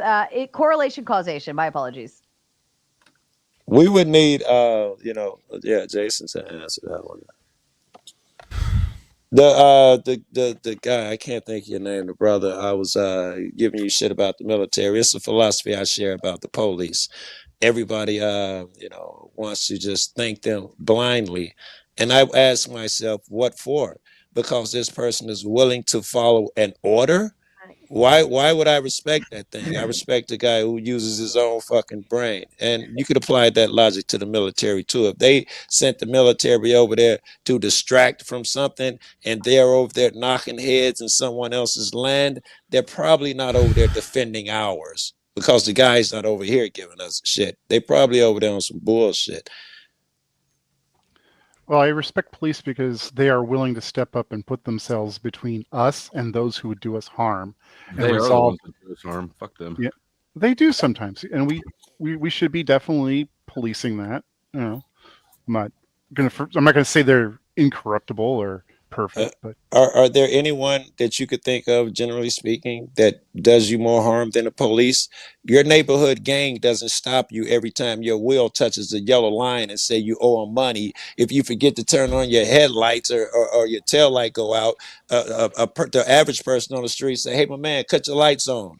That's Your actually lights incorrect. out." The police are fucking evil. They're No, gonna say you absolutely owe not. us money. No, Which part was absolutely wrong? not. You have Which a lot part of was people. wrong? Let me answer you. So you have people, because that's like that's way too blanketed. There are people who are living in some of the worst neighborhoods who are happy when they see the police because they're pretty much being held hostage by that bad element. You didn't say which part I said was Yeah, wrong. I disagree with that as well. That you can disagree. That's fine. I mean, Yeah, that's as fine. somebody But who's lived in some of the worst neighborhoods, like on earth ever. It's same here. Yeah, no, the cops. Like, have you ever been a victim of a crime? You ever called the cops? What do? They show up a fucking hour later with and an then- attitude. With an attitude, and then they start probing you for maybe things you did wrong. Well, I think if you already have an attitude that's anti-police, anti-law enforcement, then you will view everything they do as negative. Why do you assume they don't fucking know that? You think I should show up and I'm like going fuck the police, fuck the police? Tom says net worth in 2005 estimated at $2 billion. Net worth in 2016 estimated at just under $4 billion. Net worth today estimated at $7.4 billion. Growth rate unchanged since 2016, just growing the same. So everything is always someone. Again, this victim mentality. It's It's not a victim It happened from mentality. slavery, and then now it's the police's fault. It's never. I've never seen I'm a people white who guy. are. I'm a white guy saying fuck the police. I don't care. Why do you That's say he's fine. a victim then? The victim mentality. Yeah, Why it would you applies to him assume too. it's victim Because mentality? automatically having this attitude that law enforcement, you really think that they care about you that much? I Cops, noticed no. you They didn't don't. dispute anything I said about I how did. no you didn't. You I jumped to did. something else. No, I did. No, I didn't. I said a lot of people in those neighborhoods are happy when they see the police because they're What? being held. They're being held hostage by that bad element that you just talked about, saying, I don't "Yeah, think give us that's money true. and we won't do this." I mean, there are a lot of people in these neighborhoods that are being held hostage by the gangs. So I don't know why. So you're saying It depends on where you're from. Like, it Yeah, depends. yeah. I'm not Wait. saying that the police are they never screw up. I'm not saying that. I'm No, just no, saying, no, but no, to no. make a You're blanketed saying that statement. the gangs do more damage to people somewhere than the cops. Where is this place? Because I'm I'm not. on the west side of Chicago. You know, we have like historical amounts of murders over the weekend. Uh-huh. Is the And police doing it? Who's doing it? no, the gangs are mostly killing each other. That's Exactly. mostly what it is. No, they're killing innocent people. You know how many bystanders, innocent people who I were going actually about do. their day. That's I what I'm actually saying. So do. that's a problem. It's the gangs. So Yeah, why would but you that's blame the not what I'm. police? It's not what I'm not blaming the police for killing innocent people. You've moved the goalposts over No, there. you did. You I am said talking about the average person who does more harm to them, a gang or a cop. the I gangs. think your argument was the average person gang are being held captive by gangs and hurt by gangs somewhere. Where is this neighborhood? You just said your own. You just described your own. That's you. It's And a few it's all people. over. It's strays all being over. shot. It's not the average person, though, right? So the The average Even if person we- goes to work every day. He doesn't get shot. He goes to work and come home. That guy, who's more likely to do him harm? the gangs. He's not even going to Walker. run into a gang member his entire life. Even over here, that doesn't happen. Oh God. Allow me to interrupt. Mad Mapper wants to bring Brick up and says for me to pick, but we all know I don't pick. Artie, why don't you pick someone to boot, my darling? no. Here, I'll let you see the names. No. Pick someone, or I'm gonna dump you. Oh, shit. With I don't have my glasses on. Calvin, you can have a break. All right. Damn. Calvin, Wait it's a all right. minute, Sarah. Sarah. Hmm? I already paid for my drop. Did you You see did? it? Oh. Take down the so Calvin's already down. That brings Holy. up Daniel. All right, Artie, pick someone else then. Nice hanging out with you. Lord. Drop Daniel again. Well, Daniel, I'm back. at Yeah, 30%. I'm gonna have to bail soon. Anyway, I want to respect Shut the up, grift. Joe. I want to respect the grift, but You're disrespecting the grift. I'm going next anyway. Yeah, you can't Daniel, you speak. can just chill for a Taking second, these Daniel. mushroom Just for a gummies. little bit. All Just for a right. little bit. Clay's up. All right, and that puts us right back in our line. And then allow me to read a couple more super chats, and then you guys can get back to it. Oh wait, who did I miss here? Who dropped? Did Joe drop? Joe dropped. Oh yeah, he said he had to work. All He said he had to right, so leave. Daniel, Clay. Now it's Wayne is up. Wayne All right, and McCoy. I believe somebody was actually trying to get backstage. If you were, there is now an extra spot open. I know it's hard to believe 15 spots goes that fast. Is my mic working? Yes, it's working. Yes, Unfortunately. But my camera's not. Do you mind if I drop and come back in? Yeah, do it quickly before somebody else does it. Wait, your hold on. Your camera was on for a second there. Oh no, we don't see No, it on screen. We don't see it's that. spinning. We right, need to see hurry your up. mug, Brick. Do better, Brick. Kim Before the Okay. Storm has a great comment. And while we're waiting, Tom says not a Trumper, but for data-driven info. Any disagreements with that? No, that's good. No, I'm no, okay. that's, I just- no, no I disagreement. disregard data for whatever Trump says. A lot of people do. Explicitly. And Nuke says, thank you to all the veterans that serve to allow me to enjoy a safe, secure life. Thank you to all veterans that serve to allow. Oh, there's some kind of duplicate in there, but we're going to say it twice, whatever. That's I fair. agree. Thank you, Nuke. And of course, Jason putting my second favorite color up on the screen just and to tell, deflecting my question. just to push Neve to the side and remind her of her place here on panel. And how Jason says a lot to do with rules and regulations being taken away under Trump, a lot more than I can say in a text. Well, should hit the panel and then buy yourself on. Shout back out to Calvin for saying take down that fake pro-reparation activist Calvin and bring up reparations. Oh, fuck, I missed that. Hold on. Who did I... Wayne, I'm going to have to put you back to the... Somebody's got a thing. I'm sorry. I missed that part. Reparations is owed. I hope I don't regret this. All right. My apologies. I went out of line. I didn't read the whole thing. Oh, that's his name. Let's go back to the cops. Let's go back to the cops. Okay. Go back to the... Okay. That's the same police. Cops are my friends. Cops are not your friends. You can, if They you look at are. the comments in the chat. Some are. Some are. Yeah, even yeah, the some- lawyer. No, even some- your lawyer will tell you. Some truly love what they do. Some truly love what they do. Hold on. You're all talking at the same. We all know this, right? We can hear each other talking, and we're all talking at the same time. Okay. Flo, I think. Okay, this is a statement that I think seems obviously a little cheeky, but it's just from my experience. Like, I live in a town that has an over-reliance on police because there isn't enough crime, so people don't understand what the police actually do. Like, it creates an interesting dynamic that I obviously know is different to yours. And so I have an appreciation for police because I live in a small town, at least small enough to like know, like to be able to humanize these people.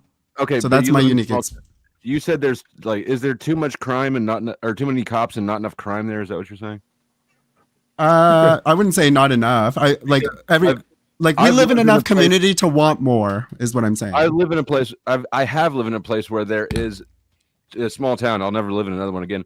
Too many cops and not enough crime, and that creates a whole new situation of issues with quotas. Because And then you stuff, have yeah. cops who are just desperate for anything, and they turn mountains into molehills.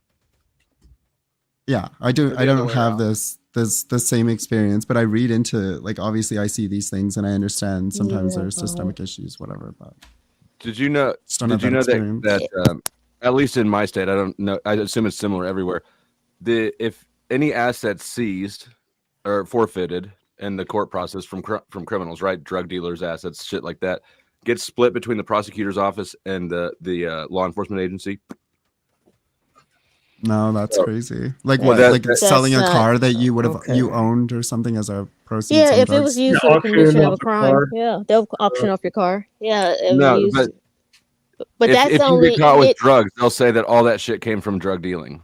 Yeah, They if you split own a the house dough. and you can sell No, drugs, there's and other they'll say other everything things in that it. have to go with that. But They have crazy parties. They split the dough. that's it. That's not. That's a maybe where conflict he's from. Maybe I mean That is a massive conflict of interest. I can't believe it's allowed to exist. It creates an incentive where a situation where cops are incentivized to basically invent issues so they can take shit. How is this being How is distributed the to the? police? Exactly. You said at the attorney's office. Okay, so the police officers are literally enforcing laws. They don't come. They don't make They- the laws. So you have I know. issues with the laws that are They- on the books. Then go to your No, I have- Congress. Go to They your make local they make up representative. crimes, is what I'm saying. They make up like how? It's amazing how I'm not trying to be rude, but it seems like always. Why are you having all this interaction with the police? First off, most police don't even know the law. They don't. That's correct. Yeah, Most okay, people- but most that's people actually know the law. like I said. They're just doing what they're told. They're just doing what they're Yeah, told. law enforcement, and if they do violate laws, then there are penalties for Then that.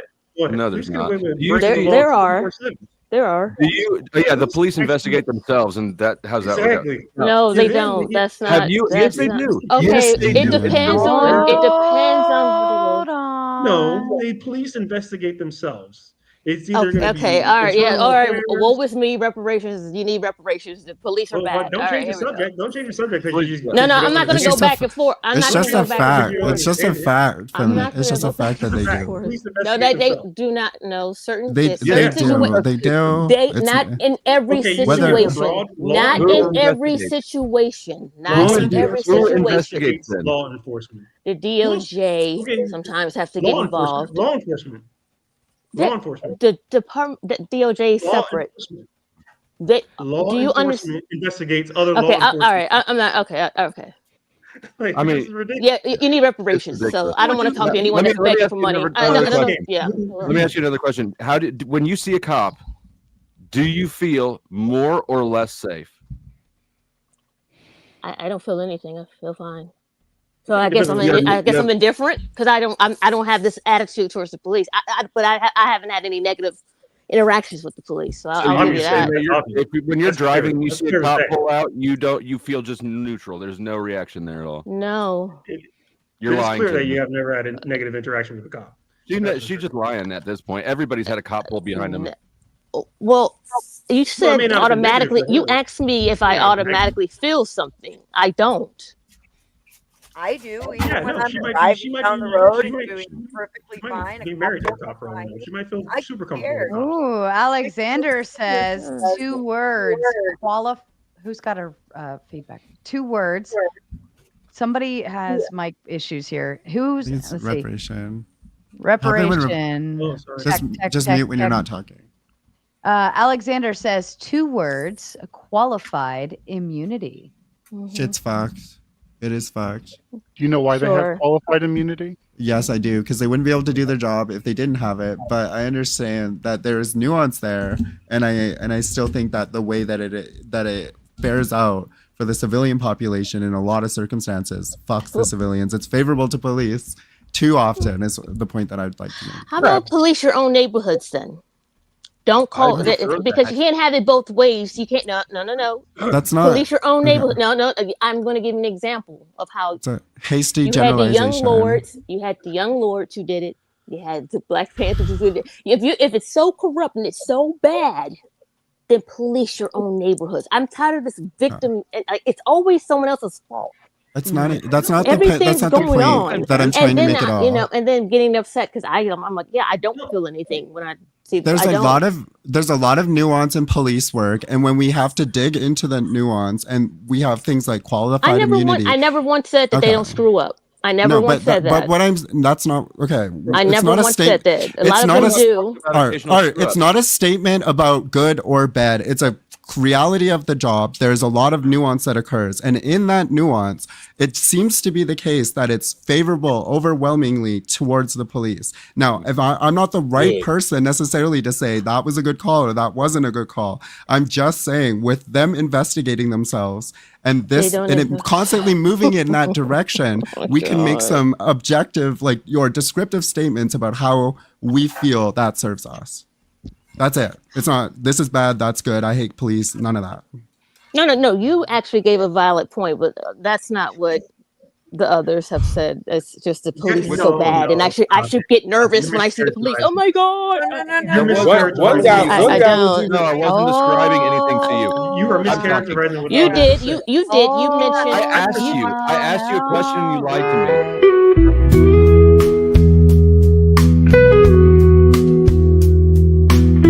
This message is sponsored in part by Sarah, can I have a second? Ladies and gentlemen, hold on. Listen, we've been doing pretty good with being coexisting in this panel space and giving everyone the room to talk. Let's try to continue doing that. We did so good, and I don't want to have to, darn if I have to play that sexy horse video again. Beth, what were you saying? So yeah, anti-feminists, like, absolutely. I get nervous when a cop pulls up behind me because I've gotten some bullshit tickets in my life, right? On the same note, by all means, like, I don't have a problem with cops. Most of the police officers that I've met are really good people. I've had some go above and beyond to try to help me in my lifetime. So I'm not anti-cop, but I still get nervous because, some of those tickets are unbeatable. I mean, I think that it's obvious that if you have, so in Europe, for instance, law enforcement, the emergency services are bright and flashy, right? Because they want people in a situation to be able to find them easily. In the US, they have black cars with dark gray lettering and hidden. Something that's in camouflage is predatory, right? And sometimes they mask up. Oh my God. Right? Man, your scared ass in the house, Dusty, man. Stay your scared ass in the house. I'm trying to get grown ass man to understand what it is. Who are they hiding from, Dusty? In Europe, they got an ice cream truck and they drive around. Man. I don't want to talk to the fake millionaire right now. I'm talking to what's her name? The fake millionaire who doesn't understand how the Fed works. Bro, hold on. Police Hold on, officers man, calm down, always bro. have to, like, But my thing No is, chill. No chill.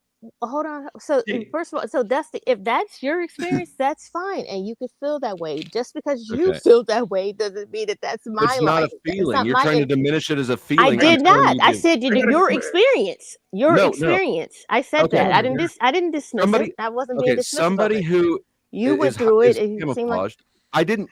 What do you mean This is an camouflage? objective statement. So if a If car somebody- is if a dark somebody's- color, so if a cruiser is a dark color, then well, that means that cruiser, they're trying to. They're trying to.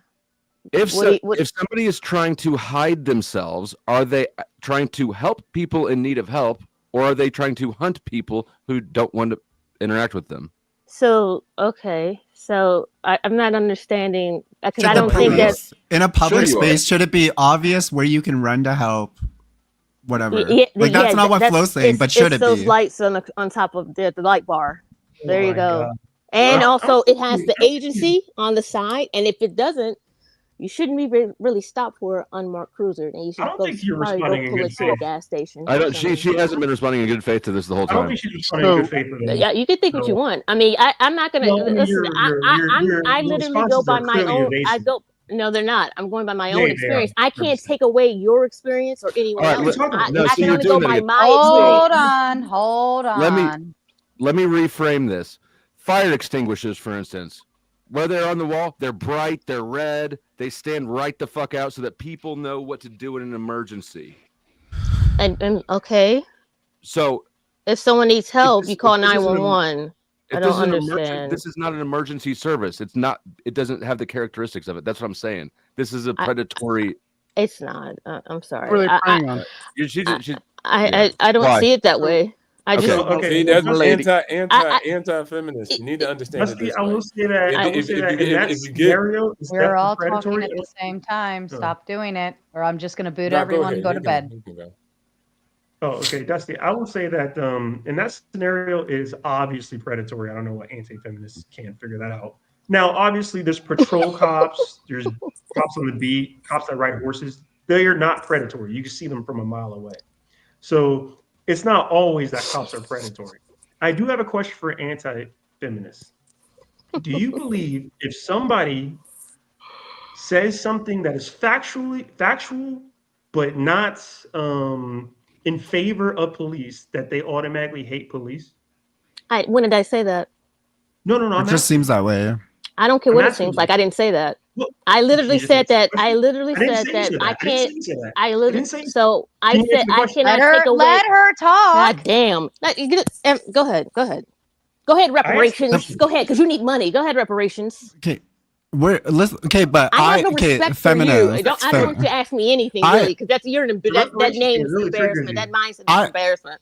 I also have a neutral, somewhat favorable opinion of police because of my experience. However, we can look at something as an institution and look at things that suck about it. And so when we get into the nitty gritty about this is the police and these are things that they do shitty, you seem to think that we're making statements about the entire police force. That's not what we're doing. That's not what I'm doing. And that's not how you should. Okay, it's not what I said that. I'm not saying that police never screw up. They screw up all the time. I said that.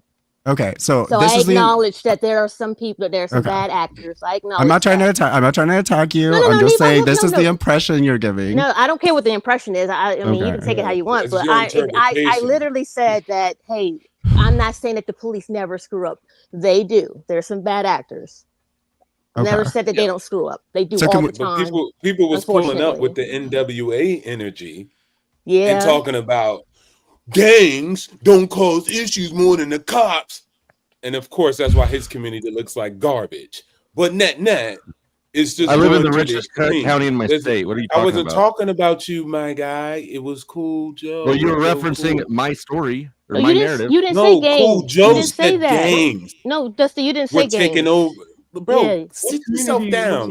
You already scared. Sit down. Relax. Scared? I ain't scared of you, though. I ain't scared of you. Which community were you talking about? You're so brave, but you're scared of the cops. So all I gotta do is call up the cops, and you're gonna run away. You fight bullets. So at the end of the day, you fight bullets. We'll call the police. They're gonna go run for you off before they're gonna go for me. He said, They're not. I know the cops. I know the cops. I'm cool with them. Wait, go ahead. Go ahead. Where you? So what was your claim? We can either go about how you don't understand economics, like I let slide yesterday, or we can go about how you're whatever you're saying about cops. We had a disagreement, my guy. That's it. We disagree on. You didn't understand. I understand economics. I'm doing well in life. That's fine. There are rich people. This is not a pop quiz. This is not a pop quiz. Look. Do you know how to make investments and multiply your money? That's the conversation. I do, Let's talk about economics. You do. All right. So how much money do you have in a net worth? What's your net worth? Oh, I'm not. What, you think I'm telling all of YouTube that? We're talking about talking about economics. It's completely fine. I'll do this, and then we can go back to the economics conversation. It's completely fine to talk about economics. Right. Just put out the number. You may have more money than me. You probably do have more money than me. Okay, so that's all that matters. Doesn't mean that that's all I need to know. What you're talking about. That's all I need to know. If I got more money and I'm doing good at wealth management, that's all I need to know. You're faking. I don't need to be able to regurgitate talking dates or talking points. Are there stupid rich people? They lose the money. Stupid rich people go broke all the time. There's no stupid millionaires rich people. And billionaires. Millions and billionaires check out. It's just like a hotel. People check in and then they lose wealth because of mismanagement. They might actually know how to actually make money, but they don't know how to keep it or manage it. These are all different skill sets. So I was a commercial loan officer for 10 years. I know all about this. That's how I know that you don't know what the fuck you're talking about. What are you talking about? I got a commercial loan. I actually, look, I'll just pull up something right now. What are you talking about? Don't dox yourself. Don't. I believe you have a commercial loan. No, I'm not. What I'm telling you is that you don't have a loan. Go ahead. Go ahead. Go back. You don't understand the system that you're talking about. If you do, you miscommunicated a lot yesterday.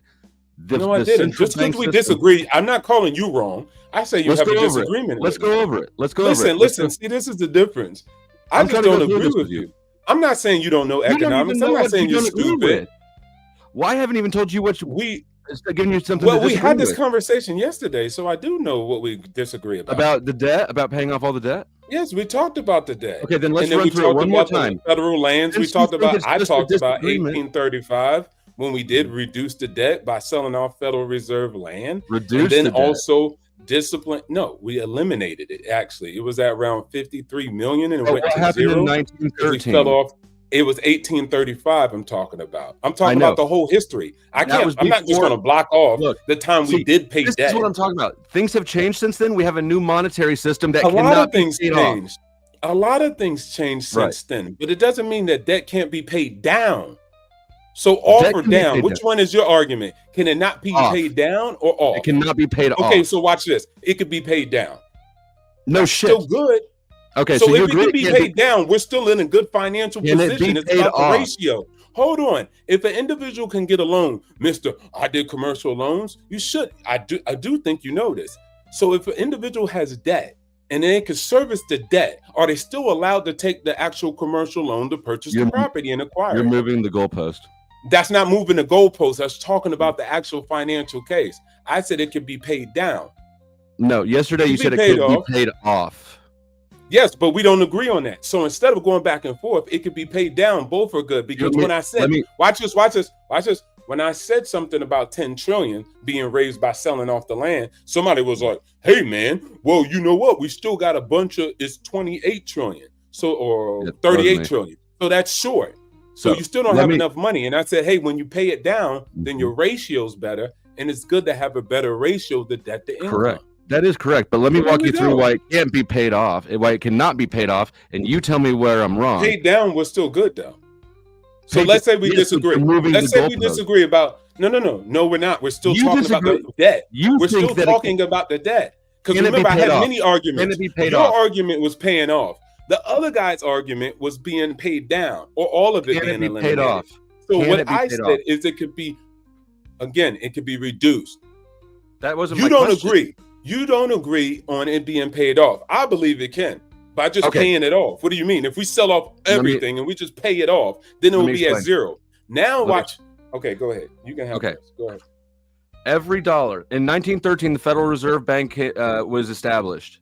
Every dollar in circulation then is borrowed from the private bank by the U.S. Treasury at interest. If the first and so the first dollar into existence needs to be paid back at, let's say, $1.10 for math, but the 10 cents doesn't exist because it hasn't been borrowed into existence yet. Do you understand that?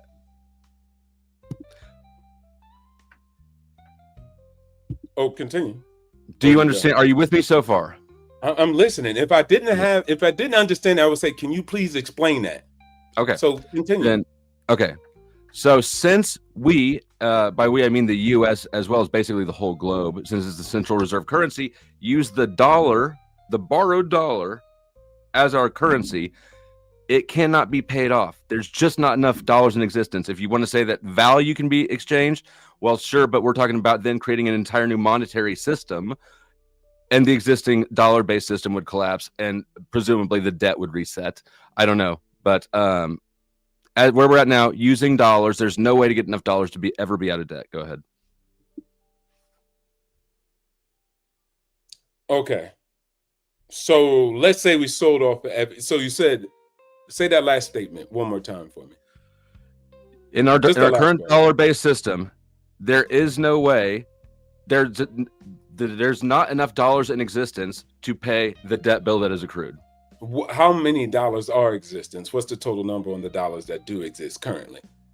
I don't know. You want me to look it up? It's not really significant. No, to I'm the just structure, asking. but- Yeah, I'll Yes, look it is, up. because you said there's not enough dollars, right? And so I was like, okay, how many is there? And you're like, that's irrelevant. You just made the statement. There's not enough, so you got to know. I'm the talking number. about the structure of the system. Like, I'm talking the mechanics of the system. The actual amount doesn't matter, if you understand this. You said there's not enough dollars in supply to pay it off, right? Right. So I'm asking you, how much is in supply? How much do we have? That's like me saying there's not enough water, and I'm like, how much water we got? And you're like, that's irrelevant. Yes, it is. I'm trying to get the number. You made the statement on how much we did or did not have. Okay. So I'm asking. How what about is that this? number? You could Let me use the water. Let me use the water to illustrate the point. If we're filling up a pool, and the only way to get water into that pool is to take it out of another pool and carry it with a bucket with holes in it, we're going to lose water. Not all of the water is going to get from one pool to the other, right? So it doesn't matter how many gallons we're talking about. What matters is that you understand that there's not enough there because So of the okay, mechanics. well, watch this. Understand this then. So let's say we owe 38 trillion, right? And then we reduce it all the way down to 2 trillion. How's that? Is that still bad? Are we still effed?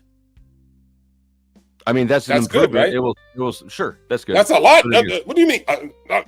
That's So, a great hold on. improvement. It's not. Are you that's just conceding? Are you Oh, okay. conceding that that We cannot go- be paid no, off? I'm not. No, I'm not. But Okay, we're gonna go back to that and explain how we No. can pay it off. no, I don't need to concede on that because watch this. Can we go down to 2 trillion? Is that good? We're talking about paying it off. Can we go down to 2 trillion? Why are you talking about debt reduction? I don't know. I don't know the exact numbers on it, but I understand the debt structure. reduction is important, right? It's Yes, not it is. important. Debt All reduction right, is good, so but there's if no we way go to down to 2, that's like, okay, so watch this. If I call up the loan officer and say, hey, loan officer, I Mm-hmm. got all the money and I'm actually going to bring it down. I don't have all the money you need. Let's say 10 million. I borrowed 10 million. I could bring it down to 2 million. And the loan officer said, well, that ain't good enough. You ain't paying it off. No, he's going to be like, yo, that's dope. Okay, send me the money. You're right. And then That's an that's more improvement. manageable. And But my that's debt to not what income we're ratio is talking good. about. And I continue. No, we're talking about the physical health. We're talking about reducing the debt. We're talking reducing The debt is what people are attempting to do. That's what Doge was. Did Doge come in and say we're going to eliminate the debt and there'll be no more debt? No, they talked about reducing it and having reduction. Right now, we're talking about eliminating it. Yesterday, we're talking about eliminating it. We were talking about many things.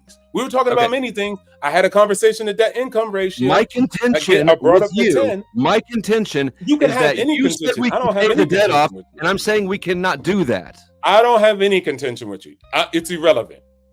I don't have no contention. We disagree. That's the end of the statement. Yeah, don't read too much. We agree to disagree. No, we don't. We agree to disagree. Okay, whatever. Like, whatever. Like, what do you think? I think that you are still wrong, even if you don't acknowledge it. It doesn't matter what you think. You think what you think, and that's completely fine. You have a right. You're a free-will American. I'm cool with it. But at the end of the day, if the debt comes down to $2 trillion, everybody just know that we'll still have dusties in the world thinking that it's still a problem. And then when we reduce it to $2 trillion, he'll be like, well, okay, I guess that's okay. That's okay. You're moving the goalposts all over the place because you know you're wrong. Anyway. It's not moving the goalposts. It's having a conversation. There is no goalposts, my guy. It's a conversation about the debt. That's it. There's a specific question that we disagreed on, and you're not talking about it. You created a goalpost. That's why you're messing up yourself. You created it like, well, I'm saying this and I'm saying here. Okay, cool. Do we? But That's what Dustin's talking about right here. Okay, we've had this problem before. They talk about in the revolution that small tax. They were saying that we could only buy British goods if we borrowed money from the British bank at interest, which would have bankrupted our country and something we could never crawl out of. And then Andrew Jackson, after they let that system in, threw it out, and we flourished as a country until Wilson put it back in. I'm going to read these out of order, only because this one's on this topic, but I'll read your first one, Alexander, in just a second, just to bring us back around. MO physical cash around, M0. M0. Oh, thank you. M0 physical cash is about 8.3 trillion US dollars. M1 cash plus checking deposits, who's breathing, is around 65 trillion US dollars estimated globally. M2 is M1 plus savings accounts plus small time deposits is around $123 trillion. Any thoughts to that, gentlemen? Okay, well, I had a statement, and I think the entire system that Flo is discussing, like it's built with that in mind, because I think foreign investment is dependent on our inability to pay down our debt because of that system by design. And so I think the question should be, should we pay off our debt, and to what degree, and what are the benefits of doing so, obviously in the short term and in the long term. But if we were to just all of a sudden tomorrow have $38 trillion to burn, should we apply it immediately and directly to the debt? Not necessarily, because the sludge moving through that process of paying off the interest is what provides stability to the world, and the US-backed, whatever dollar. That is what provides the world with the stability, is that sludge. Excuse me, may I interject? I think you guys are having two different conversations. Dusty and whoever was just speaking. Obstacle. I know Obstacle. He was having a whole different. He doesn't know what he's. Yeah, I'm trying to turn the page on that, because they're talking past each other with true statements. So exactly. Dusty's on point, and that book Creature of Jekyll Island, I would recommend Obstacle read it. And to your point that was just speaking, I don't know who you are. Sorry. That's okay. I think when Dusty are having two different conversations. Dusty when he was talking to Obstacle, he was basically saying that our monetary system doesn't exist in a way that allows you to pay off cash that has been generated from because it gets generated when you take out a loan. Yeah. Naturally, our system is not designed. You cannot pay that off. Yes. Whereas you're talking about actually the debt, our deficit, and our actual national debt, and paying that down, and I guess what good that would do for society. Yeah. So that's really two separate conversations. Our monetary system, we cannot pay off money that we create.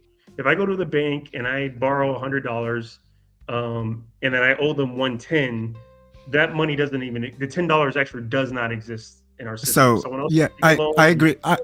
I agree with that, and I think what I was doing, or what my intention there with this whole statement, was to expand on that it exceeds the borders of the United States. Like the world is dependent on that system and that structure. That's all I was trying to say. But we were talking about the national debt, right? True. No. You guys are talking about two different things. Like I said. Yeah, wait, no. Hold on. While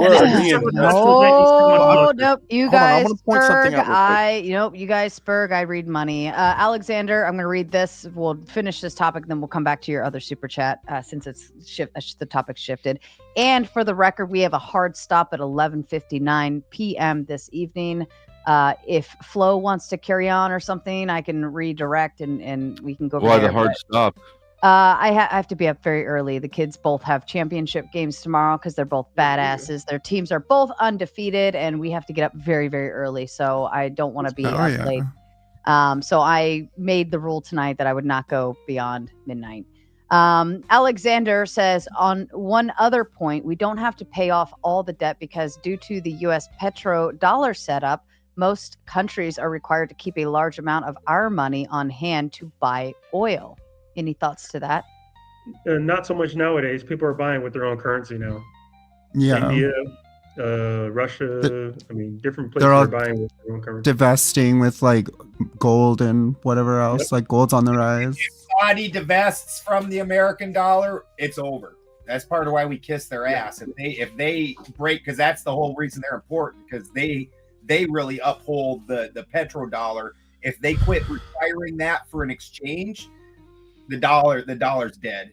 Well, the American empire, as far as like funding foreign wars and spreading themselves thin, is a tried and true, like stepping stone from making the value of your dollar over time worth absolutely nothing. And we're already in that process right now, going back to the different countries taking on their own currencies and obviously not trusting the US dollar anymore. So yeah, there's absolutely going to be a decline. And Clay, you wanted to add your thought into it? Yeah, so you're having this conversation about the debt and it being paid off or even just paid down. It is really impossible to have this conversation honestly without talking about commodities, right? Or innovation. When you're talking, no, it's not. Hold on, let him finish. It's let not. Him It's finish. not. Though. I didn't realize I wasn't let him talking. finish. Go ahead, Clay. So it is impossible to have this conversation without talking about these things because it is in fact innovation and material gains that increase value upon whatever stock dollar there is. So when you're talking about like paying something off, if I trade you a commodity and I say it's worth 110 and the debt that you owe to somebody else, then it's $1 that you owe, you've gained, right? So or I have, it's the other way around. So the commodity or the innovation is what, sorry? Who gained? Who gained? Right. In your example, do you know who gained in your example? Yeah, I said it backwards. I said the $1.10 is supposed to be your value, right? So you've actually gained that extra 10 cent, right? So then you can take that 10 cent to go pay off some of your debt. And so that commodity or that innovation goes towards paying more for your debt that you already owe to somebody else. So it's impossible to have this conversation honestly without talking about also the commodities and the innovations. Okay, if you have this conversation when you don't understand that every time that's ever happened to a country that owes us money, we take all their resources like they're nothing. I mean, but that's a whole different thing. Brick, if I have here, you sell me this, right? Let's say, and I give you $1 for it, right? Because I owe $1 at 10 interest. There's only $1 in circulation, though. We're talking about cash, about the dollar as a commodity. Yes, and I do. Trade. Yeah, I do agree with that. You don't need to talk about commodity prices to understand the commodity. The dollar is structured in a way that's basically a Ponzi scheme, honestly.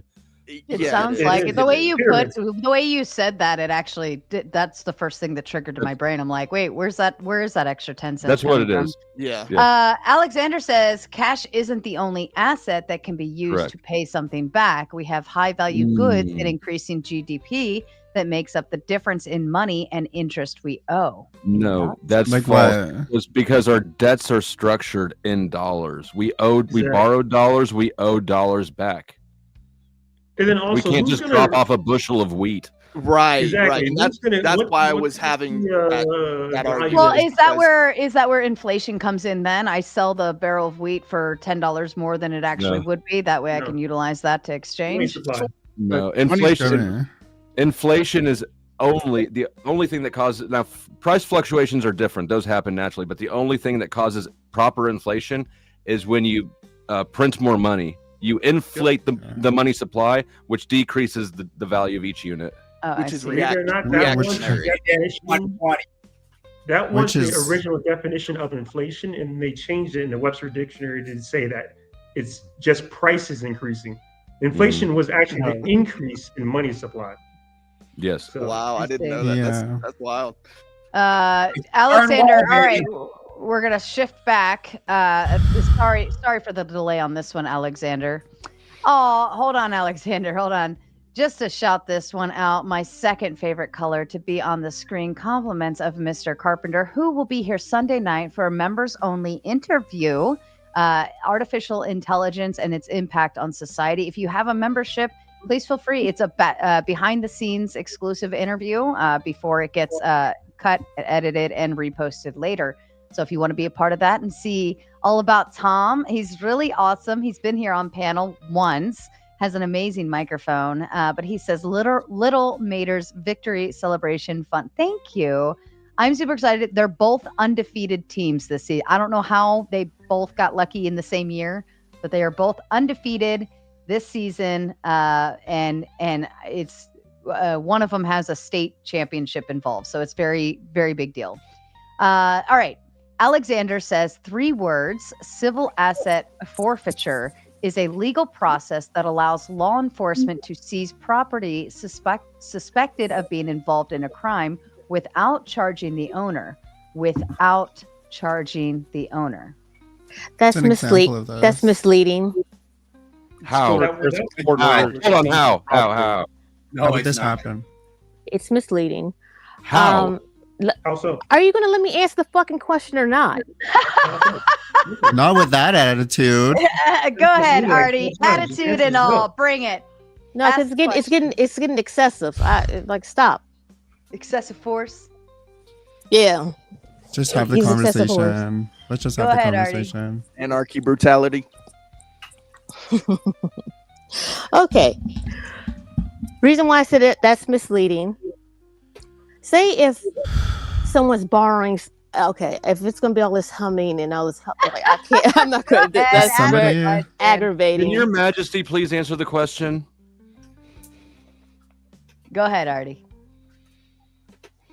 If someone's using someone else's car and that car was used in a crime, that car will be given back to the actual owner of the car. It will be towed and it be held as evidence, but it will be given back to the owner. Now, if a person uses their own their own car and commits a crime, okay, all right, I don't. So literally, can I can't breathe. No, it's just, I mean, It would be it's helpful if you passive-aggressive, didn't because but it's super annoying. Okay, it's no, passive-aggressive, literally. but it's fine. It's fine. you Go- got yeah, Your go ahead. mic, my guy. If you breathing, just mute. It's You a passive grown aggressive, man. but it's fine.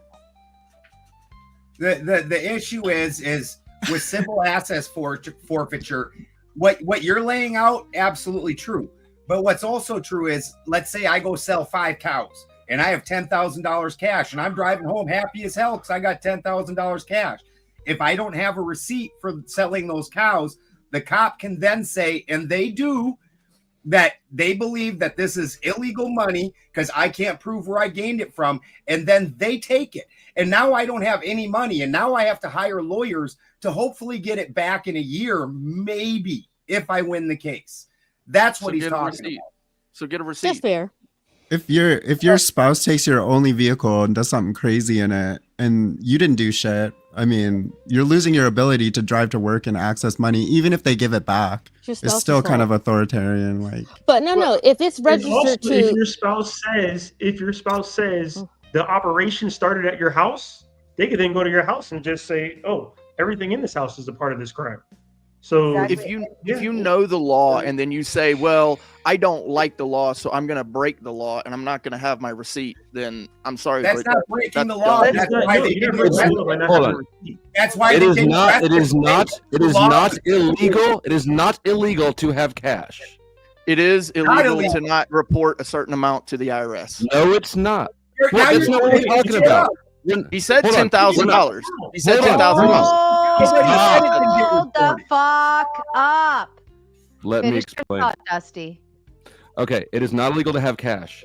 It is not a legal requirement for anybody except for financial institutions. They have to report transactions up for $10,000. Nobody else does. You don't have to have receipts. You don't have to have anything. With civil asset forfeiture, they can just take the shit, and what they do is how they circumvent it is they don't charge the individual, because you don't even have to have been charged with a crime. They can say, we see the cash in your car. We pulled you over for taillight. We see that cash there. We think it's accused. You got that from selling drugs. So we're charging the money. Then you have to get a lawyer and go back if you want to retrieve your assets back. And it's worse than that too, because let's say the car that you're driving, let's say I'm driving the car. It's my husband's car. Not only will they take my cash if they think I acquired it illegally, they'll take my husband's car. Do you have a remedy for this? No, they'll tow it. If you're going to jail, they'll tow it, and then your husband can come get his car. No. They will hold it. I don't know what agencies y'all are dealing with. It's terrible. I don't know why you think that you know what you're talking about. Ignorance of the law. No, it's not ignorance of the law. It's definitely ignorant. Sure. You just don't like it. You just don't like. It's not a fact. No, we're all stating we're stating a fact. We're stating the kind of issues with that. You're stating opinions. Has that happened to any of you? Wait, no, it's literally not an opinion. Has it happened to any of you? Has it happened to any of you? My opinion. Has it happened to any of you? Yes. Okay, so how did you get your stuff back? Were you able to get it back? So what happened? Let me qualify that now. It wasn't directly civil asset forfeiture. It was administrative forfeiture. And I got back. So I was raided, and I got back almost none of my stuff. Most of the stuff that they seized just got lost in evidence somewhere, even after I tried to get it back. Some of it I forfeited in my plea deal, the bulk of the valuable stuff, and that was considered an administrative forfeiture. But the point is that I went from looking at 15 years to getting a plea deal for 3 years of probation because I handed over about $200,000 worth of personally owned assets that had nothing to do with drugs at all. What I'm trying to tell you is that the law enforcement system is a racket. It's corruption, yes, but corruption is against the law. No, everything they did was legal, Brick. Okay. I mean, except for how they got in my house in the first place. Like, they broke laws along the way, but that whole process, what I just described with the money, how that goes, that's legal. So they did lie. You could never receive a charge and still never get your money back, even though you were never charged. You for a can, but that is corruption. No, it's not. It happens all the time. It happens all the time. It's called civil asset forfeiture. Take your stuff. Yes, look it up, man. It's a big problem. I do know what civil asset forfeiture is. It is a legal process. However, if you are unlawfully arrested or your stuff is unlawfully taken, there is a process for that. And guess what? You can actually sue for that, right? So if it's unlawfully obtained, then you can sue for that. Why did you not sue? I did not know that you had the money. My God, if you're poor, and they come and take all your Brick, how do I prove that I had cash in my safe that didn't make it on the evidence list? That's where receipts come in.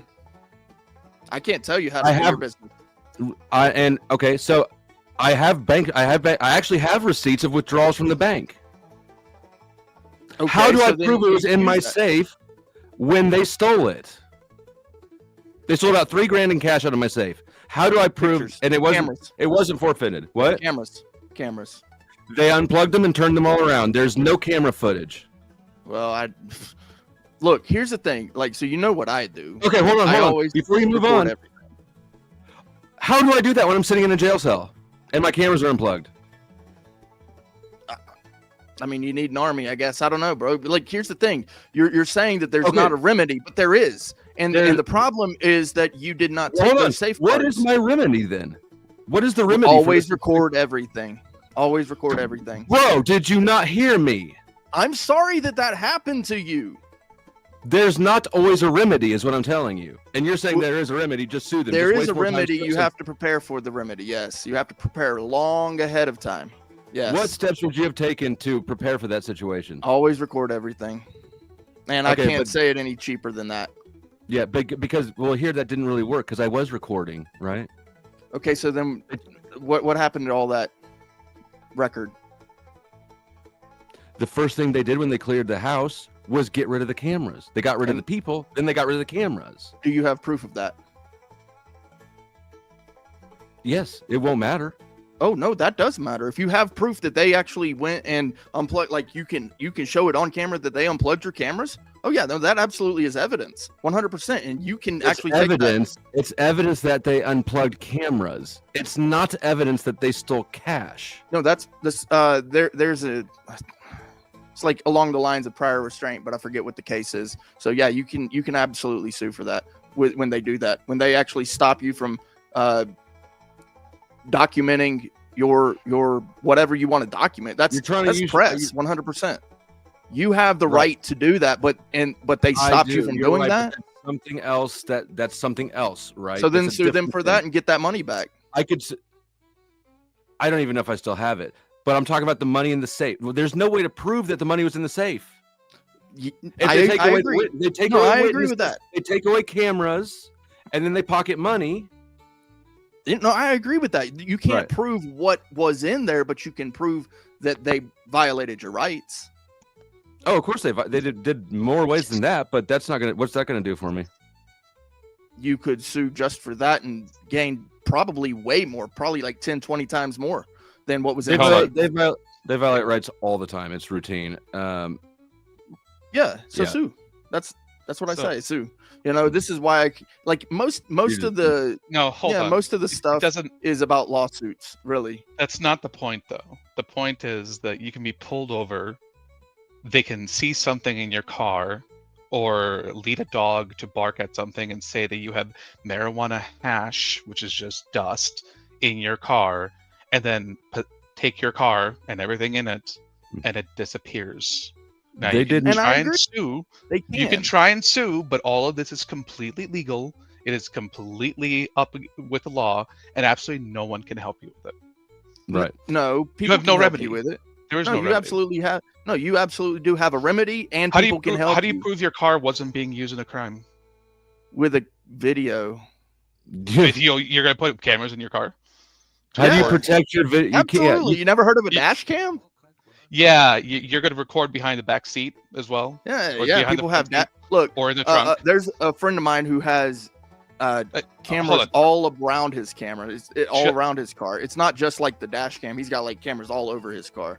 Right? Okay. Teslas are a testament to being able to. This is beside the point. Prove wrongdoing by the police. Record every single thing you in your life. You shouldn't have to, but this is the world we live in. Well, and the beauty of it is we have the cameras. Why not record? What are you hiding? Because video can disappear. It does all the time. But if it goes into the cloud or it goes to a friend, a trusted friend, these are the things, right? So, like, what I did not get back during was the things I did not get back include all the electronics they seized, all of them. They seized all of them and they shipped, and I never got those back, even though by law I'm supposed to be able to. They sent them all to the KBI lab, and never to be heard from again. The sheriff's. I'm sorry that happened to you, but the thing is. You have to prepare for these things, and there is a cloud now. There's no preparing for this. Okay, the American people have been working very hard on this, and the press is strong. The press is strong. Hold on. Most people don't even know about civil asset forfeiture and how it works or why. Okay. So who's preparing for this? No one talks about it. And and that's what I'm saying is people aren't educated, right? So yeah, just because you had your rights violated doesn't mean you don't have remedies. Well, it just they're means not that violated. Your rights if aren't you violated. believe that you don't have remedies, it's because you're uneducated. It's an impossible remedy. You're Hold on. right. If I say you can get restored if you fly to the top of that tree, you don't actually have a remedy, do you? I don't understand the analogy. Please explain Because that you one. can't fly. Okay, and if I get unalived, then I can't come back to life. So there's no remedy for that. But when we're talking about cases, if you record everything, then you have grounds. It's you're stating you're putting an impossible burden on the victim of something when it should be a standard to transgress that far. The smartest thing I can tell you is to record everything. I cannot tell you anything else other than that. Do you think you can be jailed or imprisoned without being charged? Yes. Yes, of course. Yes, of course. That does not mean that you don't have remedies. No. I'm saying legally, can you be jailed or imprisoned without being charged for a crime of any kind? Yep. Yes, of course. For up to 3 days. Well, it depends on what state or jurisdiction You're being held, right? But they don't put you in a prison. Well, I mean, I would still call it a prison. It's a I cage. was in a booking, or I was in a holding cell in the booking area for 3 days before they finally gave me charges. In certain jurisdiction, they actually do call it prison, even if it is county. I saw a guy wait 6 months for arraignment. For arraignment, yeah, but he was being charged, correct? By He the had been time charged. he But was they have to by allege the a crime. time he was arraigned, he served more jail time than the crime was even worth. They like to do that because it forces people to just confess, so they can get the win, and you can not have to serve the full time. Yeah. But- To prosecute, do you that's the have- DA's fault. Hold on, Dusty. Do you have another stream set up? I'm doing it right now. Okay. Because Oh shit! I forgot that you're an hour ahead of me. I was like, "What's her deal?" yeah, we're getting close to that time frame. Okay, so yeah, I'm setting it up right now. all right, set that up and go ahead over and get your shit started. If you want anyone over here on StreamYard, you can drop that in the back too. Everyone. Yeah. So let's finish up the hey Chris, how are you? Hey Sarah, what's up? Happy Halloween. Happy Halloween to you. Did you get a bunch of candy? I got no candy. Did Nobody you loves dress me like up? that. I did eat 3 for me smash burger at Chili's though, so that counts. That's fair. I'll take that as a Yeah, win. that's some straight up junk food right there. A ton of junk food.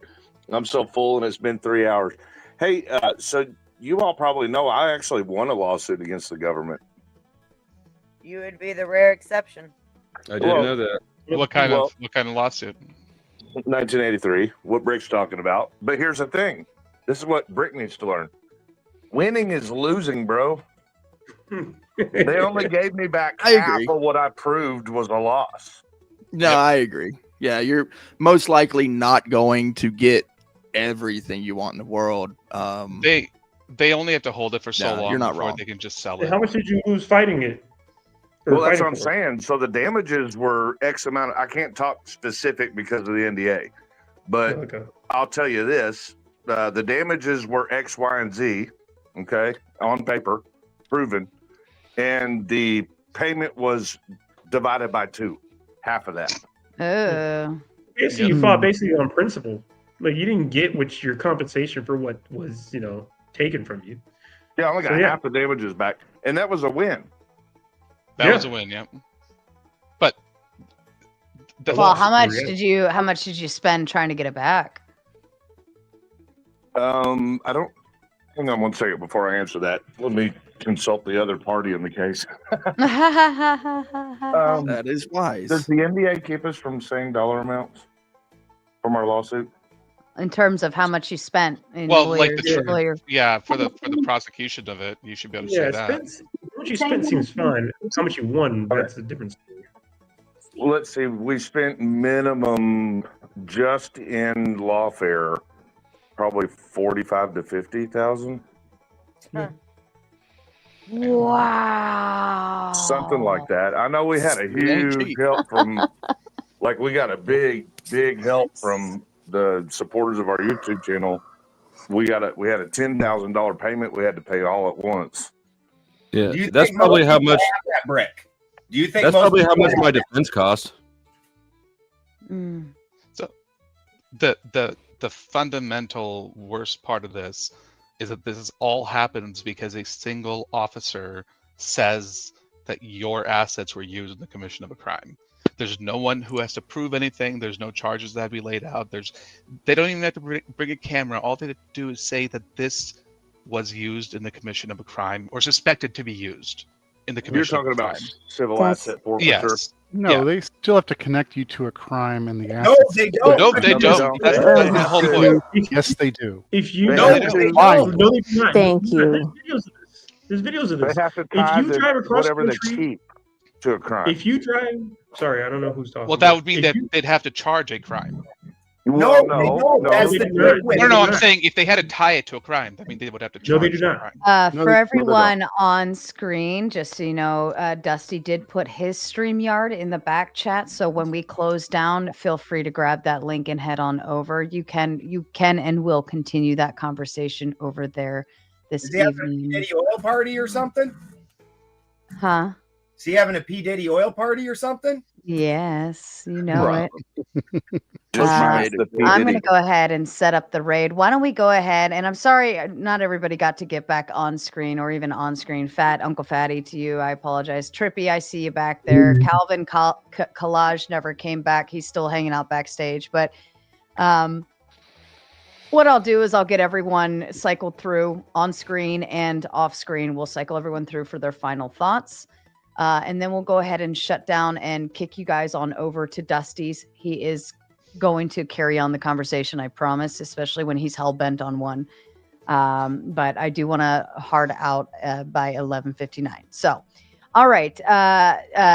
Artie, why don't you go ahead and give us your closing thoughts for the evening? And please, nobody interject. Nobody start up a whole new conversation. Just get our final thoughts out and we'll move on. Artie, to you. No, I can wait till we get over to the flow states. Okay, well, tell everyone to Dusty. fuck off then. Fuck off, all of you, except for Clay. Nice. Beth, you're cool. Fair enough. think All it right, out you, I'm gonna okay? go ahead and yep, go ahead, Beth. Thanks for having me, Sarah. Panel, you guys are awesome. Chat, you guys are awesome. To everybody on my stream, see you later. I'm going over to Dusty's. You can find me over there. See you later, Perfect. Sarah. Happy Thank Halloween, you, Beth. everybody. Happy Halloween to you. Ant, how about you, sir? Thanks Final for having me up. thoughts? Thanks for having me up, Sarah. Everybody on your way out, make sure